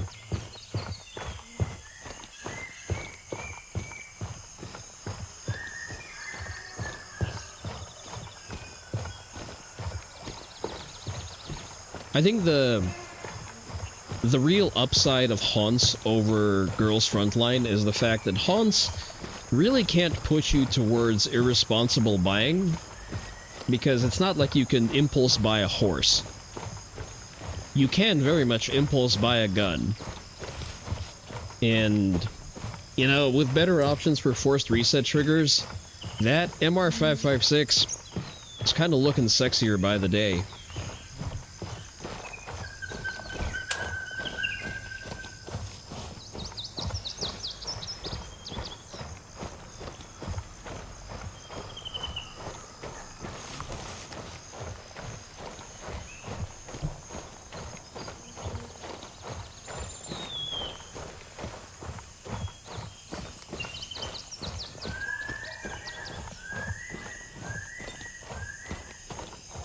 Leaflet Impulse invested into a horse it won its second race. Okay, see, Leaflet is in a different tax bracket than you and I, so I think my larger point still largely stands. Wait, we don't sell that key. Why the fuck is that key there? No, we don't sell that key. You get away from me. MS Yelena Garage Key. Where are my MS keys? MS Louisa. Why do I have two US Louisas? Let's put you over here.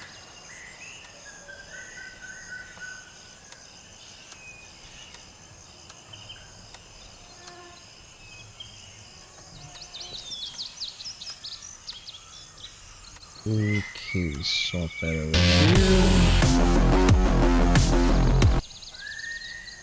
How many tax brackets above is the question? That is a good question. I don't believe Leaflet makes her most of her money off of streaming. For one, you can debate the canon of her being bought out for like an extremely lavish exit bonus when she left Riot, I think. I'm not ready to fully participate in that lore.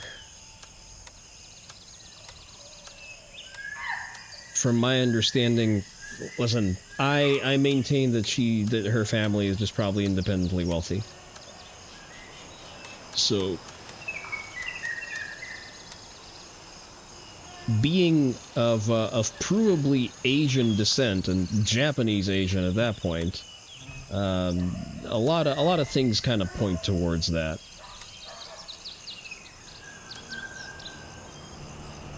How much a lot? Depends. It depends. Is all I'm gonna say. Oh, we wanted to sell to Artisan, right? I guess we can sell to Artisan. The idea that her family's independently wealthy when her father was a gambling addict, her mother lived in abject poverty is insane. I was not aware of that exact lore. That's a rat with nothing to crawl on.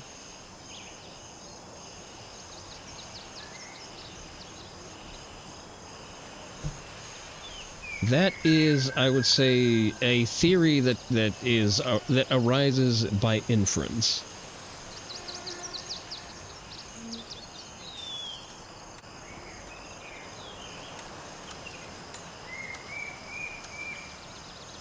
I gotta have extra berets already. I can sell this one off.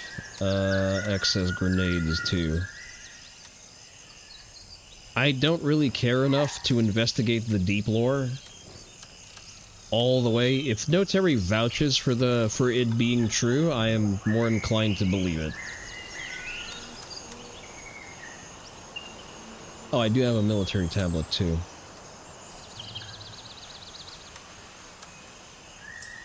Military tablet. Why am I selling stuff to Artisan? I know why, but I still don't like it.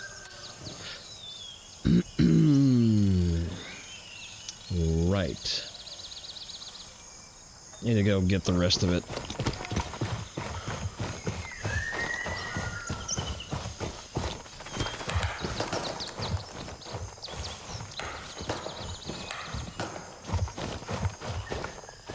So, Notary, since you're aware of the deep slime lore, do they still live as a complete family?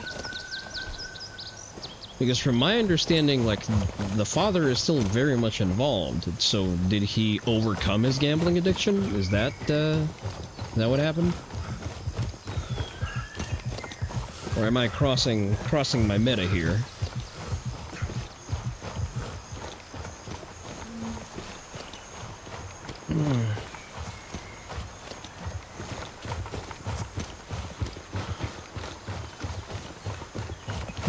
Not to gossip about people absent from the conversation, but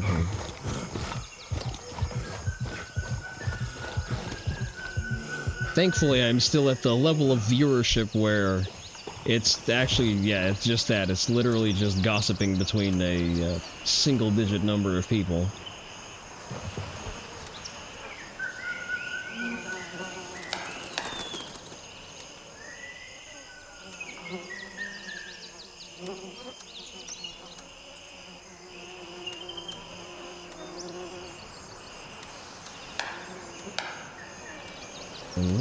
Toss that here, put that here. Alright. Get you. Unload. I don't remember killing these guys. Oops, M855. Got your gun. Your gun.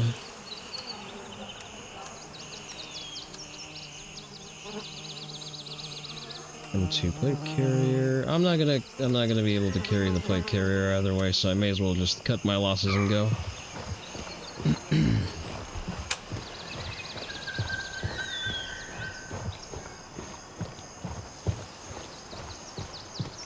Because I just have a, how should I put this? I have an instinct to treat the rags to riches stories with a certain degree of skepticism.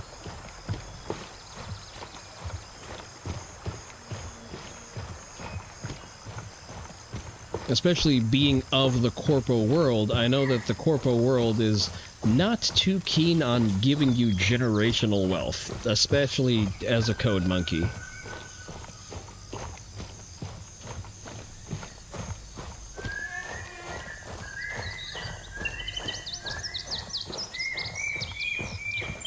Not saying it's not true, I am saying that, you know, that is the reason for my upfront skepticism.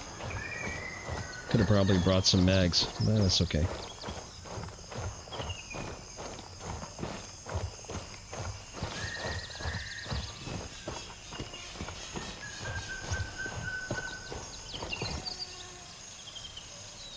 My stash is becoming okay.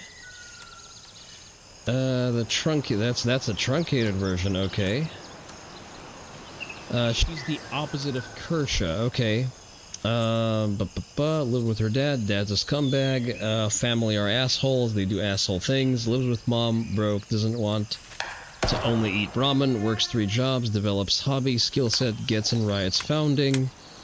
Turns every bonus into company equity over and over and over again. They start buying equity back after game is big enough. She's the last holdout. Forces them to shell out premium. Leaves.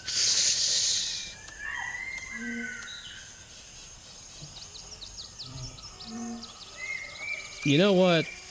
Let it be that. That's all I'm gonna say. Big if true.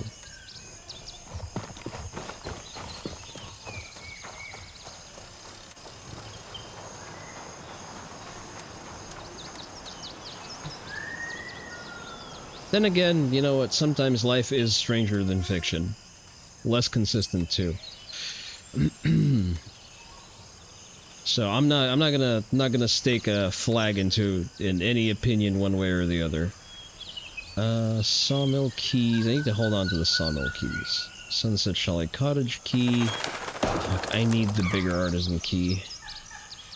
I actually really fucking need that artisan key. I'm gonna put this here for now, and I'm gonna forget that it's here. That's probably what's gonna happen.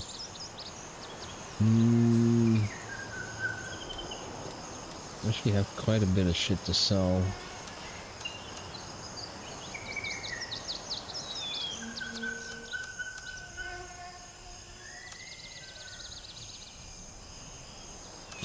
Flash hider, two-prong hash hider, slot muzzle device, SRD muzzle devices, STS mount. Why the fuck do I have that? Low sight mount, low sight mount, low sight mount. Fast optics riser. ACOG. I'm not really using the ACOG for anything. Yes, let's do that. Need to free up some space.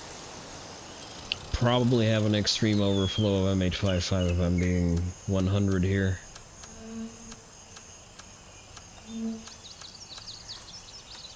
There we go. Oh, by the way, no, Terry, check out what I found. A Boss version 1911. It's a little corny, but I do like the tapped 3-hole trigger. I do enjoy the grips, although I understand that those have to be swapped out to support a red dot. Grin's gun is very pretty, so... Did you get it yet, or are you still yet to find it?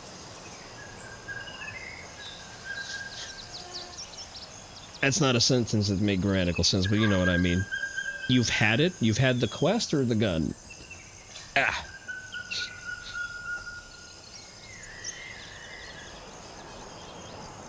Probably don't need a CQBL module. It's sitting in your inventory? Okay. But you don't have it unlocked as a quest. As like a stable SKU in Vulture's inventory.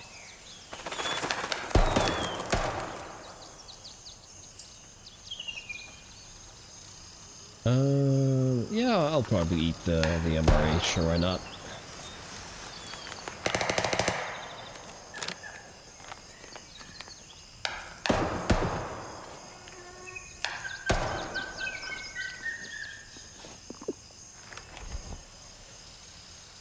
You get the quest when you encounter Vulture? Or do you have to pick it up again? So, you get the quest when you kill the boss. You kill the boss, Vulture sends you a text message of, oh, you found pretty gun. I sell you gun if you do stuff for me, okay? And then you go and do the quest.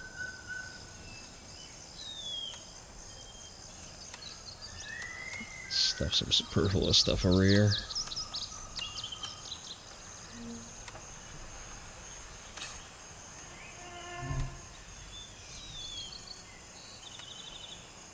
So I found him over here in the new island that they added by Blue Lagoon.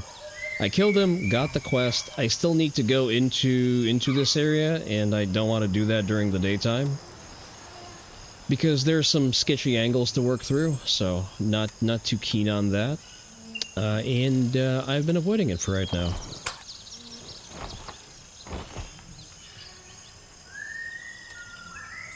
So yeah, it doesn't hinge on... That's where you got it, where you might have lost the quest. The quest doesn't, you don't lose it on death, you just need to complete it. Because disconnect, no, you don't lose quest through disconnect and death. So if you had the Like a Boss quest, it stays on you.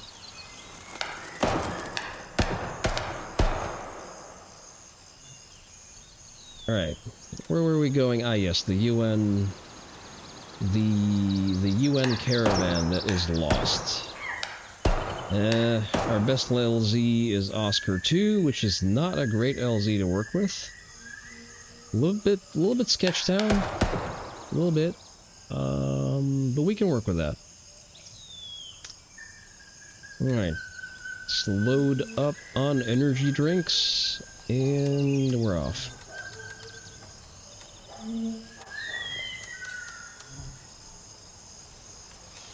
I am not a caffeine addict. I can stop whenever I want to. I just don't want to stop. Ooh, box is closed. There's stuff inside of a box.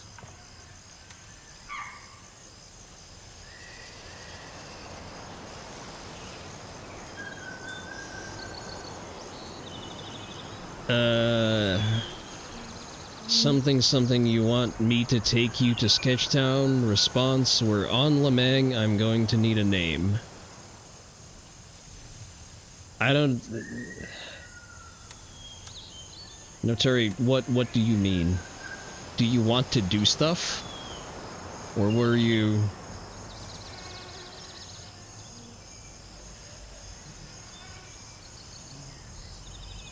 Am I having a stroke? Is chat actually saying things that make sense? I'm just not able to, you know...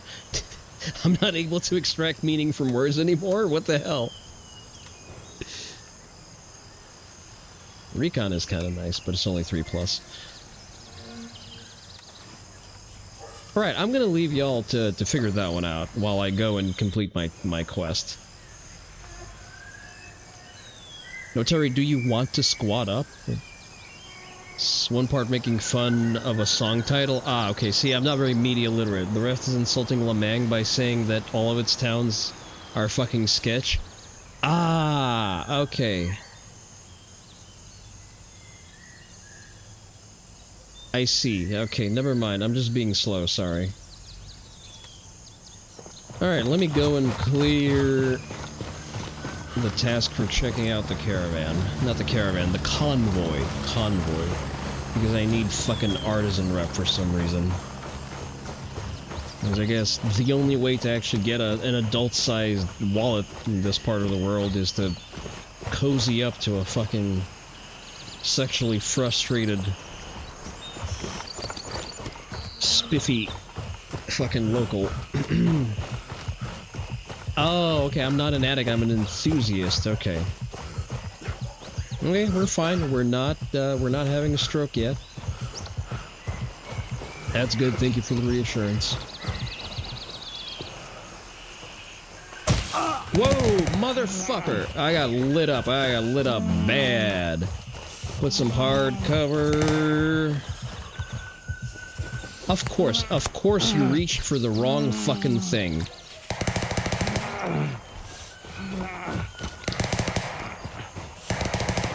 I do not see them, I do not hear them, it's generally not great. We're gonna sit the fuck down? Yeah, it's not great. I'm gonna assume there's organ damage, because they lit me up from far away, otherwise I would have seen them. Medium wound, yeah, he clipped me with a buckshot. That's what happened. I'm gonna go ahead and use a searcher kit. I did not bleed badly because I had my S-Hem syringe on hand.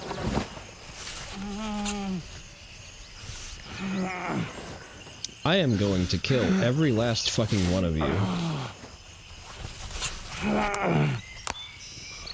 Okay, are we Gucci? Medium wound, abdomen. That's not an abdomen. Someone shot me in the ass. Now we're good on blood. We're just gonna bandage that wound real quick. And then I am going to collect some scalps.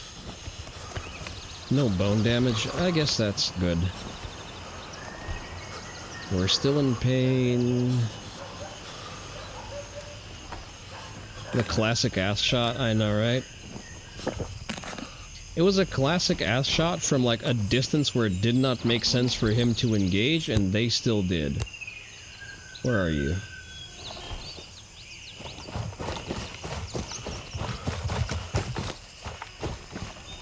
There you are.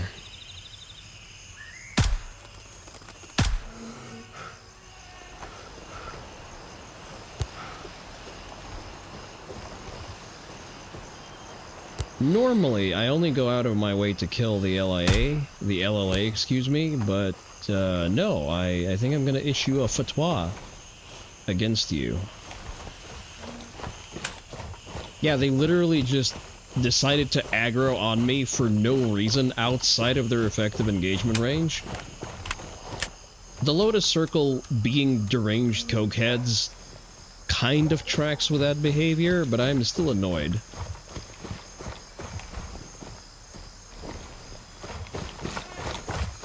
You better have some worthwhile loot on you, you fucking murder hobos.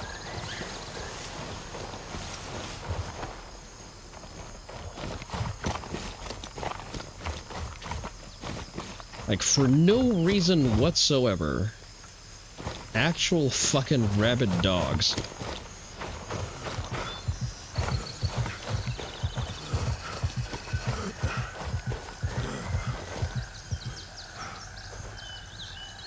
Is it the glasses? Too much drip? Probably. They just don't know any better, is what I'm gonna guess. They're still riding that coke high. They really think that it gives them as much superpower as they perceive.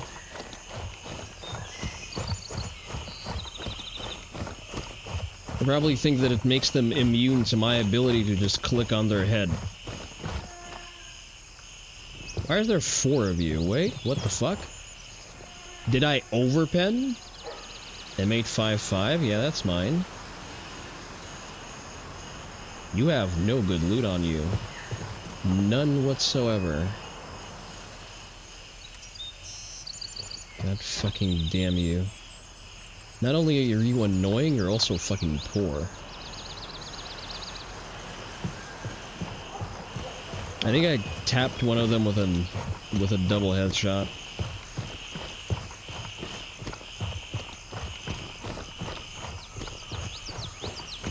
Oh, okay, then you just completed the quest.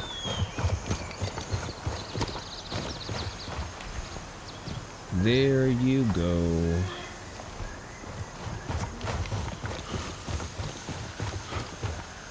Your rage collateral is epic.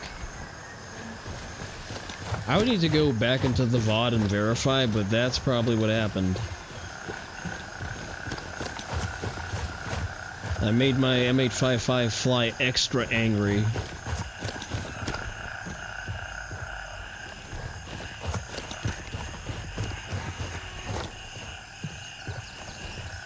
This is usually a sketchy fucking road, too. Alright, let's go.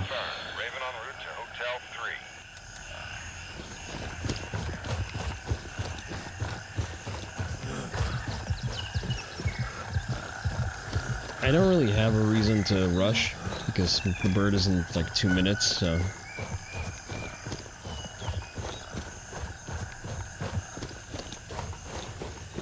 I think I have a kill quest around Bonpa, I'm not sure. Once we get to the LDL, double check. Usually a number of them hangs out over there. Yeah, there they are. See one.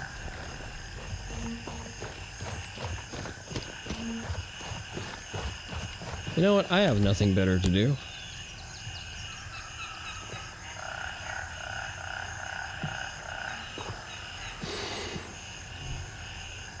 Raven here. I'm moving out. ETA, 1 minute.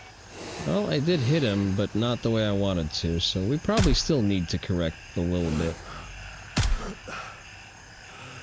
So that's probably a second click hold. Got it. How does healing work? Am I fully healed after bandaging, or is a secondary recovery phase? So there is not a health bar. You operate on an organ system. Raven reporting. I'm on my way. ETA, 30 seconds. The healing process, or the healing workflow, is very similar to real life in the sense that your first priority is to stop any active bleed. That's where you would use your, I use the coagulant syringe just because it's faster. Normally you would use a tourniquet. Let's not get squished by this, please and thank you. Once you have stopped the bleeding, you need to address any wounds that you have. You do that with a gauze or bandage. If any of your bones are affected, you need to set them with a splint. And if you have incurred organ damage, for example, through a non-penetration, just through a non-penetration of your armor, but you still had like a concussive force affected, then you need a searcher kit to heal any organ damage. Otherwise, like if your brain is affected, your vision is gonna be all fucked up. If your organs are affected, you're gonna randomly throw up, which is not great in a firefight. Yeah, that's pretty much it. Your only ticker is blood, which you lose by hemorrhaging. Like if you lose enough blood, you will go into a coma. At which point you will have to rely on outside parties to actually stop the bleed and pump you with enough blood for you to not die. About 20 seconds to stop the bleed before you pass out, so whatever fight you're in, win it, or hit cover, yes. That's where the S-Hem syringe is actually very good, because, you know, it just works. Like, it instantaneously stops 3-point bleed. I'm not sure about 20 seconds, though. I'm pretty sure that with a 3-drop bleed, you have less than that.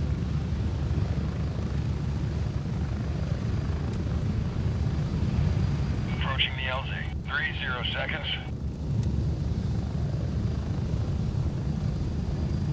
Alright, that is the patrol that I need to scope out. Not seeing a lot of activity there yet. I'm gonna kill everything first and then accept the task, as I typically do.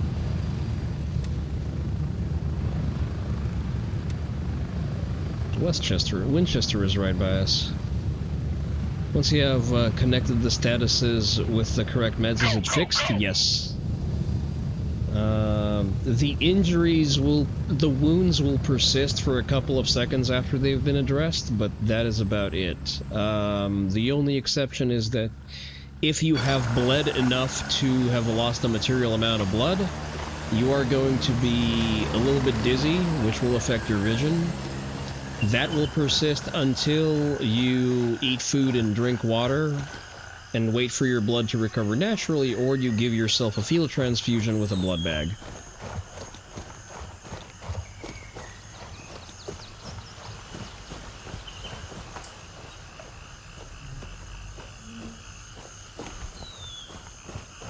But nothing that lasts past actual treatment. Permanent damage. Modern bloodbath tech is fucking sick. I assume you wanted to say.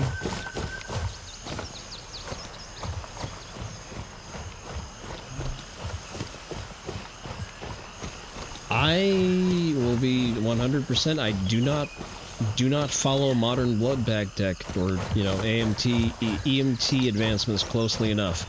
I'm aware of how to plug holes on a very rudimentary level, and that's about it. Sounds like the most fun way it could have been done? Yes. You can also help others if you feel so compelled. That's... Do I want to get into a bush fight with enemies I don't quite see? Answer is yes. Answer is always yes.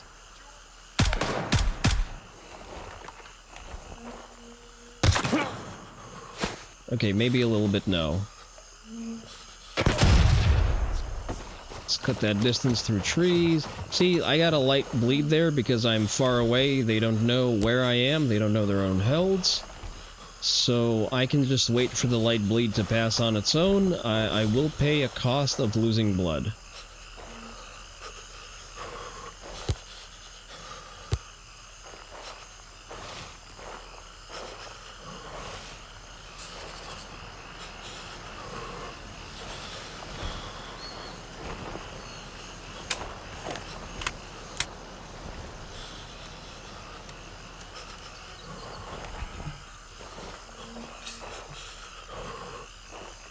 The nade might have cleared most of them.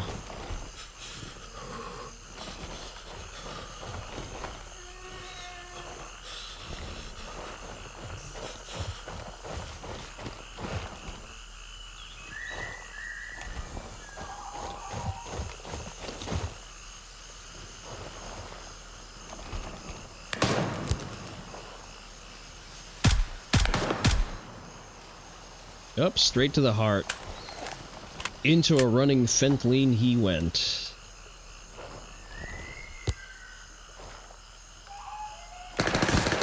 Ooh, that's spicy, spicy, spicy. I did not see where that came from.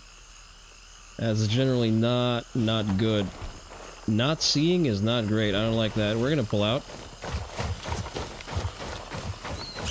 We'll gain some range, and we're gonna try to scope out.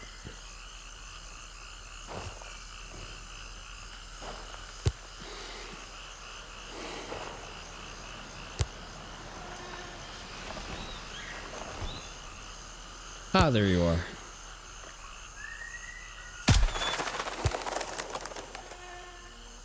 See, I don't know why Alki complains about, you know, gassing on the MCX when in similar lighting conditions, the ARs will be just as gassy.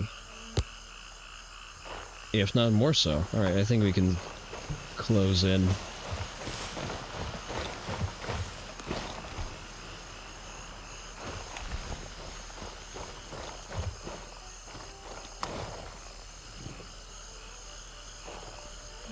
This seems to be an LLA camp, so we need to be aware of tripwires, and some of those tripwires are going to have grenades, so let's just be ready to sprint.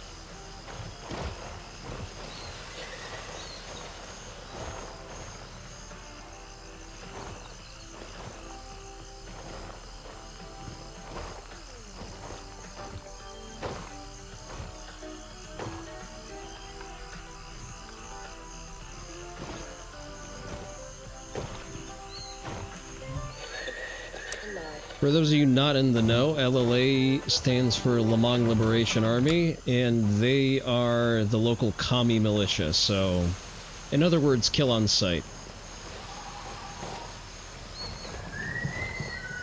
They are also a very good source of M855, because for some reason they mostly run... Oh, never mind, this is the Naga group. Oh, I guess I fucking lied. Sorry, guys. Sorry. Honest mistake.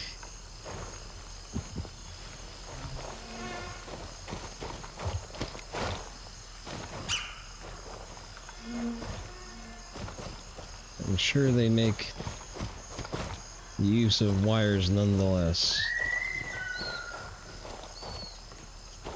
Can the AI trigger their own tripwires, I wonder? Wow, that is fucking ugly.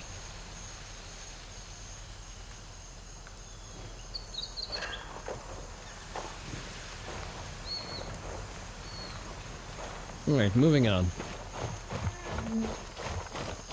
Where are we map-wise? We're about to breach into a rice paddy. The rice paddy seems to be more densely populated than I remember, and that seems to be the convoy that I'm supposed to explore.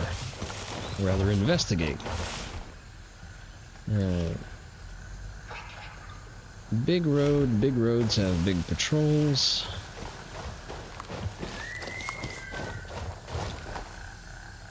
So previously, there used to be stragglers that would hang around in that farm over there. I do not see any.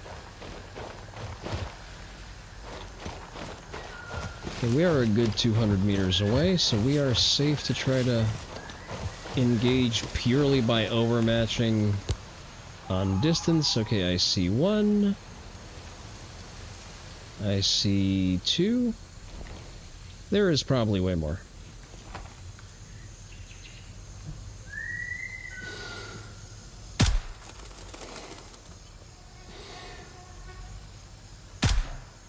Dude bro did not register the crack of a supersonic bullet.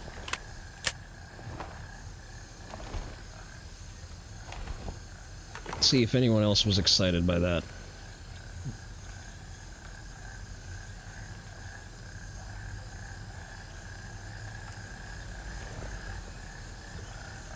Not that I can tell so far. Still probably not safe to approach.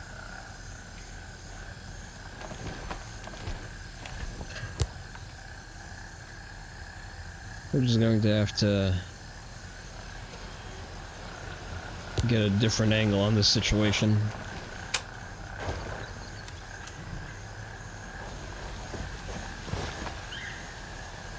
Yeah, there are definitely people in that structure over there, and they're gonna have an angle on the road as I try to complete the task, so... It would be best if we depopulate that structure. Serve them the 55 grain eviction notice.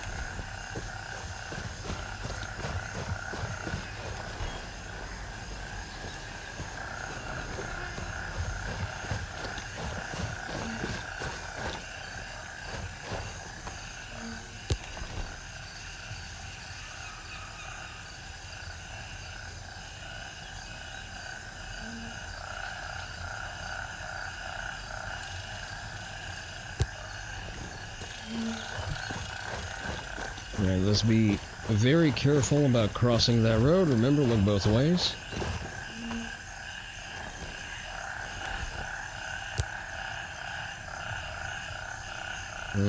There you are. Slam slam an energy drink for a slight morale improvement. And I do not have eyes. I do not have eyes.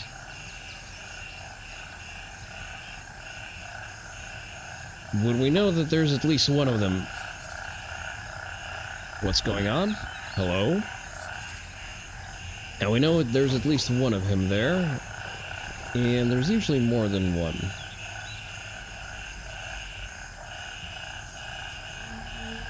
So that's already lots of information for us to consume.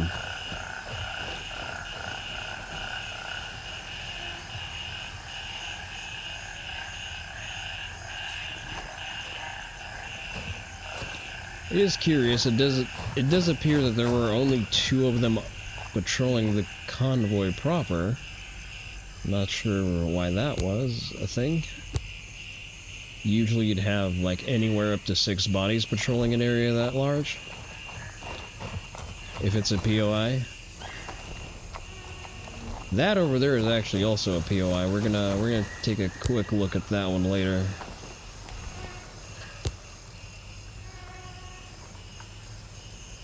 Ah, there you are.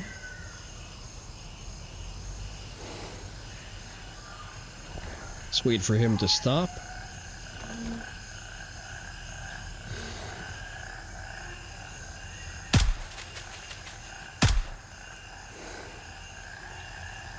I think I grazed them a little bit with that first shot. Reminds you, Jefferson freaks you out now? Used to have 4 dudes, now it has 1? Really?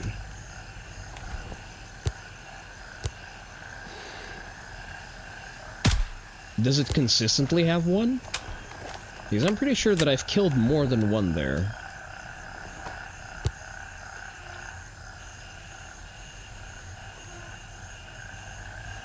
Alright, the shooting has not produced any interest from the convoy, which is odd, to say the very least. Both times you rolled up had 1 fucking guy. I mean, it is sort of Babby's first cop now, because it's like part of a task.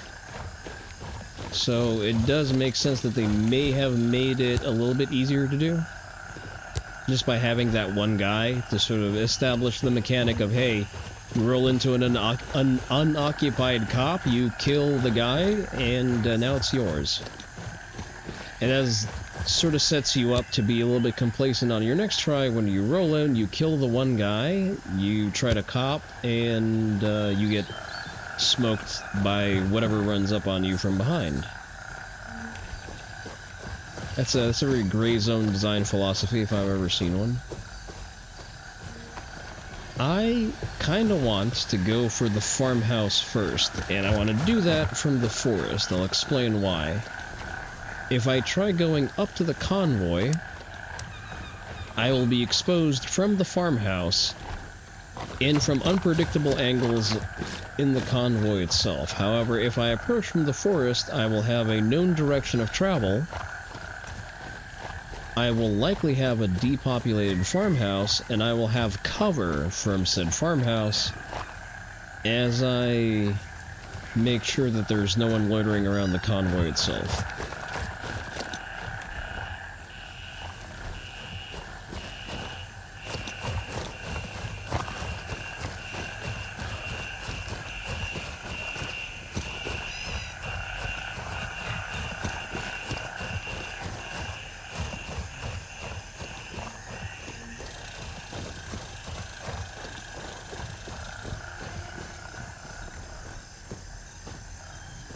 Alright, I don't see...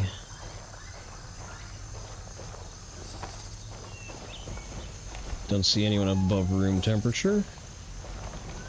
Makes sense to you. Was a bit surprised I walked out into the field at all. I wanted to get a wide angle. I made sure that the road was clear. They don't have range to challenge me there. The AI is short-sighted, yes. I think their acquisition range is, I'm gonna say, about 100-ish meters. Absent any hard cover. So I'm gonna say 100, 150 usually is when they will engage with you. More if you do something to aggro them, if you start shooting at them. That, and they're running, what, AKs and the fucking, I forget what it's called, the scorpion guns? Like, what are they gonna do with their fucking 10 MOA gun? Shoot in my general direction and hope something lands?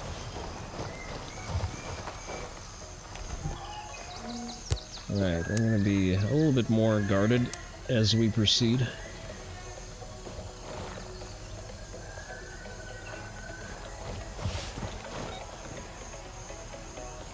Vacant farm, you say? Well, I made sure to vacate it quite thoroughly.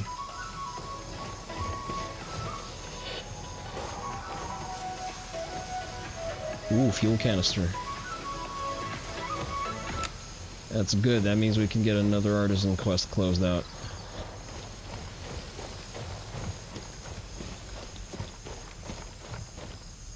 Most of the time, when unbothered, AI will ignore you for quite a while unless they have, like, a clear line of sight, you are clearly approaching them. God forbid you make noise, then the AI will become proactively aware of you. At the end of the day, they do behave realistically, in the sense that they are bored third-worlders who are on patrol duty, so... They're just standing there kind of fucking spaced out, not sure what to do. So... Whenever the corn-fed 6-foot-tall PMC kind of rolls slightly out of a bush, they don't quite notice it. See? Whoa! Okay, that was some juicy overpen. And that is why I wanted to go through the farmhouse.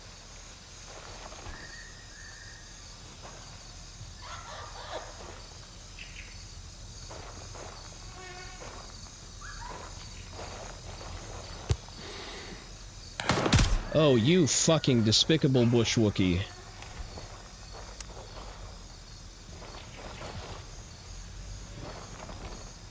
See, they can get crafty when they want to. Like, it's not all a free lunch.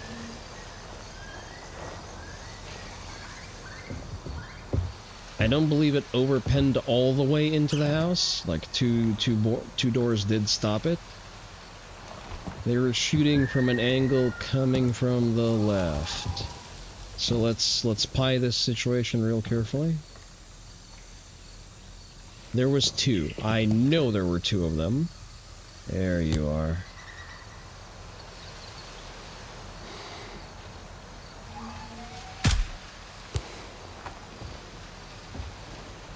I also like that you can make use of very offset angles. You can catch something less like between door frames, between hard cover, and the hit detection and the collision of the objects is usually good enough to allow you these kind of thread the needle kind of shots. For example, there are situations where I would use a very narrow angle between a window and a window frame to place the shot, because that's my most protected angle, and I have just enough visibility to do that.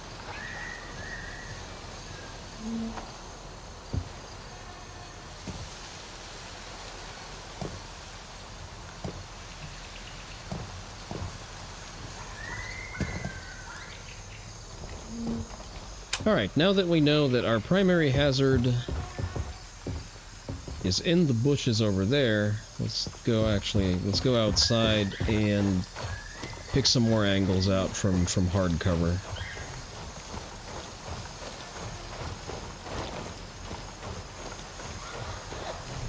hardest cover likely being this dumpster.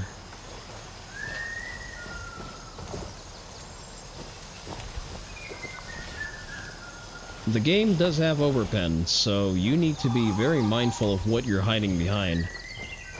A thatchery fence is probably not great cover, nor is it great concealment for that matter. Just loosen things up a bit.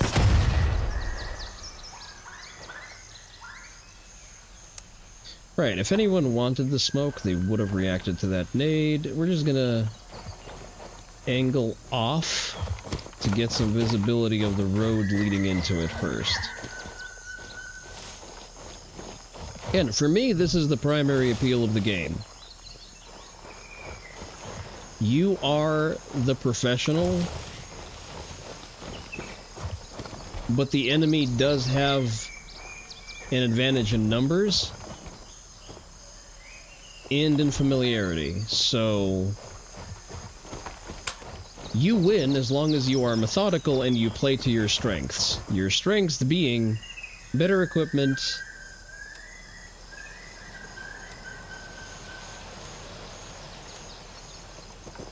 better training,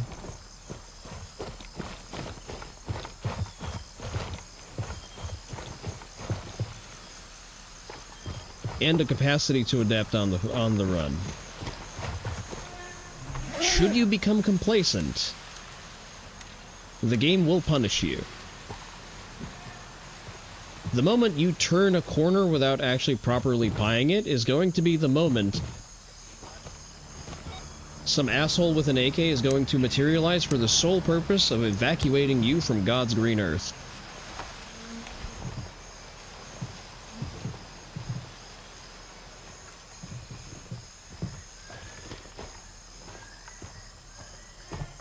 Better ingredients, better pizza, exactly.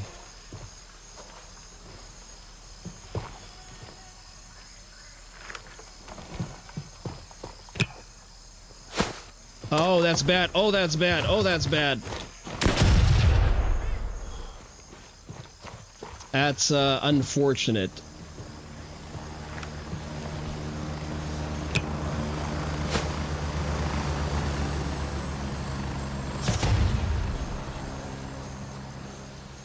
I'm out of nades. Damn.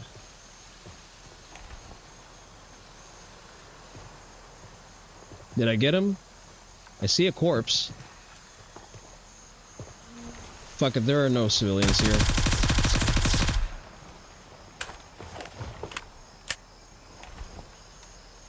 Did I just use a DMR as an LMG? Yes, I did. What the fuck are you gonna do about it?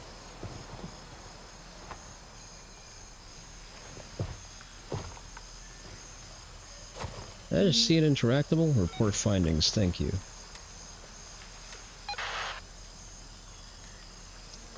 Okay, that is all we had to do here, so we can actually piece the fuck out and leave.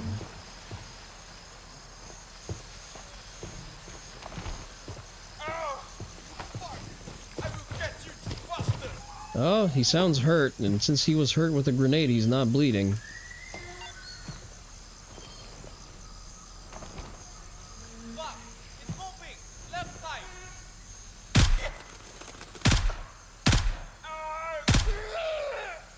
My pronouns are shot you in the fucking bush. Oh yeah, that's a Banshee quest too. Hey there, Fal. Extra FPS from the barrel as a treat? Yep. God, you don't even have anything worth taking. How are you doing today, Fal? Let's see.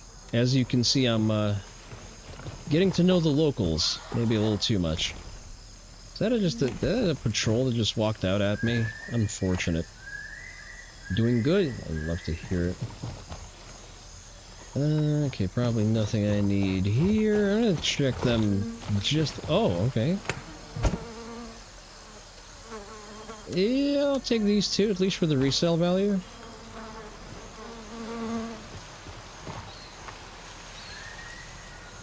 Rubber renew, radio, ammo can.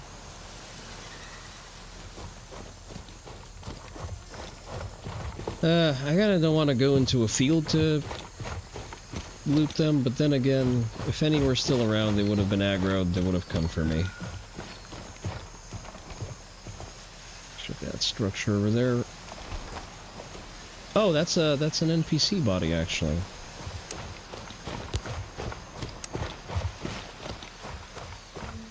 Falnatic, do you play Gray Zone, or do you just watch James and myself obsess over this game way too much?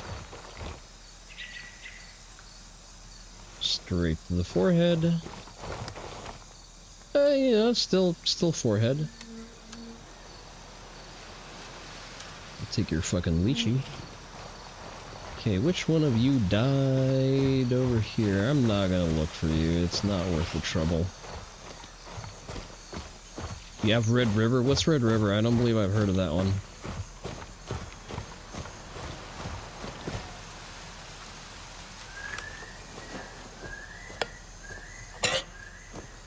So if we follow this road, there used to be a truck that's been run off the road, and it usually has a purse with some jewelry and money. Which is what we're gonna go and get. Oh, some medical stuff. Paracetamol...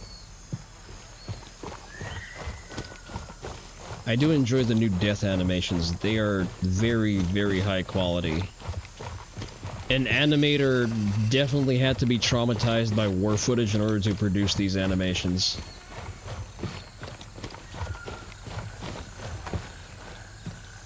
See that car way over there? It's like a mix of Gray Zone Warfare and Tarkov, but it's PvE only. I mean, GZW is...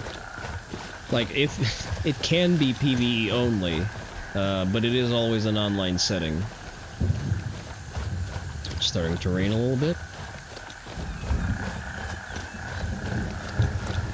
I could probably follow the road and make my... I can just go to Westchester, or if I go to Gator, I'll get the LZ over there. Not Westchester, Winchester. Westchester is by midnight. Alright, just let's be wary of patrols. Red River. For some reason, it rings a bell, and at the same time I have, like, nothing. I'm drawing a blank. Probably oversaturated with people discussing Crimson Desert.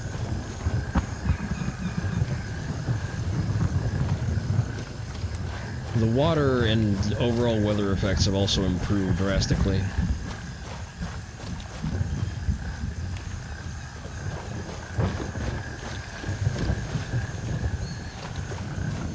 Yeah, for the foreseeable future, I will probably be mostly playing Gray Zone.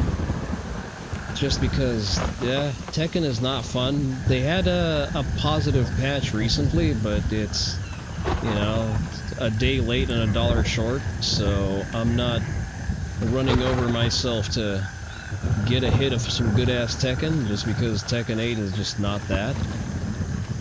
Ambush the car, a little bit of cash. Okay. Ibelin, we can take it or leave it. Phone, okay. Headscarf, food, civilian chest. Ball cap, Ibelin, lychee, circuit. Let's take the circuit. I am now overloaded. That's unfortunate, but not tragic.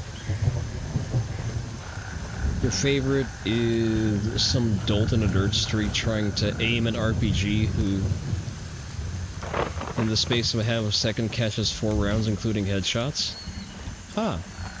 Okay.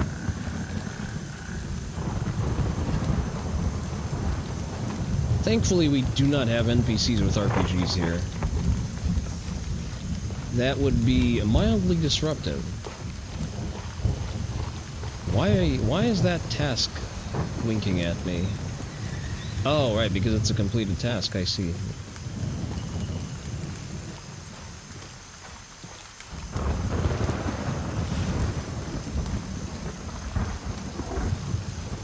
Bridge. Don't see anyone around.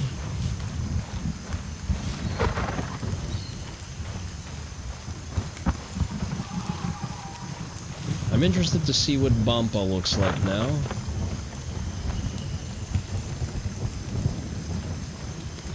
I don't believe I've seen a lot of people playing it.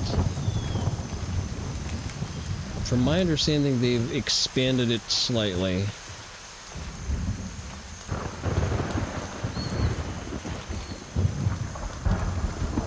You are quest corpses, right? So I can't... You don't really have anything on you.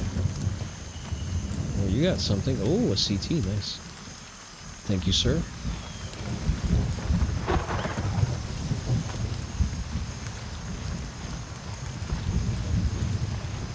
Yeah, see, that's one of the things that doesn't play out great for playing for Le Mans, because, damn, really, your first area after the starter town is Banpa?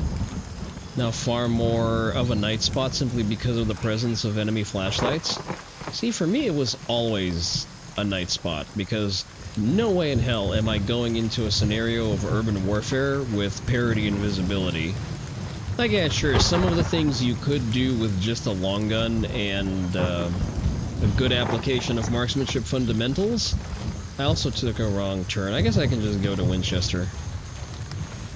Oh, a minefield. Oh, that's jolly.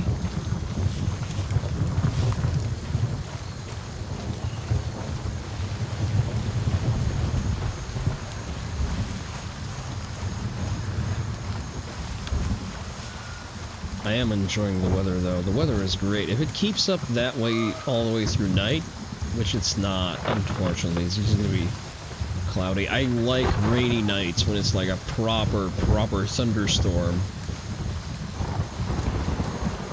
Really brings out the Sam Fisher LARPer out of me.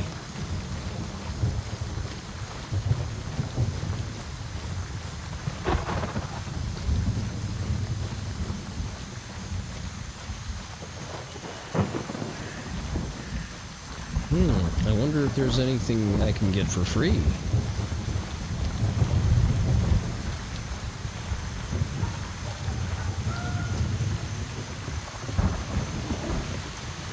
It just opened, okay. Notice also the weather effect disparity between outside and inside.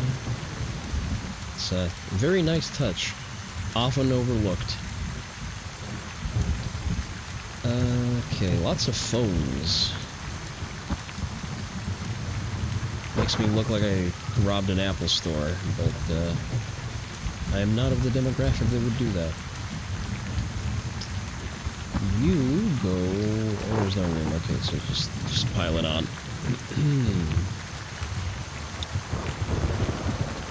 Okay, vendor... I guess I need to sell to Artisan, at least for a tiny bit more. Tasks... YBL, mercenary delivery system...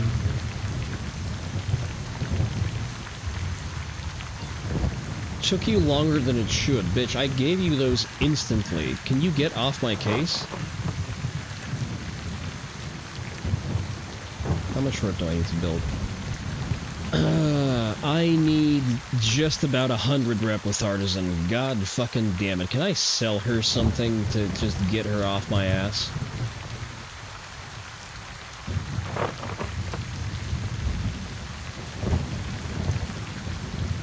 Does she have anything that's worth buying? Personal cooler? Not really. Trunk is kind of meh, largely. Buy AKs from Turncoats, sell to Artisan, but I don't want... Okay. I guess I can try buying a couple.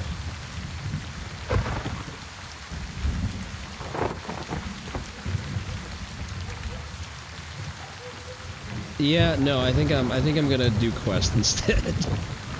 I just need one more task from her.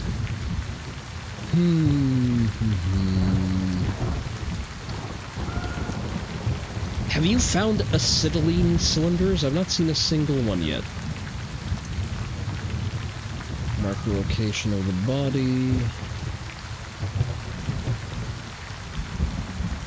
Oh, I actually need to do that quest. Oh, it's that one. That one's in midnight. Okay. Missing colleague by Fort Nerith. Bonpa region. Okay, so I don't have any artisan quests. That's just great. That's so good for you.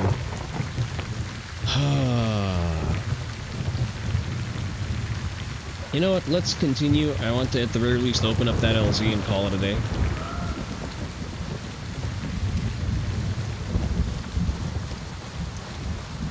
Only found propane. Yeah, I found the propane drop is fairly frequent.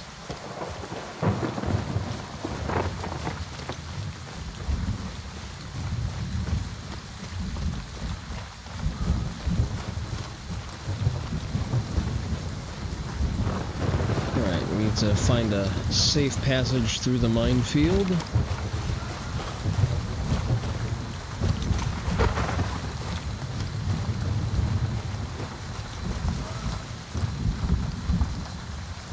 Make sure I won't walk out into a patrol, as I am ought to do.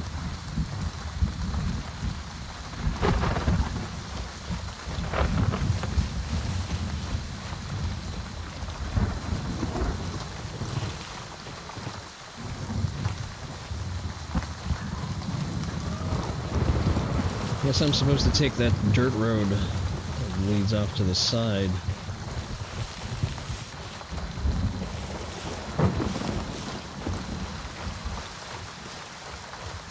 Do I cross the bridge for this or what? Yeah, I do cross the bridge, okay. Find out what happened to the PMC squad. I mean, it's on the way, I guess. Hopefully there's not much more to it than just marking the bodies.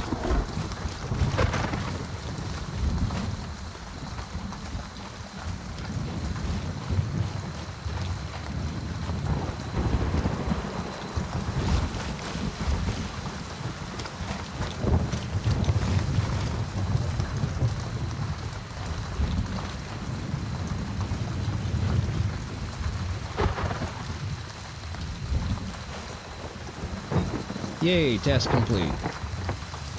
Easy peasy lemon squeezy. I should be leveling Labrat a little bit more. Just, you know, buying guns is kind of more sexy than buying meds. And wallets and key holders are kind of more directly impactful to my quality of life.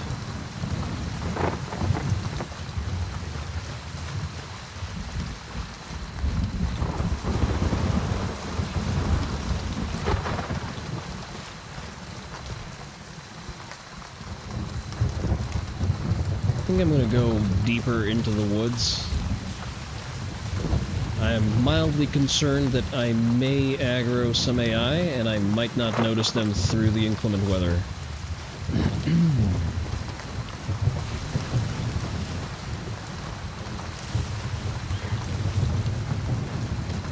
Because there are houses further along there, and as we all know, structures contain people.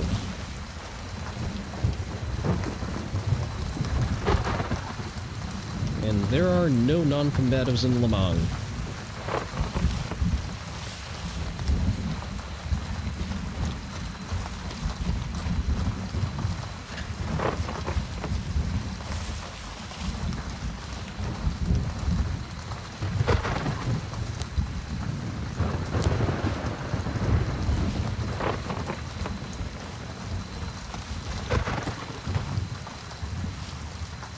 I see a cop, but I'm also a little bit removed from it. You gotta be careful as to not get ganked by the locals.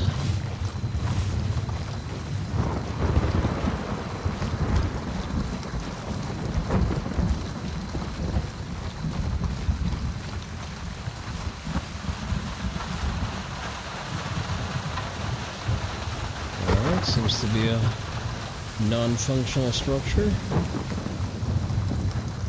Alright, seems to be mostly clear all the way to the cops so we can sprint.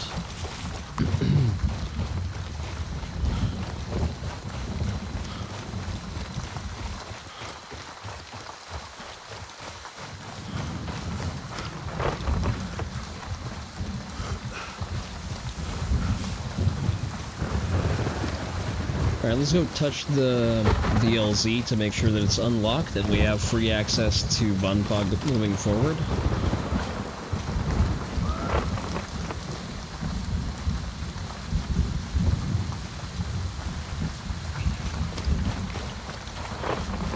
And then we'll just extract from the cop.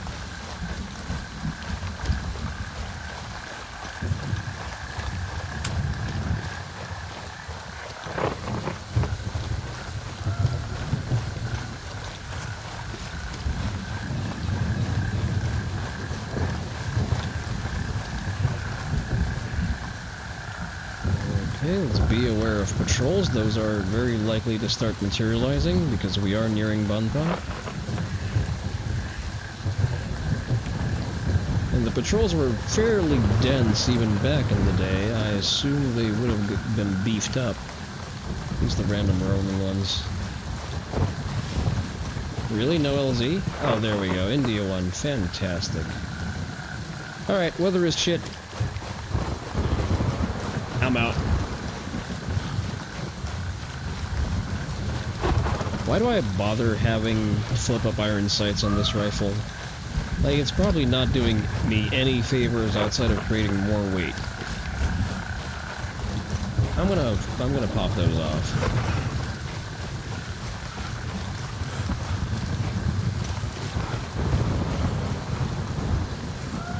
Okay. Map, remove marker, character, inspecto. Oh damn, you're already below 1 MOA? Okay. Let's pop these off. One sight, pop that off. I don't need any sights on this. Need sights. Oh. Repair. Yeah, send it to repairs. 3 hours. That's your terms are acceptable. Vendors, artisan.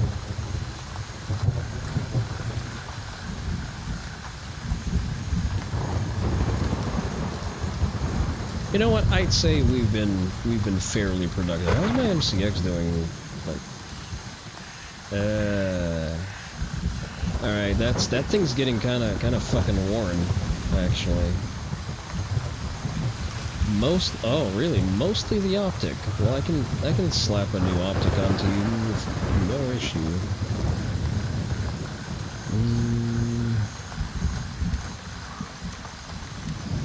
There you go.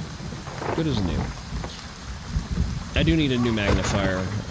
The magnifier I currently have on is kinda doo-doo. I'm gonna express you just in case. Everything else should be mostly intact. Let's actually sell this to Artisan as well.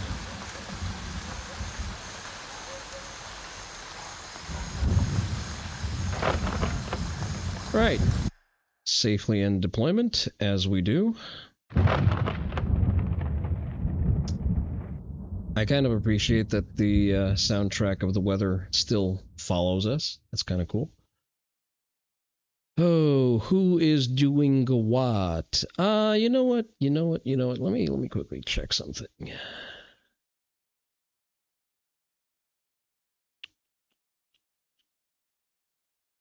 I have ideas. We are probably going to go and say hi to Ricky because she raided us very recently. Ricky has been very good to us. And remember, every time you have continuity and your game doesn't shit itself and actually keeps your inventory in one piece, that's Ricky's doing. Ricky is the database engineer working on the game, and that's not the main reason we appreciate her, but it's a contributing factor, as you might call it. Wednesday streams are being moved to Tuesday to accommodate my need to soy. My training schedule is getting buffed up slightly, and I'm getting back into my grappling. Therefore, Wednesdays are no longer available for streams. Follow the socials, buy the merch, use code Kuromaru at AS Design. The Gen 2 is out, so go buy some stuff with my code. If you don't want to buy stuff with my code, buy a patch, join the Discord, follow the YouTube, and as always, live free and stay dangerous. Bye-bye.